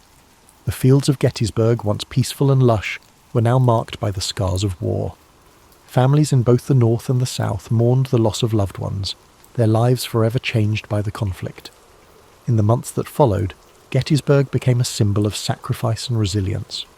On November 19th, 1863, President Abraham Lincoln delivered the Gettysburg Address at the dedication of the Soldiers' National Cemetery. His words, though brief, captured the essence of what the battle had come to represent. He spoke of a nation conceived in liberty and dedicated to the proposition that all men are created equal. He reminded the audience that the soldiers who had fought and died at Gettysburg had done so to ensure that freedom and democracy would endure. The Battle of Gettysburg remains one of the most studied and remembered events in American history. It was a moment of profound struggle and sacrifice, a reminder of the costs of war and the resilience of the human spirit. The bravery of the soldiers on both sides, their dedication to their causes, and the impact of their actions continue to echo through time. As you drift into sleep, let the story of Gettysburg fill your mind with a sense of reverence and reflection. Imagine the stillness of the fields after the battle, the quiet wind carrying the memory of those who fought and fell. Feel the weight of their sacrifice, but also the hope that their struggle helped to shape a better future. The aftermath of the Battle of Gettysburg left an indelible mark, not only on the landscape of Pennsylvania, but also on the hearts and minds of the American people. The quiet town that had seen a horrific convergence of armies now bore the weight of countless graves, hastily dug for the fallen soldiers. The once lush fields, orchards, and rolling hills were now etched with scars of war, trenches, shattered fences, and abandoned artillery. In the days immediately following the battle, the townspeople of Gettysburg rose to meet the grim reality of what had unfolded. Civilians who had sought shelter during the 3 days of fighting now ventured out to help the wounded and dying. Homes, barns, and churches were transformed into makeshift hospitals. Women, men, and even children worked tirelessly to bring comfort to soldiers, regardless of the uniforms they wore. The lines of battle blurred in the face of shared humanity. Doctors and nurses were overwhelmed by the sheer number of wounded. Medical supplies were scarce, and the knowledge of sanitation was rudimentary at best. Despite the primitive conditions, countless acts of compassion unfolded as townspeople did what they could to save lives or bring solace to those whose time was short. As the Confederate army retreated southward, General Lee bore the burden of his army's defeat. The invasion of the North had failed, and the high hopes of a quick victory and a potential peace agreement were dashed. For Lee, Gettysburg marked a turning point, a moment when the tide of the war began to turn decisively against the Confederacy. The loss of so many men and the inability to break Union resolve were blows from which his forces would never fully recover. For the Union, the victory at Gettysburg was a critical morale boost. General Meade, despite some criticism for not pursuing Lee's retreating army more aggressively, had achieved what many thought impossible. The Army of the Potomac had stood firm against Lee's forces, proving that the Union could hold its ground and turn the tide of the war. The significance of Gettysburg reached far beyond the battlefield. It became a symbol of the broader struggle, the fight to preserve the Union and the principles upon which it was founded. In the months following the battle, efforts began to ensure that the sacrifices made there would not be forgotten. One of the most poignant moments came on November 19, 1863, with the dedication of the Soldiers' National Cemetery at Gettysburg. President Abraham Lincoln was invited to deliver a few remarks, following a lengthy oration by Edward Everett, a renowned speaker of the time. Lincoln's address, though brief, would become one of the most enduring speeches in American history. Standing on the blood-soaked fields of Gettysburg, Lincoln spoke not only to honour the dead, but to remind the living of the greater cause for which they had fought. His words, beginning with the now iconic phrase, 7 years ago, framed the battle within the context of the nation's founding ideals. He reminded the audience that the soldiers had given their lives so that government of the people, by the people, for the people, shall not perish from the earth. Lincoln's Gettysburg address was met with a mixed reception at the time, with some viewing it as too brief and simplistic. However, history would elevate his words to the status of a national treasure. The address encapsulated the purpose of the war and the vision of a nation united not by force, but by shared values and ideals. The legacy of the Battle of Gettysburg continued to shape the course of the Civil War. While the conflict raged on for nearly 2 more years, Gettysburg marked a critical turning point. It showed that the Union could resist the might of the Confederacy, and that the resolve of its people would not be broken. The war's conclusion in 1865 brought an end to the fighting, but left the nation grappling with the wounds it had inflicted upon itself. The fields of Gettysburg became a place of reflection and remembrance, a site where the cost of division was laid bare. Over the years, Gettysburg transformed from a battlefield to a place of education and pilgrimage. Monuments and markers were erected to honour the soldiers who had fought and died there, preserving their memory for future generations. Visitors from across the country and around the world came to walk the hallowed ground, to reflect on the sacrifices made, and to ponder the lessons of history. Today, Gettysburg stands as a testament to the resilience of the human spirit and the enduring struggle for freedom and equality. It reminds us of the fragility of unity and the strength required to preserve it. The lessons of Gettysburg echo through time, challenging us to remember that the cost of division is far greater than the effort required to come together. As you rest tonight, let the story of Gettysburg remind you of the courage and sacrifice of those who came before us. Imagine the quiet fields at dawn, the soft rustle of the wind, and the stillness that now blankets a place once filled with chaos. Let the strength of their resolve bring you a sense of peace, and may their legacy inspire hope and understanding in your heart. The legacy of Gettysburg extends far beyond the battlefield itself. It remains a cornerstone of American history, not only as the site of a pivotal clash during the Civil War, but also as a symbol of the nation's enduring struggle to reconcile its ideals with its realities. The battlefields and memorials at Gettysburg now stand as a reminder of the courage, sacrifice, and humanity displayed by those who fought there, as well as the immense costs of division and conflict. In the years following the Civil War, Gettysburg became a focus for national healing. Veterans from both the Union and the Confederacy returned to the site to honour their comrades and reflect on the events that had shaped their lives. These reunions, particularly those held on significant anniversaries of the battle, fostered a sense of reconciliation and shared purpose. Despite the lingering wounds of war, these gatherings underscored a shared humanity that transcended the divisions of the past. One of the most moving examples of this came during the 50th anniversary of the battle in 1913. Veterans from both sides, now old men, came together to remember their shared history. The event culminated in a symbolic handshake across the stone wall at the site of Pickett's charge, a powerful gesture that reflected the desire for unity and peace. These reunions were not without their complexities, but they marked an important step in the nation's journey toward healing and understanding. Over time, Gettysburg evolved into a place of education and reflection. The Gettysburg National Military Park established in the late 19th century and further developed in the 20th, preserves the battlefield and its many monuments, ensuring that future generations can walk the same paths and learn the same lessons. The park's museum and visitor centre provide context and insight into the events of the battle, offering a deeper understanding of its significance and the people who shaped it. The Gettysburg Address, too, continues to resonate as a defining moment in American history. Lincoln's words, spoken with such clarity and purpose, serve as a reminder of the ideals upon which the United States was founded. They challenge us to honour the sacrifices of those who fought by striving to create a more just and equitable society. Today, Gettysburg stands as a living testament to the enduring importance of history. It draws visitors from across the globe who come to honour the past, reflect on the present and consider the future. The battlefield, with its rolling hills, stone walls and quiet woods, invites contemplation. Walking its paths, one cannot help but feel a connection to the stories of those who stood there, to the bravery and determination that defined them, and to the lessons they left behind.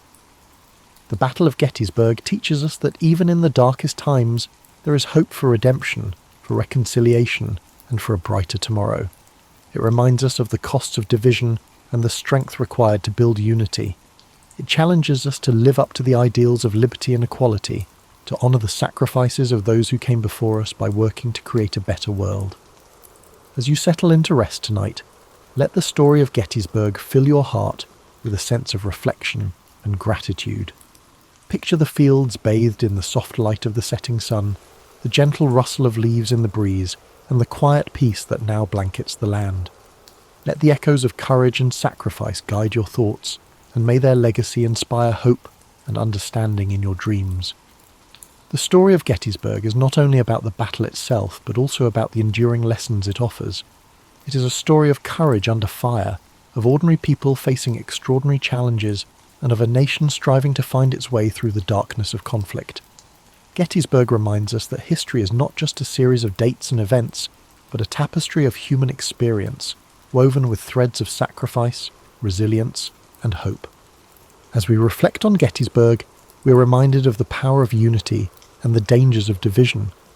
The Civil War, of which Gettysburg was a turning point, was born out of deep-seated disagreements and unresolved tensions. The soldiers who fought at Gettysburg came from different walks of life, different regions and different perspectives, but they shared a common humanity. Their bravery and sacrifice speak to the strength of the human spirit, even in the face of unimaginable hardship. In the years following the battle, the memory of Gettysburg became a source of inspiration for those working to rebuild and reconcile a fractured nation. The scars of war ran deep, but so too did the determination to heal. Gettysburg became a symbol of what could be achieved when people came together to confront their shared challenges and embrace their common humanity. The stories of the individuals who fought at Gettysburg add depth and texture to the history of the battle. From generals like Robert E. Lee and George Meade, whose decisions shaped the course of the conflict, to the rank-and-file soldiers who carried out those orders with bravery and resolve, each story adds a layer of understanding to the larger narrative. These men, from both the Union and Confederate armies, faced unimaginable adversity with courage and dignity. One of the most enduring legacies of Gettysburg is its role in shaping the collective memory of the Civil War. The battlefield, now a serene and solemn place, serves as a reminder of the costs of war and the value of peace. Monuments and markers dot the landscape, each telling a story of the men who fought and the sacrifices they made. Visitors to Gettysburg are often struck by the quiet beauty of the place, a stark contrast to the violence that once engulfed it. The Gettysburg Address, delivered by President Lincoln just months after the battle, continues to resonate as a call to action and a statement of purpose. Lincoln's words remind us of the importance of dedication, of recommitting ourselves to the principles of freedom and equality. His speech, though brief, captures the essence of what Gettysburg represents, not just a battle, but a turning point in the ongoing struggle to create a more perfect union. Today, Gettysburg remains a place of pilgrimage for those seeking to understand the complexities of the past and draw inspiration for the future. The stories of those who fought there, the lessons of unity and perseverance, and the enduring call to honour their sacrifices continue to guide us. Gettysburg is not just a place on a map, it is a symbol of resilience, a reminder of what we can achieve when we come together to face our challenges. As you drift off to sleep tonight, let the story of Gettysburg wrap around you like a warm blanket of reflection and peace. Imagine the stillness of the battlefield at dawn, the quiet hum of nature reclaiming a place once filled with chaos. Let the courage and sacrifice of those who stood there inspire you, reminding you that even in the darkest times there is light to be found. Thank you for spending this time with us on History and Sleep. May the story of Gettysburg bring you a sense of calm, perspective and hope. Sleep well, and may your dreams be filled with peace, understanding, and the enduring strength of the human spirit. Sweet dreams.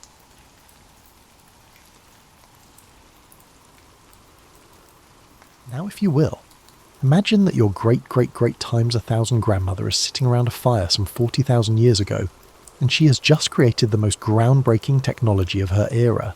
No, it won't be the wheel for another 35,000 years. She has discovered a way to leave meaningful marks on cave walls. Prior to this point, human knowledge was like water attempting to survive in a sieve. Entire libraries of knowledge just vanished into the smoky prehistoric air whenever an elder passed away.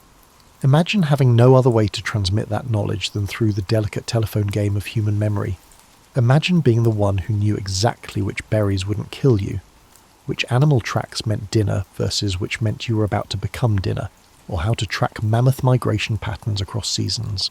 Remember, your forefathers weren't sluggish. Their brains were identical to ours in every way, including their ability to think abstractly and solve challenging problems. They simply did not have the convenience of filing systems, post-it notes, or even the most basic written reminder. They created extremely complex oral traditions, transforming vital survival knowledge into stories, songs, and rituals that could be remembered for weeks on end, much like particularly memorable commercial jingles. These oral traditions were amazing examples of human creativity, epic poetry that masqueraded as heroes' journeys and included intricate geographic details. There were songs that communicated water source locations over great distances. Children were taught which plants to stay away from through stories that incorporated the knowledge into enduring tales of fantastical animals and perilous adventures. Each person carried a wealth of knowledge essential to the survival of their community, transforming the human mind into a living library. However, even the most talented storyteller couldn't be everywhere at once, and memories, bless them, have a way of adding their own artistic flourishes over time. To understand the difficulty our ancestors faced in preserving precise information across generations, try playing telephone at a dinner party. Over time, the recipe for a life-saving medication could evolve into a tale of magical medicinal herbs that could only be grown during a full moon. The first breakthrough occurred when someone understood that a handprint on a cave wall could mean more than just Una was here. It could mean Una herself, even when she wasn't there. Let's call her Una because history forgot to record her name, which is deliciously ironic when you think about it. The ability to make the absent present, impart permanence to the transient, and build a bridge across time so that one moment could speak to another was the pinnacle of magic. Consider the mental leap that this signified. Una needed to realise that a static mark could represent a moving person, that a flat image could represent a three-dimensional person, and that a permanent symbol could represent a transient human presence. Without any prior examples to guide her, she was effectively creating the idea of symbolic representation from the ground up. Cave walls quickly evolved into the first social media sites ever used by humans. Images of horses, bison, and the occasional self-portrait of a cave artist who was quite proud of their hunting skills were interspersed with hand stencils. But these weren't just old Instagram posts. They were the first attempts by humanity to say, "This happened. We were here. This matters. Remember us." Not only were the caves at Lascaux, Chauvet, and Altamira art galleries, but they also represented the first attempts by humans to communicate permanently. The painters there realised something profound. Pictures could have deeper meanings than just their visual impact. Information about hunting methods, seasonal migration patterns, or the religious beliefs that governed the relationship between humans and animals may be included in a painting depicting a bison hunt. This is where things start to get intriguing, though. Simple representation wasn't enough for those early artists. They started to symbolise and abstract. A zigzag line could stand for lightning, water, or a river's course. The sun, the moon, or the idea of completeness could all be represented by a circle. Dots could stand for seeds, stars, or the concept of plurality. Before you knew it, people had discovered the groundbreaking notion that symbols could stand for concepts, ideas, and abstract relationships in addition to tangible objects. It's similar to when your dog discovers that the word walk can actually call forth leashes, excitement, and the prospect of adventure, in addition to describing the activity of moving on four legs. However, our ancestors received the foundation of civilization instead of tail wagging. These early symbol systems were not writing as we know it today, because they could not capture the full complexity of spoken language. However, this realization by humans was the pivotal first step, demonstrating that meaning could be permanently encoded and decoded by other minds, even though separated by great time and space. In ancient Mesopotamia, around 3200 BCE, the Sumerians are tackling a problem that would make any contemporary accountant cry with recognition: how to keep track of who owes what to whom when your economy is twice as dramatic and more complicated than a soap opera family tree. Agriculture may seem straightforward, but it's actually a highly intricate system of resource management, seasonal planning, and economic coordination that the Sumerians had perfected. Their temples collected offerings from hundreds of worshippers, provided daily rations to priests and workers, organised labour gangs for large-scale construction projects, and oversaw cross-continental trade networks that brought silver from Anatolia, lapis lazuli from Afghanistan, and cedar wood from Lebanon. Try using just your memory and a few knots in string to keep track of all that. Something had to give because the Sumerian economy had expanded beyond human memory's ability to control. They would have to discover a method to expand human memory beyond the confines of the individual mind, or they would have to reduce their society to the level of a small village. The protagonist of our tale is an anonymous Sumerian bureaucrat who was most likely the archetypal counterpart of the person in your workplace who remembers everyone's birthdays, organises the supply closet without being asked, and actually reads the terms and conditions. This administrative whiz thought, there has to be a better way, after observing the disarray of record keeping. The initial attempts were exquisitely basic. Tiny tokens made of clay, each signifying a certain amount of a particular good. A sheep is worth 1 token, a bushel of barley is worth another, and an oil jar is worth a third. To represent real transactions, these tokens could be transferred, counted, and stored. You could give someone 10 sheep tokens if you owed them 10 sheep. And the debt was noted in a way that was more flexible than engraving marks on stone but more permanent than memory. Tokens, however, had their own issues. They were tiny, challenging to store securely, and prone to being misplaced. The discovery was made that it was possible to permanently record the meaning of the tokens by pressing them into clay tablets rather than storing them loose. The tangible tokens turned into clay impressions and writing appeared out of nowhere. They developed cuneiform, which is a system of wedge-shaped marks that are pressed into clay tablets using a reed stylus. The literal meaning of cuneiform is wedge-shaped, which reveals all about Sumerian priorities. They were pragmatic individuals who named their writing system after the mark's shape, rather than after cosmic principles or gods. The Sumerians soon realised they were onto something more significant than livestock inventories, even though it began beautifully simple. 1 sheep equals 1 mark, 10 sheep equals 10 marks, and 50 sheep equals a different mark that meant many sheep. In the future, the system could represent the sounds of words that referred to things, in addition to quantities of things.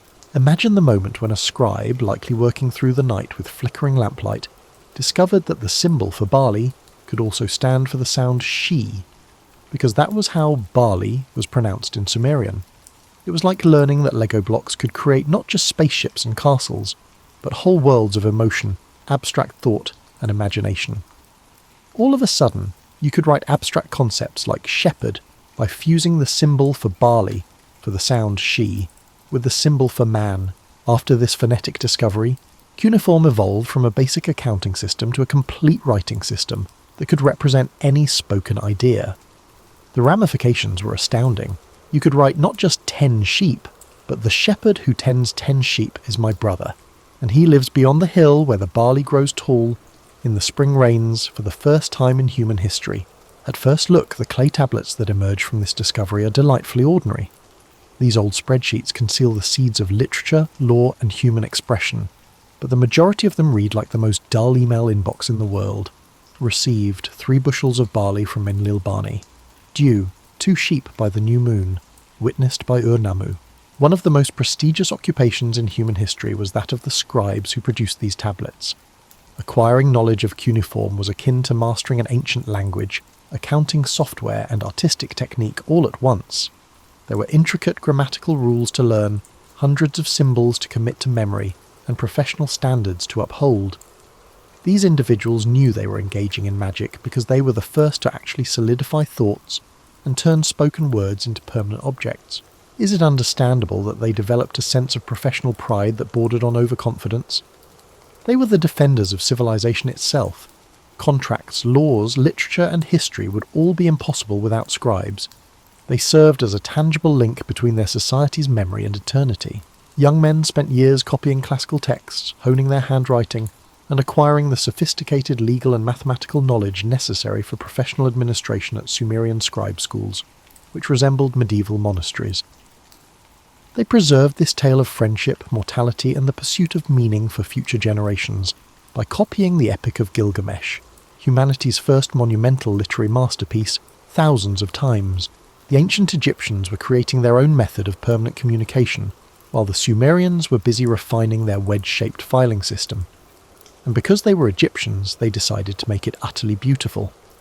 Why settle for something that works when you can make something that will amaze for 5,000 years? Around the same time as cuneiform, hieroglyphics appeared. However, Egyptian hieroglyphs resembled the most intricate picture book in the world, whereas Sumerian writing appeared as though someone had been piercing clay with a very methodical fork. Every symbol was a miniature artwork, eyes that followed you with age-old wisdom, birds that appeared ready to take flight, and human figures that posed with such dignity that even grocery lists appeared to be statements of cosmic significance. The definition of hieroglyph, which literally translates to sacred carving, provides all the information you require about the Egyptians' perspective on their writing system. This was more than just useful communication. It was a gift from God, a conduit between the world of the gods and the mortal world, a means of engaging with the eternal through writing. According to Egyptian creation myths, the ibis-headed god of wisdom Thoth created hieroglyphs after noticing the footprints that birds made in the mud along the Nile. The idea that writing started because someone noticed that movement could leave permanent traces and that life could inscribe itself on the landscape is a lovely one, regardless of whether you believe in divine inspiration. Thoth, who is said to have invented writing and functioned as the scribe of the gods, was so revered by Egyptian scribes that they had their own patron deity. Imagine working in a profession so esteemed that it was believed the gods themselves practiced it. The instruction of dwarf from ancient Egypt asserts that scribes are the best at what they do. There is no trade without a director except that of the scribe. He is the director. However, the intricacy of hieroglyphs would make contemporary computer programmers cry. Depending on the situation, the same symbol may stand for a word, sound, or concept. A picture of a house could stand for house, the sound PR, or something related to domestic life in general. In addition to literacy, reading hieroglyphs required a sort of visual puzzle solving that required years of practice and a mind that could suspend several possible meanings until the context clarified the intended meaning. With typical Egyptian flair, the Egyptians came up with 3 distinct writing systems, each tailored to a particular set of social contexts and purposes.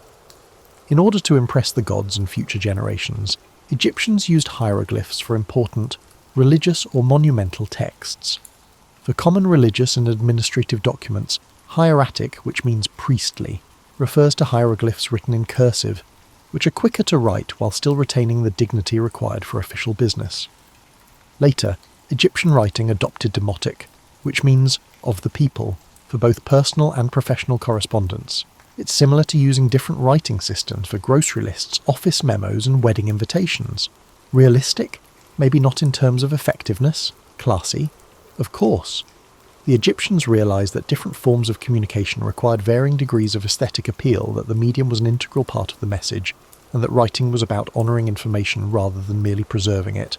In ancient Egypt, becoming a scribe was akin to joining a sacred order. In addition to learning how to write, young boys, and sometimes girls, though this was uncommon, would spend years in scribal schools learning how to mix inks, prepare papyrus, and make the exquisite reed pens that enabled hieroglyphic writing. They practiced by learning grammar and mathematics, copying classical texts, and honing the exact hand-eye coordination needed to produce beautiful and readable symbols. In addition to writing, Egyptian scribes served as the pharaoh's confidants, administrators of the empire, law enforcers and historians. They oversaw the intricate irrigation systems that enabled Egyptian agriculture, planned the enormous building projects that produced the temples and pyramids, and kept up the diplomatic correspondence that allowed Egypt to remain in touch with the outside world. Egyptian writing was as beautiful as its instruments. Papyrus was a smooth, flexible writing surface that could be rolled into scrolls for convenient storage and transportation. It was made from the pith of papyrus plants, which grew along the Nile. The delicate curves and fine lines that characterized hieroglyphic writing were made possible by reed pens, which were carved from marsh plants and precisely shaped to hold ink. Rich blacks and vivid reds could be produced with ink made from soot and plant gums, which would stay readable and clear for millennia. Most significantly, though, Egyptian writing was intended to be permanent. Egyptian hieroglyphs were carved into stone temples and tombs with the express purpose of remaining forever, whereas Sumerian cuneiform tablets were prone to breaking or crumbling, and many other ancient writing systems have completely vanished. The Egyptians held that writing could grant immortality, and that a part of oneself persisted in the world as long as one's name could be read. Our story now takes a turn that would be proudly featured in any underdog sports film. A small group of people in the Eastern Mediterranean were on the verge of unintentionally revolutionizing human communication forever, while the Egyptians were perfecting their beautiful complexity, and the Mesopotamians were growing their empire based on wedges. The Phoenicians weren't academics, they were traders. They were the equivalent of that friend who always knows where to get the best bargains in the ancient world, except instead of selling cheap electronics, they dealt in purple dye that was worth more than gold, cedar wood so fine that it was used in kings' temples, and silver so pure that it became the benchmark for value throughout the Mediterranean. They required a portable, easily learned and effective writing system. Cuneiform required too much specialized equipment, hieroglyphs were too complicated for fast business records, and, to be honest, they had no time for either when there were fortunes to be made in every port from Spain to the Black Sea. Living in a practical era, the Phoenicians were pragmatic individuals. Their cities, Tyre, Sidon and Byblos, were erected on slender coastal plains with their faces toward the sea and their backs to the mountains. They had to trade in order to survive because they couldn't produce enough food to sustain large populations. Additionally, contracts, correspondence and record-keeping that were comprehensible despite linguistic and cultural barriers were necessary for successful trade. Therefore, the most elegant act of simplification in human history was carried out by a brilliant Phoenician merchant around 1200 BCE. Let's imagine him as the ancient equivalent of someone who unintentionally revolutionizes storage technology and finds a better way to organize their garage. The Phoenicians produced only 22 symbols, each of which represented a single consonant sound, as opposed to hundreds of symbols that represented words, sounds and concepts. That's all. No images of birds that, depending on the context, could mean bird, fly or freedom. There are no abstract ideas that take years of study to grasp. There was no divine symbolism that linked writing to cosmic laws. Any word in their language could be represented by combining just 22 basic marks. It was incredibly useful. Instead of the years needed to learn cuneiform or hieroglyphs, a merchant's child could learn the entire system in months. The symbols were easy enough to paint onto wooden boards, scratch into pottery, or swiftly carve into stone. The most revolutionary aspect of the system was its adaptability and logic, which allowed it to be used to write entirely different languages. The Phoenician alphabet was straightforward, effective, and highly adaptable, making it comparable to the Swiss Army knife of writing systems. Once you mastered the 22 letters, you could write any word you could pronounce, because each letter stood for a distinct sound. There was no need for costly materials or specialized training, no need to memorize hundreds of symbols, and no need for complicated grammar rules encoded in the writing system itself. It's likely that the Phoenicians were unaware that they had just given humanity the secret to widespread literacy. Their only goals were to improve business records, expedite correspondence, and shorten the time needed to train new scribes. However, Phoenician traders brought their alphabet to every port where they conducted business, and it quickly spread like the most popular viral video in the ancient world. The Phoenician system only marked consonant sounds, leaving readers to infer the vowels from context. It would be like reading BTT cheese S and knowing it means buy the house. This worked well in Semitic languages like Phoenician and Hebrew, where the consonants carry the majority of the meaning, but it was problematic for Greek. Where vowel sounds were essential for comprehension. Greek traders commented, "This is brilliant, but it could use some improvements." Thus, the Greeks added vowels to the Phoenician alphabet, which may be the most significant change in writing history.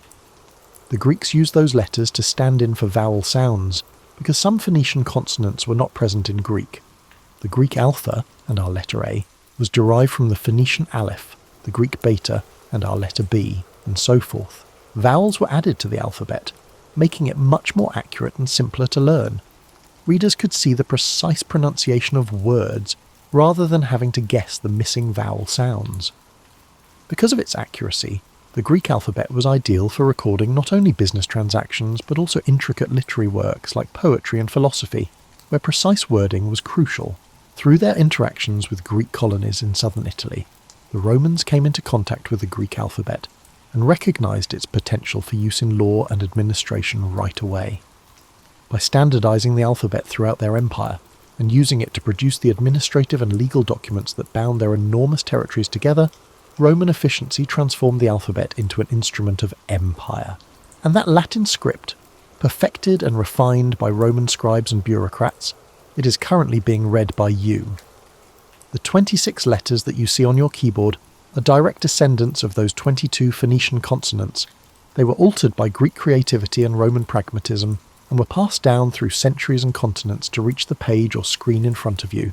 The success of the alphabet was neither inevitable nor instantaneous. It coexisted with various writing systems for centuries, each with unique benefits. For more than a millennium following the invention of the alphabet, cuneiform continued to be the language of scholarship and diplomacy in Mesopotamia. Up until the Roman era, hieroglyphs were still utilised in Egypt for religious and ceremonial purposes. The fact that Chinese characters evolved on their own and are still in use today shows that there are other options for solving the writing problem besides the alphabet. One significant benefit of the alphabet, however, was that it significantly reduced the barrier to literacy. A person could become functionally literate in months, as opposed to years of learning hundreds or thousands of symbols.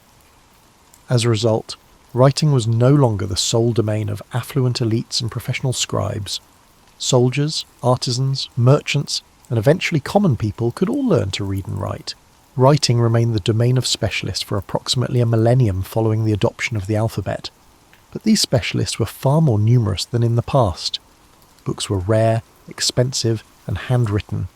They were like owning an original Picasso, except that the Picasso was a copy of Aristotle's ethical ideas, and it took a monk 3 years to make while surviving in a cold stone monastery on bread and weak ale. Based on the Latin words manus, which means hand, and scriptus, which means written, this was the era of the manuscript. Letter by letter, word by word, page by page, each book was literally written by hand. A single book was worth months or years of human labour due to the labour-intensive nature of the process, making each volume extremely valuable. The improbable stewards of human knowledge turned out to be medieval monasteries. Imagine Brother Benedict bent over his writing desk in a scriptorium, a special room used for copying manuscripts, carefully copying the writings of ancient philosophers, as his back ached from hours of painstaking, exacting work and his fingers gradually turned blue from the cold. In their meticulously copied books, these monks preserved everything from agricultural methods to mathematical theorems to theological arguments, making them more than just scribes. They were the first backup hard drives of human civilization. It was almost supernatural how much work it took to create a medieval manuscript. Initially, you needed parchment or vellum, which required weeks of meticulous preparation using the skins of dozens of animals, such as goats, sheep, or calves.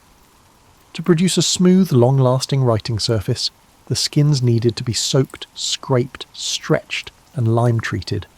300 sheep skins could be needed for one Bible.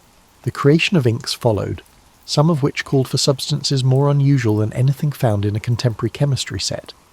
Gum arabic, iron sulfate, and oak galls, growths produced by wasp larvae, were used to make black ink.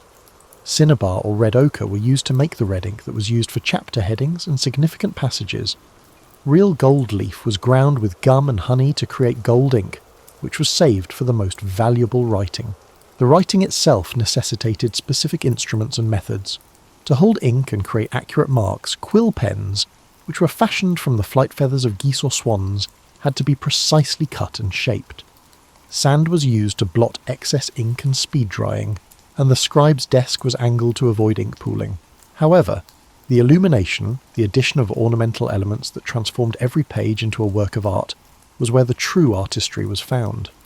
Detailed initial letters that could include whole miniature landscapes, marginal decorations that told visual stories, and full-page illustrations that infused text with rich details and vibrant colours were all characteristics of illuminated manuscripts.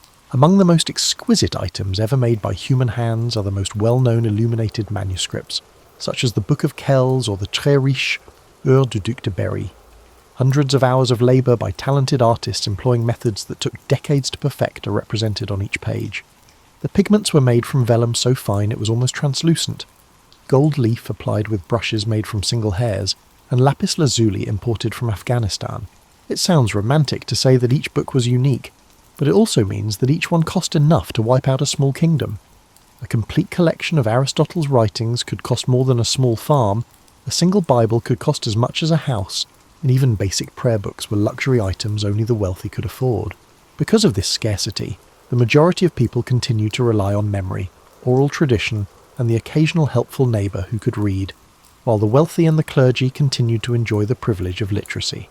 However, something significant was taking place even in this secluded realm of handwritten books. In a way never seen before, knowledge was becoming portable. From monastery to monastery, a manuscript could spread concepts across centuries and continents. These meticulously reproduced books brought the writings of Greek philosophers, who had been preserved by Islamic scholars during the Dark Ages in Europe, back to Christian Europe. Through Thomas Aquinas' work, Aristotle's Physics, which was translated from Greek to Arabic to Latin, had an impact on Christian theology during the Middle Ages. Ptolemy's Geography, which has been reproduced and recopied for centuries, served as a guide for the exploration expeditions that brought Europeans to the New World. The scribes and monks who produced these manuscripts established a culture of knowledge preservation of their own. Each book became a dialogue across time as a result of the marginalia, comments and observations in the margins that they added. Reading a medieval manuscript today is similar to listening to a group of academics who are centuries apart debate the same text, adding their own interpretations and insights while also agreeing and disagreeing. While some of these side remarks are academic and sombre, others are surprisingly relatable and human.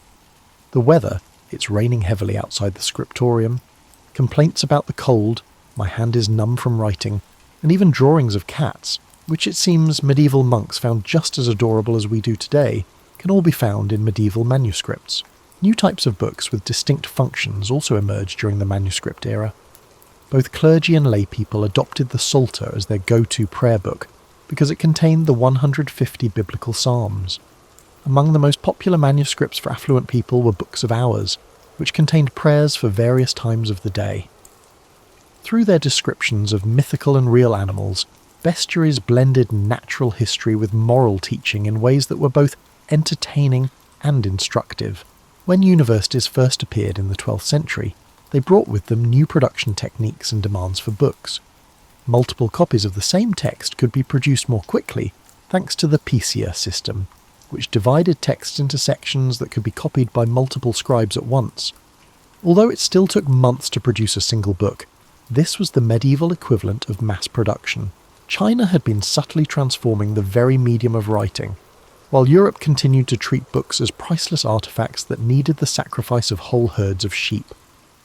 Making paper from plant fibres was a technique that would eventually change the world, and it was perfected by a court official named Kai Lun around 105 CE during the Han Dynasty.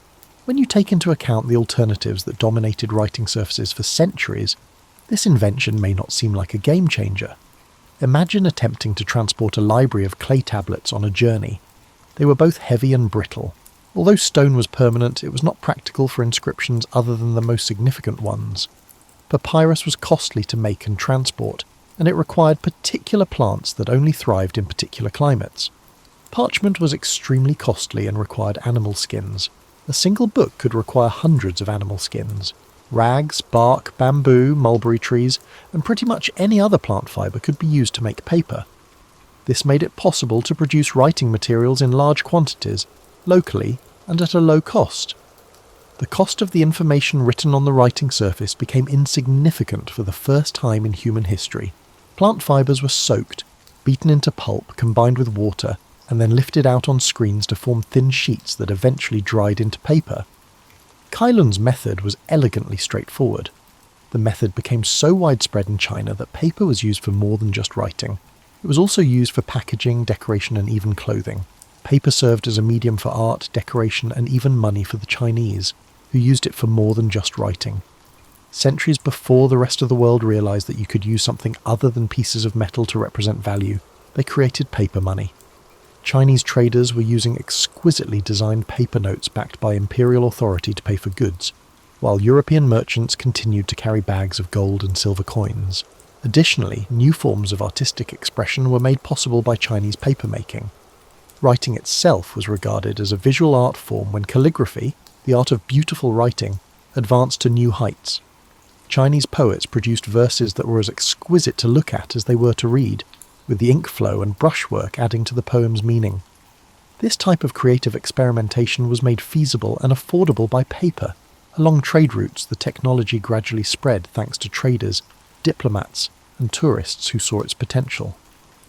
Around 750 CE, it made its way to the Islamic world, most likely via Chinese POWs taken during the Battle of Talas. With the same fervour as those who'd been attempting to preserve libraries on pricey animal hides, Islamic scholars and administrators embraced paper. Paper books flooded the great libraries of Baghdad, Cairo, and Cordoba, establishing educational hubs that preserved and advanced ancient knowledge. Greek, Persian, Sanskrit, and other works were translated into Arabic and printed as paper books at the House of Wisdom in Baghdad, which developed into a translation hub. Cheap paper made this enormous translation project possible, saving classical education that might have been lost forever otherwise. Islamic papermakers improved upon Chinese processes and created new ones that were appropriate for various climates and the materials at hand. From Spain to Central Asia, they set up paper mills across their lands, establishing a production network that made books more widely available and more reasonably priced than ever before. In the 12th century, paper finally made its way to Europe, where it encountered the kind of opposition usually reserved for national security threats. To safeguard their business, parchment manufacturers organised strong guilds and pushed policymakers to limit the use of paper. Despite the fact that many paper manuscripts have fared better than parchment ones in terms of survival, religious authorities were concerned that paper books might not be robust enough to preserve sacred texts. In certain locations, using paper for official documents is outright prohibited. The Holy Roman Emperor Frederick II insisted that only parchment was appropriate for significant legal records, declaring in 1231 that official documents written on paper would be deemed invalid. This opposition to paper was partially cultural, reflecting long-held ideas about the appropriate materials for significant writing, and partially economic, as the production of parchment was a significant industry that employed thousands of people. However, paper had a compelling advantage. It was inexpensive. Parchment was unable to keep up with the growing number of universities in Europe and the resulting demand for books. Throughout their studies, a university student may require access to dozens of different texts. More animal skins were needed for even a small library than most areas could provide. In the 13th and 14th centuries, paper mills started to appear all over Europe. They were frequently constructed next to rivers that could supply electricity for the equipment that was used to grind plant fibres into pulp. These mills evolved into hubs of technological advancement, creating novel methods for creating various kinds of paper with various uses. It would take centuries to fully comprehend how the economics of knowledge changed as a result of the cheap paper's availability. For the first time, writing supplies were reasonably priced, allowing people to try out novel written expressions. Because paper made writing more affordable, personal letters increased in frequency, business records became more detailed, and governments became more bureaucratic. Johannes Gutenberg was arguably the most irritated metalworker in Mainz, Germany, and perhaps all of Europe by the 1440s. He had invested years and a lot of money into creating a system of movable type, which consisted of separate metal letters that could be rearranged to print various texts. However, each prototype he created brought with it new problems that seemed to arise more quickly than he could resolve them. The intricacy of the technical issues was astounding. The printing would be uneven, with some letters pressing harder into the paper than others if the letters weren't all precisely the same height. To account for the inherent proportions of various letters, they also needed to have slightly different widths. For example, a I should be narrower than a W, but both had to line up precisely with every other letter in the alphabet. The type required a carefully formulated metal alloy. If it were too soft, pressure would cause the letters to distort. They would chip or shatter if they were too hard. The alloy needed to be able to capture fine details, be robust enough to print thousands of copies, and be affordable enough to make the system as a whole profitable. To transfer from metal to paper without smearing or fading, the ink needed to be precisely the correct consistency. Metal type on paper just didn't work with traditional manuscript ink, which was made for quill pens on parchment. In order to stick to metal and transfer smoothly to paper, Gutenberg had to create a completely new kind of ink that was oil-based rather than water-based. A page's whole surface required precisely the correct amount of pressure from the press itself. Some letters would print lightly or not at all if there was insufficient pressure. Excessive pressure could cause the paper to tear, or the type to be pushed so deeply into the paper that holes would form. However, the economic issue was arguably the most difficult. With no assurance of return, starting a printing business required a significant upfront investment in supplies, machinery, and trained labour. A single misaligned letter, a batch of faulty ink, or a paper issue could destroy hundreds of copies and cause the business to go bankrupt. Gutenberg's brilliance lay not only in his individual solutions to these issues, but also in his realization that printing was an entirely new method of book production. Manuscripts were copied one at a time by medieval scribes, who worked for months on each copy. After the initial setup was finished, printing produced a template that could create hundreds of identical copies. There were significant ramifications of this transition from artisanal to industrial production that went well beyond the printing shop. Printed books were identical rather than distinct, each with its own unique qualities and possible mistakes. Because everyone else reading the same book would find the same text in the same place, scholars in different cities could now refer to particular pages and lines. Naturally, the Bible was the first book that Gutenberg decided to print. However, this was a wise business move as well as a religious one. The one book that was sure to have a sizable and steady market was the Bible. Every church required copies, affluent people desired their own copies, and the text was sufficiently uniform to eliminate any doubts regarding its veracity or correctness.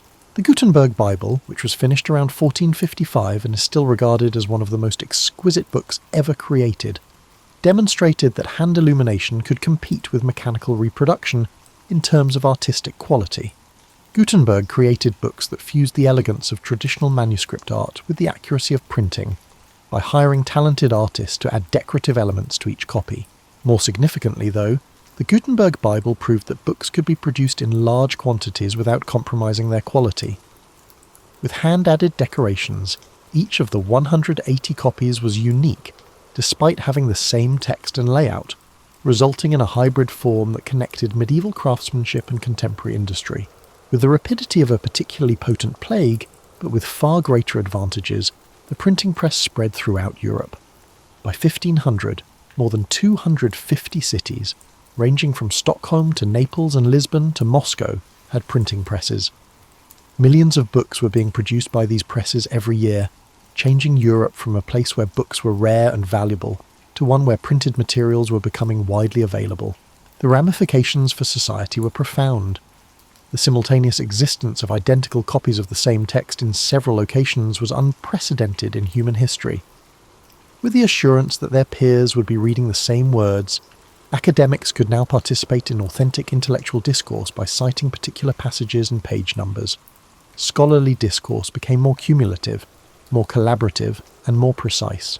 After being nailed to a Wittenberg church door in 1517, Martin Luther's 95 Theses were reprinted and disseminated throughout Germany in a matter of weeks, translated into several languages in a matter of months, and then dispersed throughout Europe in a year. Luther's accusations of church corruption might have remained a local theological dispute in the absence of printing. Their invention of printing served as the catalyst for the Protestant Reformation, which fundamentally altered Christianity in Europe. Researchers on different continents could now instantly share scientific discoveries. Within months of its publication in De Revolutionibus in 1543, Copernicus's groundbreaking theory, that the Earth revolved around the Sun, was known to astronomers all over Europe. Published in De Humani Corporis Fabrica that same year, Vesalius's precise anatomical illustrations provided medical students worldwide with access to intricate illustrations that were previously limited to a small number of hand-drawn manuscripts. In both subtle and revolutionary ways, the printing press democratized knowledge. With less expensive bindings, a farmer's son could now own the same books as a nobleman. Instead of competing based on the wealth of their patron, ideas could do so on their own merit. Simply being able to reproduce text at low cost and disseminate it widely enabled the Protestant Reformation, the Scientific Revolution, and the Enlightenment. However, printing also gave rise to new kinds of control and inequality. Even though the cost of books decreased, their production still required a large investment.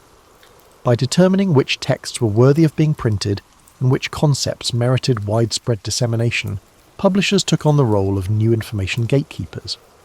Governments implemented licensing programs, censorship, and printing press control after realizing the power of printing. The spread of Protestant texts through printing prompted the Catholic Church to create the Index Librorum Prohibitorum, a list of books that Catholics were prohibited from reading. Realizing that controlling the presses meant controlling the information flow, governments across Europe set up official printers and mandated licenses for printing businesses. It was impossible to fully regulate printing in spite of these control attempts. Smugglers transported banned texts across borders, underground presses produced books that were prohibited, and the sheer volume of printed material made complete censorship impracticable. Since mass communication had escaped, it would never be able to be reined in. In the 17th and 18th centuries, something extraordinary occurred. Common people started reading for enjoyment. Not for religious education, not for work-related reasons, but just because reading was now a fun, inexpensive, and socially acceptable pastime. In addition to reflecting broader shifts in European society, this change was partially brought about by the printing press, which made books more affordable and accessible. More people had free time and disposable income as a result of growing prosperity. As cities grew more populated, bookshops, lending libraries, and literary discussions became commonplace. As literacy rates increased, more people were able to read the increasingly accessible books. Most significantly, though, authors started producing content especially for this new readership.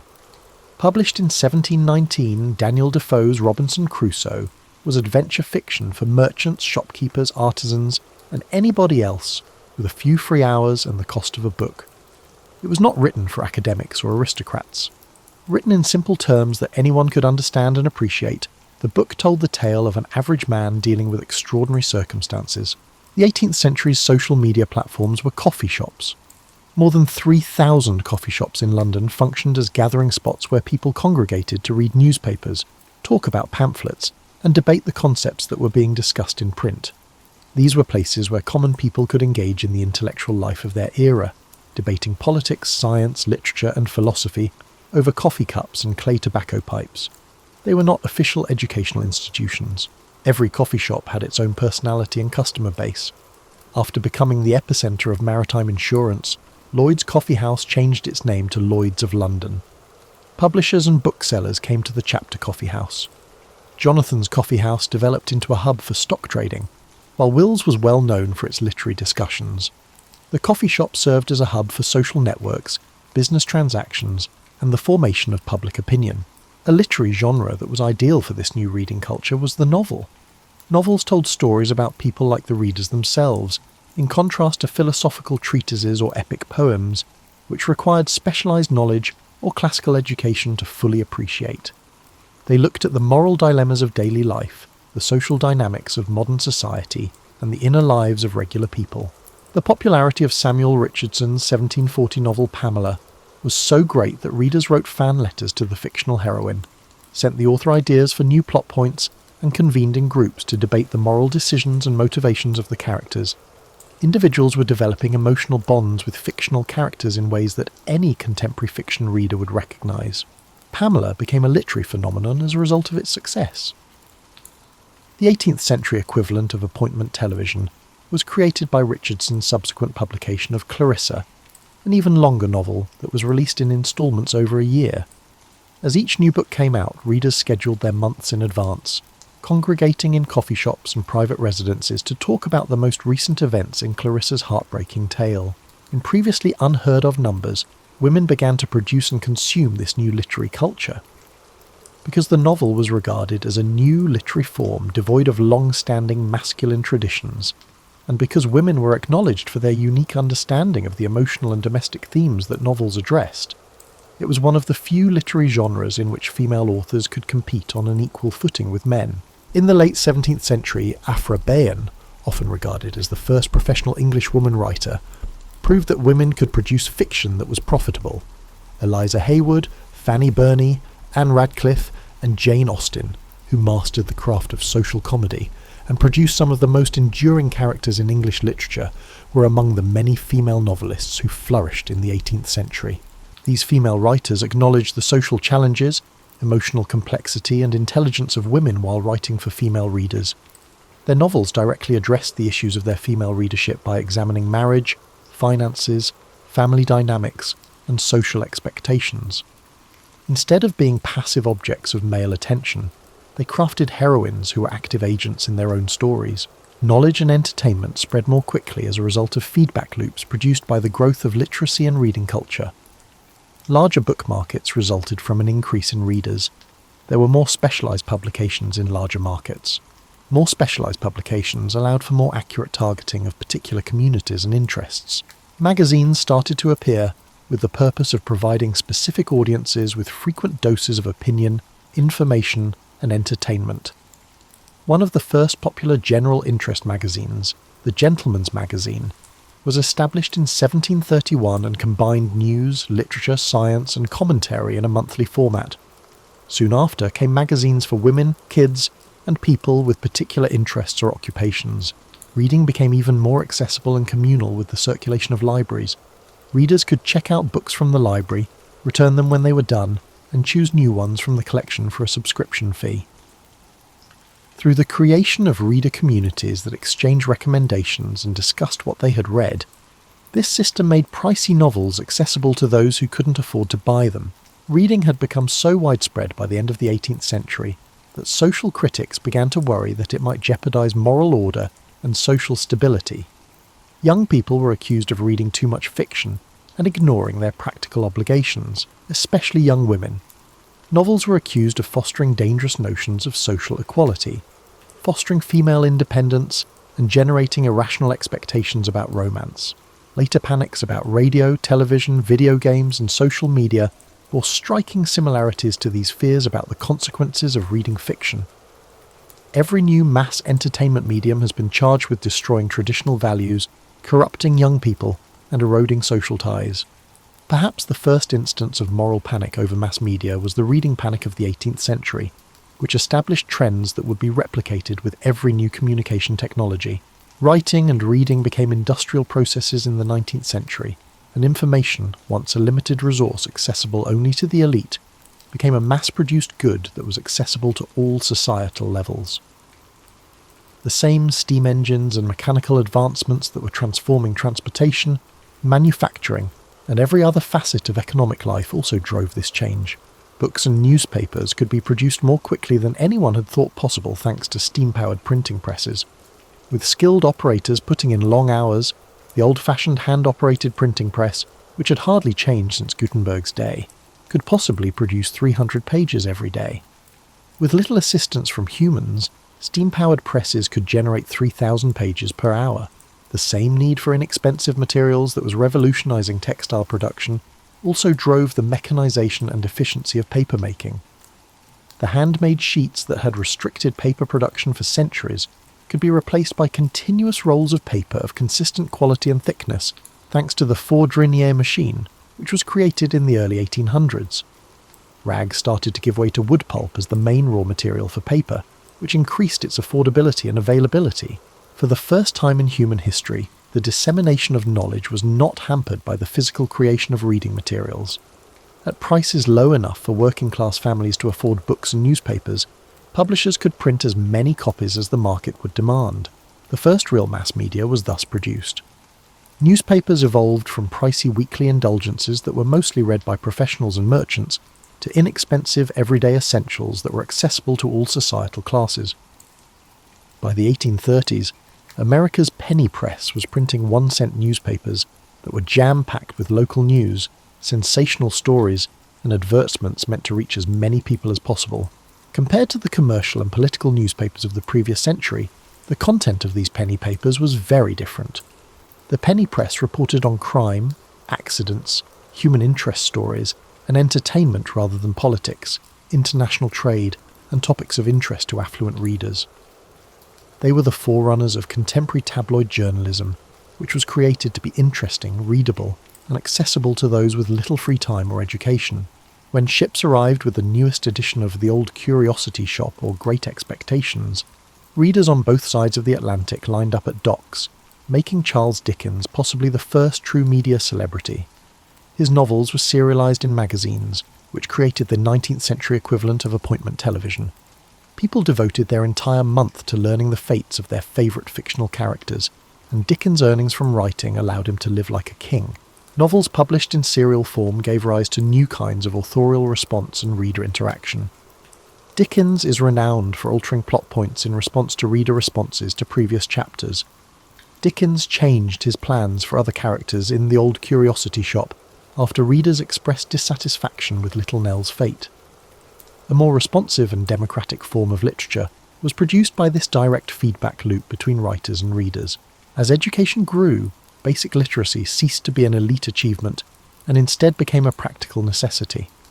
Workers who could follow written instructions, read simple instructions, and comprehend basic contracts and legal documents were needed during the Industrial Revolution. Commercial activities, railroad operations, and factory work all required literacy skills that were previously optional for the majority of people. The majority of industrialized nations implemented public education systems in the 19th century with the goal of creating literate workers who could navigate an increasingly complex economy. Using standardized techniques that could be used on a large scale, children learned to read and write quickly and effectively. Most significantly, though, writing started to accelerate in ways that radically altered the nature of communication. Written messages could be sent across continents in a matter of minutes thanks to the telegraph, which was created in the 1840s. Information was able to spread more quickly than its creators for the first time since humans invented writing. Government, journalism, and business were all significantly impacted by this acceleration. Markets thousands of miles apart could coordinate their stock prices. Nearly instantaneous news reporting was possible from remote locations. In real time, military leaders could coordinate operations over large areas. By uniting previously disparate areas into a cohesive communication system, the telegraph produced the first genuinely worldwide information network. New writing styles that were geared toward economy and speed were necessary for telegraph communication. Messages had to be clear and succinct because every word cost money. Other writing styles were impacted by the telegram style, which pushed for directness and efficiency. The headlines of newspapers became more witty. Business letters became more targeted. The clipped, cost-effective style originally created for telegraph communication started to be adopted even in private correspondence. The act of writing itself was mechanized with the invention of the typewriter in the 1870s. Expert typists could create more readable text, use less space, and produce clean, identical copies of documents more quickly than any handwriter. The typewriter gave women their first widespread office job opportunity, and the sound of typing became the background music of contemporary office work. Additionally, typewriting standardized written documents' appearance in ways that had unanticipated repercussions. The handwriting on handwritten documents provided insight into the author's social class, educational attainment, emotional state, and personal traits. Due to the anonymity and consistency of typed documents, written communication became more democratic, and ideas could be evaluated without regard to the personal traits of their authors. Writing was not only altered by the 20th century, but it was also multiplied exponentially, resulting in an information environment so complex and rich that it would have been overwhelming to earlier centuries. However, each new technology seemed to increase the desire for more written content rather than replace written communication. Despite their apparent threats to written communication, radio and television actually increased the demand for written materials.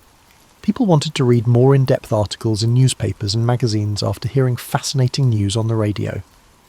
Watchers of television looked for books written by authors they had heard on talk shows. Instead of taking the place of the others, each new medium seemed to enhance them. The development of offset printing in the early 1900s greatly reduced the cost and increased the versatility of high-quality reproduction. Any image or text that could be photographed could be reproduced using offset printing, as opposed to traditional letterpress printing, which required the manual setting of individual pieces of metal type. This allowed publishers to experiment with new layouts and visual designs, magazines to include photographs alongside text, and books to include diagrams and illustrations. With magazines catering to every imaginable interest and demographic, their variety and circulation skyrocketed. Through breathtaking photography and readable prose about far-off locales and fascinating cultures, National Geographic brought the world into American homes. Photojournalism was invented by Life magazine, which used pictures and thoughtfully chosen text to tell stories. While Ladies' Home Journal sparked a national dialogue among women about fashion, social issues and domestic life. Popular science helped make technical advancements understandable to a wider audience. Publishers like Penguin in Britain and Pocketbooks in America led the paperback revolution, which made books more accessible and portable than ever before. Complete novels, collections of poetry or non-fiction could be published in paperback books that cost no more than a magazine. All of a sudden, serious literature was as disposable as magazines and as easily accessible as newspapers. New literary communities and reading habits were spawned by this accessibility. Individuals could afford to gamble on unproven writers or uncharted territory. Books stopped being significant investments and instead became impulsive purchases. Millions of people were exposed to authors and genres they might not have otherwise come across in traditional bookstores, thanks to the paperback rack in pharmacies and airports. Over the course of the industrialized world, typewriters went from being a luxury piece of office equipment to becoming everyday household objects that were used in homes, schools, and small businesses. Ordinary people were able to create documents that looked professional in their homes for the first time. In ways that would have astounded medieval scribes who spent years honing their handwriting, the typewriter democratized neat, readable writing. The nature of private correspondence was also altered by the widespread availability of typewriters. For speed and clarity, letters could be typed while retaining the unique writing style of each individual. Standardized format and appearance for business letters led to the development of templates and conventions that continue to shape formal correspondence today. The speed and reach of written communication, however, were undergoing a true revolution. With the advent of the airmail service in the 1920s and 1930s, letters could now be sent across oceans in a matter of days as opposed to weeks. International trade and cooperation were made possible at a speed that would have seemed miraculous to earlier generations. A business letter sent from New York on Monday could arrive in London by Thursday. Newspapers were able to instantly share stories across continents thanks to teleprinters and wire services. A more integrated global awareness of current events could result from the simultaneous publication of the same news story in newspapers from Tokyo to New York. Reports from the front lines could be filed by war correspondents and published the following day in local newspapers. Due to the extraordinary demand for communication and information brought about by World War II, many of these trends were accelerated. Improvements in information processing, printing, and telecommunications were driven by military requirements. Markets for new kinds of publications and reporting techniques were opened by the demand for news. Millions of people were exposed to writers and concepts that they might not have otherwise come across thanks to the pocket-sized books that soldiers carried. Perhaps no single publishing initiative in history has contributed more to the democratization of literature than the Armed Services editions, which were small paperback books sent to American soldiers during World War II. These books were printed on inexpensive paper, made to fit in uniform pockets, and given away for free to all active military personnel. They created a reading program that transcended all social and educational boundaries by including everything from technical manuals to popular novels to classical literature. Expanded expectations and tastes in literature were brought back by veterans from the war. The greatest expansion of higher education in American history was made possible by the GI Bill, which offered educational benefits to returning veterans. The explosion of college enrollment opened up enormous new markets for serious non-fiction, academic publications and textbooks. The first truly mass-literate society in human history was brought about by the post-war economic boom. Instead of being exceptional, college education became the norm.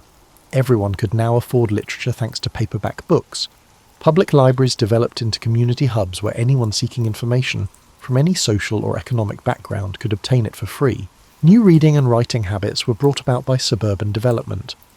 On their daily commutes, commuters used buses and trains as makeshift reading rooms where they read paperback novels, periodicals and newspapers. Because most suburban homes had a den or family room with built-in bookcases, middle-class people were accustomed to owning and displaying books. Social critics started to worry about information overload by the 1960s because written communication had become so commonplace. Books, magazines and newspapers were all over the place. With all the written material being produced daily, how could anyone keep up? In his 1970 book Future Shock, Alvin Toffler made the case that the amount of information and the rate of change were becoming too much for the average person to handle psychologically. The explosion of information in the 1960s was a gentle prelude to what was to come, but no one could have predicted that it was only the beginning. In the 1940s and 1950s, computers looked like enormous calculators with text processing as an afterthought. These compact devices, which were packed with magnetic drums and vacuum tubes, were made mainly for mathematical computations used in large-scale data processing, military applications and scientific research. The notion that they could transform human communication seemed as unrealistic as the notion that locomotives might one day be employed for space travel. Punched cards were fed into these devices by early computer operators, who then had to wait hours or even days for the results to print. Compared to typewriters, writing on computers was slower and more difficult, and it took months to acquire the specialized knowledge of operating systems and programming languages needed. Text processing was viewed as a trivial use of computing power by the few individuals who worked with computers, who were highly skilled technicians and scientists. However, computers had a huge advantage over all earlier writing technologies. They could transmit, edit and copy text without any physical restrictions. A computer-generated document was made up of electrical or magnetic signal patterns that could be precisely duplicated as many times as necessary without losing quality. It was possible to make changes without having to retype whole pages. Electronically stored, searched and retrieved text could be done with speed and accuracy that physical documents could not match. The revolutionary potential of computerized writing became apparent in the 1960s and 1970s with the development of word processing software. With previously unheard of ease and efficiency, authors could alter text on screen, rearranging paragraphs, fixing mistakes, and updating content without having to retype entire documents. By doing away with the tiresome mechanical parts of writing, such as retyping, rearranging, and proofreading several drafts, authors were free to concentrate on ideas and content rather than the actual act of writing. This power was brought to common desks in homes and offices across the developed world in the 1980s with the advent of personal computers. In addition to being sufficiently powerful to manage complex word processing, data management and communication tasks, computers such as the Apple II, Commodore 64 and IBM PC were reasonably priced for individual homes and small enterprises. In addition to making editing as simple as typing, word processing programs like WordStar, WordPerfect and eventually Microsoft Word added capabilities that were previously unattainable with mechanical writing instruments. Spell checking automatically detected typos. Find and replace features could instantly make global changes to lengthy documents. With the help of numerous fonts and formatting choices, authors were able to manipulate the text's appearance in ways that were previously exclusive to professional publishers. Professional quality documents could now be produced at home thanks to personal printers. Anyone with a computer could now create documents that looked as professional as those from specialized print shops, thanks to dot matrix printers, which were followed by inkjet and laser printers. As revolutionary as the original printing invention, the democratization of document production made publishing accessible to anyone with a computer. However, networking, which linked individual PCs into global communication networks, was the true revolution. Originally restricted to users of the same computer system, electronic mail developed into a global communication tool that could link anyone with computer access to anybody else anywhere in the world. Written communication became instantaneous and interactive with email. Instead of days or weeks, you could compose a message, send it to someone on the other side of the globe, and get a response in a matter of minutes or hours. While maintaining the accuracy and permanence that set writing apart from speech, written communication started to catch up to conversational speed. More sophisticated forms of computer-mediated communication were made possible by the protocols and standards that made email possible. Anyone with system access could read the messages that users posted on bulletin board systems BBS. Global discussion forums centered on particular topics of interest were established by Usenet newsgroups. These early online communities showed that new kinds of social interaction that relied solely on written communication could be supported by computer networks. The largest library in human history was created almost instantly after the World Wide Web was made available to the general public in the early 1990s. You could access millions of documents from any computer with an internet connection, eliminating the need to physically visit places to find information. Most of the obstacles that had previously restricted access to information and publication were removed by the internet, which turned every computer into a printing press and every person into a potential publisher. The markup language used to create web pages, HTML, was flexible enough to support complex multimedia presentations, while still being easy enough for anyone to learn and publish online. Since the majority of early websites were text-based, the internet was essentially a huge collection of linked documents that could be read, searched, and linked to one another in ways that were not possible with traditional books and papers. No one completely foresaw the consequences of this democratization of publishing. Publishers, editors, librarians, journalists, and other traditional information gatekeepers suddenly found themselves in competition with anyone with an internet connection and something to say. Information grew exponentially in quantity and accessibility, but its quality and dependability became increasingly erratic. The challenge of locating information in this enormous digital library was resolved by search engines. Web-specific search engines like AltaVista and Yahoo replaced early search tools like Archie and Gopher, and finally Google. The entire corpus of human-written knowledge could be searched in a matter of seconds from any location in the world, thanks to Google's PageRank algorithm, which could sift through billions of web pages to find the most pertinent results for any query. Universal searchability had significant ramifications. Researchers could locate pertinent information nearly instantly, rather than spending hours in libraries searching through card catalogues and indexes. Writers had access to more sources than the greatest scholars of earlier centuries could have hoped for, rather than depending on their own collections or institutional holdings. Any writing project's research phase was shortened from weeks or months to a few hours or days. Additionally, digital text opened up new avenues for multimedia and interactive writing. Authors were able to produce non-linear documents with hypertext links that readers could navigate based on their own needs and interests. Compared to traditional print media, websites could create richer and more captivating reading experiences by fusing text with images, audio, and video.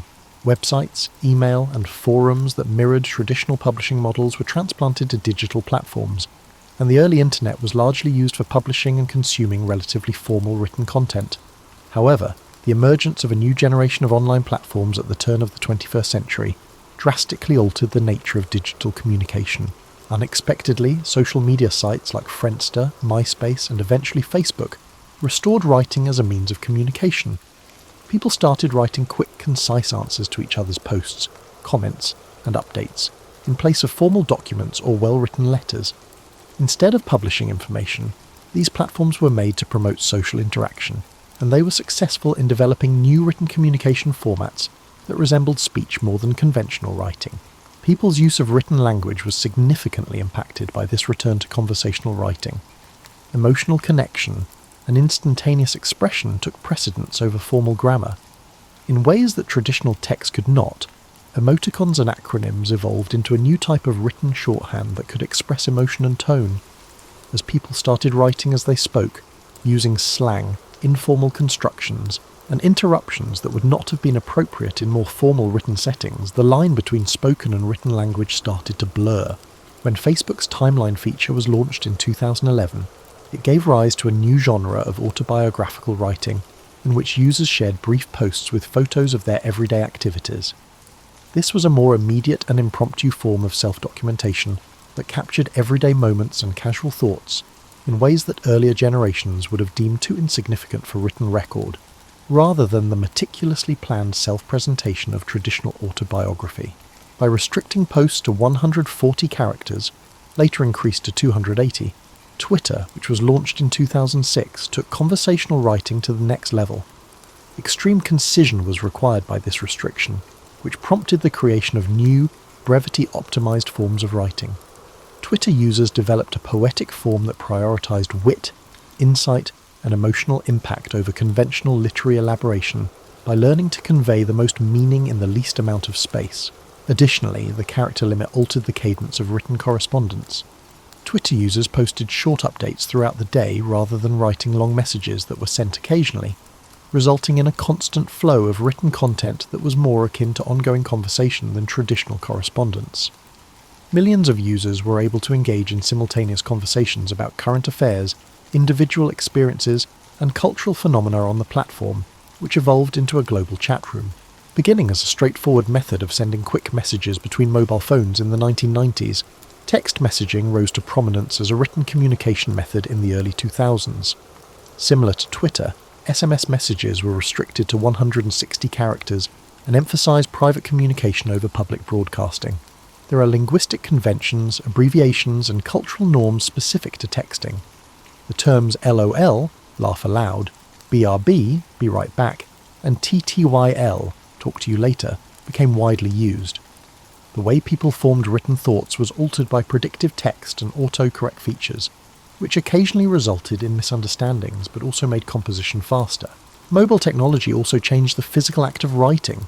Texting could be done with thumbs on small screens while walking, taking public transit, or doing other activities, whereas traditional writing had been done with pens on paper or fingers on keyboards. Writing was genuinely portable and incorporated into everyday life in previously unthinkable ways. With the 2007 release of the iPhone, smartphones further expanded the accessibility and versatility of mobile writing. Every phone became a portable writing and publishing tool thanks to touchscreen keyboards, voice-to-text capabilities, and constant internet connectivity. The amount and speed of written communication increased dramatically as a result of people being able to create and share written content at any time and from any location. Instagram, which debuted in 2010, created new storytelling formats by fusing textual and visual communication. Users posted pictures with captions that varied from brief summaries to in-depth stories. People's writing about their experiences was impacted by a new kind of categorization and searchability brought about by the platform's hashtag system. Perhaps most significantly, however, social media brought writing back into the mainstream in ways not seen since prehistoric culture's oral traditions. Writing had been a solitary act for the majority of human history, producing a document that would later be read by others. Writing became instantaneous, interactive, and collaborative with social media. Responding to each other's posts within minutes or seconds of their publication, people could collaborate in real time, fostering conversations across various platforms and time zones. New kinds of group meaning-making were spawned by the comment sections that sprang up beneath news articles, blog entries, and social media posts. Hundreds of responses to a single post could challenge, expand, or totally recontextualize the original message. As readers began to co-create meaning through their responses and interactions, the line between author and reader became less clear. New types of collective authorship were also spawned by the collaborative nature of digital writing. When Wikipedia was first launched in 2001, it showed that volunteer contributors could collaborate online to create and maintain extensive reference works. Through a collaborative writing and editing process that would not have been feasible without digital technology, the encyclopedia expanded to include millions of articles in hundreds of languages. Traditional beliefs regarding authorship, authority, and quality control in written work were called into question by Wikipedia's success. Wikipedia used peer review and crowdsourcing to produce content that was frequently more up-to-date and thorough than traditional reference works, despite occasionally being less trustworthy than professional editors and expert authors. Social media and digital communication have produced an unprecedented amount of writing. Humans were creating more written material every day by the 2010s than had been contained in all of the ancient world's libraries put together.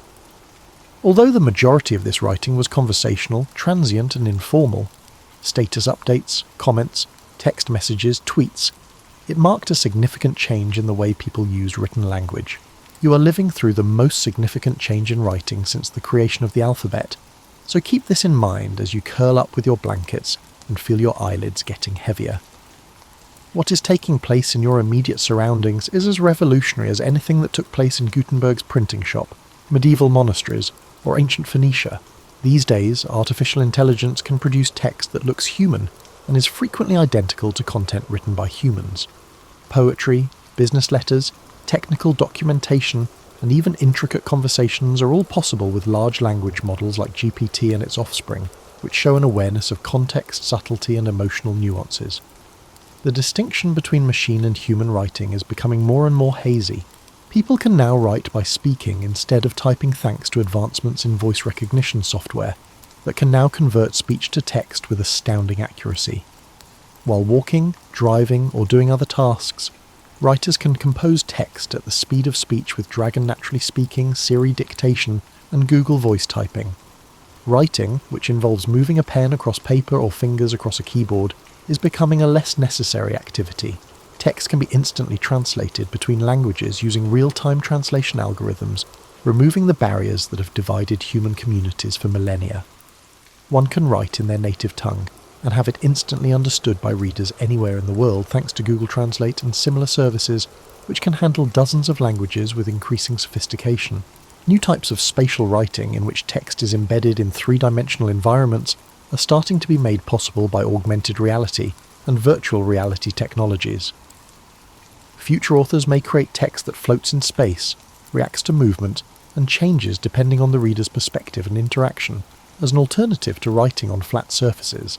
Although they are still in the experimental stage, brain-computer interfaces raise the prospect of direct neural control over text composition. People may eventually be able to think words that are automatically translated into written communication, rather than speaking, typing, or writing by hand. The permanence and accuracy of writing could be paired with the quickness and closeness of thought. Despite all of these technological advancements, writing's primary function hasn't changed since the first cave paintings were created 40,000 years ago. We continue to use writing to leave behind traces of our existence that will outlive our actual physical presence in the world, preserve thoughts, exchange ideas, and connect with other minds across time and space. The essential human activity of making the absent present, giving thoughts permanence, and connecting with other people through symbols and meaning is shared by the cave painter, who left a handprint in Chauvet Cave, and the social media user, who posts a status update today. In reality, the story of writing is the story of human connection and the tenacious will to transcend the boundaries of personal awareness. From Sumerian cuneiform to contemporary digital text, every writing system aims to address the same fundamental issue. How can we communicate our thoughts to those who aren't there in person? How can we ensure that our thoughts endure beyond our own death?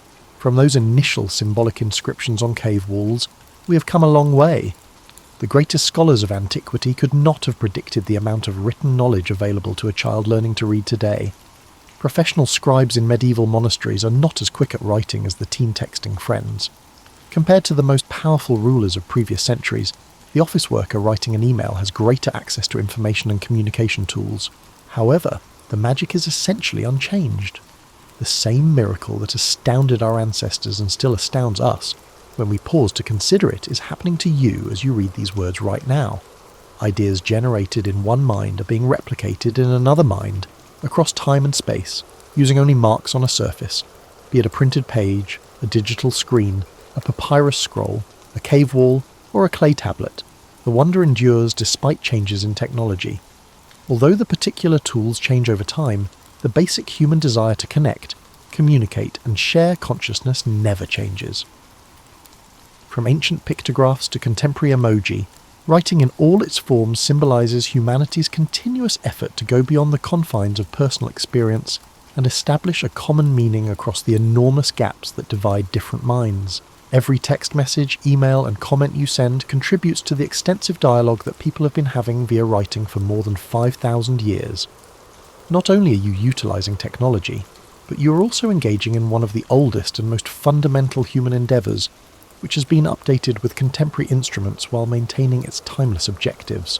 Today's kids will grow up in a world where voice recognition replaces typing, artificial intelligence helps with writing, real-time translation eliminates language barriers, and new technologies that we can hardly fathom will continue to revolutionize the way people write and communicate. However, they will continue to use writing for the same purposes that humans have always used it for: memory preservation, knowledge exchange, creative expression, relationship building, and bridging the gap between two different consciousnesses.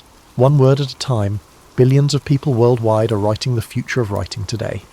The great human endeavor of making thoughts permanent and shareable involves everyone: scientists recording new discoveries, students taking notes in class, poets writing verses, journalists covering current affairs, friends communicating over great distances, lovers expressing their feelings, children learning their first letters, and the elderly preserving family stories. Remember that you are a part of this amazing continuous story as you close your eyes tonight and allow these thoughts to find a home in the cozy spaces between waking and sleeping. You are connected to every human being who has ever struggled to share an idea, preserve a thought, or reach across time to touch another mind through the book you are reading, the device you're using, and the act of absorbing these ideas through written symbols. The same awe that has enthralled people since we first realised that marks could have meaning is being felt by a child learning to recognise their first letters somewhere tonight. When they learn that the squiggles on the page can tell them stories about faraway places and made-up friends, their eyes enlarge. From medieval apprentices learning to form letters with quill pens to children in one-room schoolhouses laboriously copying letters on slate boards, they are continuing a tradition that dates back to ancient Sumerian schoolchildren practicing their cuneiform on clay tablets. A writer is working on a story that could be read for centuries to come somewhere tonight, picking every word with the same care that unites all storytellers who have ever attempted to permanently depict human experience. Even though they are writing on a computer, they are performing the same fundamental task as the unnamed author of Gilgamesh, the scribes who documented King Arthur's stories, or the innumerable bards who turned oral traditions into written works. Tonight, a scientist is adding their observations to the extensive body of human knowledge that started with Mesopotamian astronomers, recording the motions of planets and stars, documenting a discovery that has the potential to fundamentally alter our understanding of the world. Their lab notebook or digital file will become part of the legacy that includes the research notes of Marie Curie, the sketches of Leonardo da Vinci, and the journal of Charles Darwin from the Beagle. In a tradition that includes Victorian love letters sent across continents, medieval courtly letters, and wartime correspondence that kept relationships strong over years of separation, lovers who are separated by distance are sending each other messages that bridge the gap between their hearts somewhere tonight. Whether the medium is video calls or text messages, the impulse is the same for all people who have ever attempted to stay in touch via written communication, in the same spirit that inspired ancient chroniclers to document the exploits of kings and heroes. A grandparent is somewhere tonight recording family tales for grandchildren who have not yet been born, conserving memories and wisdom. The fundamental purpose of these family histories is the same as that of the great historical works of Gibbon, Herodotus, or any other chronicler of human experience, even though they may never be published or read widely. Somewhere tonight, a student is engaged in the same process of acquiring and preserving knowledge that has propelled human learning since the founding of the first schools in ancient Mesopotamia, taking notes that will aid them in developing their understanding of the world. Their computer files and notebooks represent the most recent development in humanity's continuous endeavour to transmit knowledge from one generation to the next. Someone is writing in a diary somewhere tonight, documenting the minutiae of everyday existence that will eventually give historians a better understanding of how we lived, what we valued, and what we were concerned about. They are carrying on the tradition of Samuel Pepys, who chronicled life in London in the 17th century, Anne Frank, who chronicled her experiences during World War II, and innumerable others who recognise that ordinary life, when faithfully documented, gradually transforms into the extraordinary. Somewhere tonight, a poet is carrying on humanity's oldest literary tradition by trying to find the perfect words to convey an emotion or experience that has never been sufficiently conveyed before. They are part of the same tradition as Homer, Sappho, Li Bai, Rumi, Shakespeare, and all other poets who have attempted to use language to create beauty and meaning, even though they may share their work on social media instead of performing it in royal courts. All of these individuals, along with millions more, are contributing their words to the extensive dialogue that started when the first human decided that thoughts were too valuable to rely solely on memory. This means that the story of writing is not yet complete. Every research paper, love letter, grocery list, and status update adds to the continuous human endeavour of making the transient permanent and the invisible visible. Not only are you reading this story, dear reader, but you are also contributing to its creation. Each time you send a message, write an email, write a note, or express an idea in writing, you're taking part in one of the greatest cooperative endeavours in human history. You are contributing your voice to a dialogue that has been going on for thousands of years and will continue for thousands more. Just as we can hardly imagine what writing technologies our great-grandchildren will take for granted, the Lascaux cave painters could never have imagined smartphones and social media. However, despite all technological advancements, the basic human urges that drive writing, the need to remember, communicate, share, preserve, and create, remain constant. Allow yourself to feel a part of this enormous human endeavour as you go to sleep tonight. You might dream of future technologies and ancient scribes, of writers at glowing screens and storytellers around campfires, of children learning their letters and elders keeping their memories alive. They are a part of your story, and you are part of theirs. Rest well and dream of all the stories that have not yet been told, all the discoveries that have not yet been documented, all the connections that have not yet been made, and all the ideas that have not yet been able to move from page to page in your mind. You, dear reader, dear writer, dear participant in this ancient and continuing human adventure, will contribute to the writing of the greatest chapters of the writing story. Good night, and I hope your words are heard tomorrow.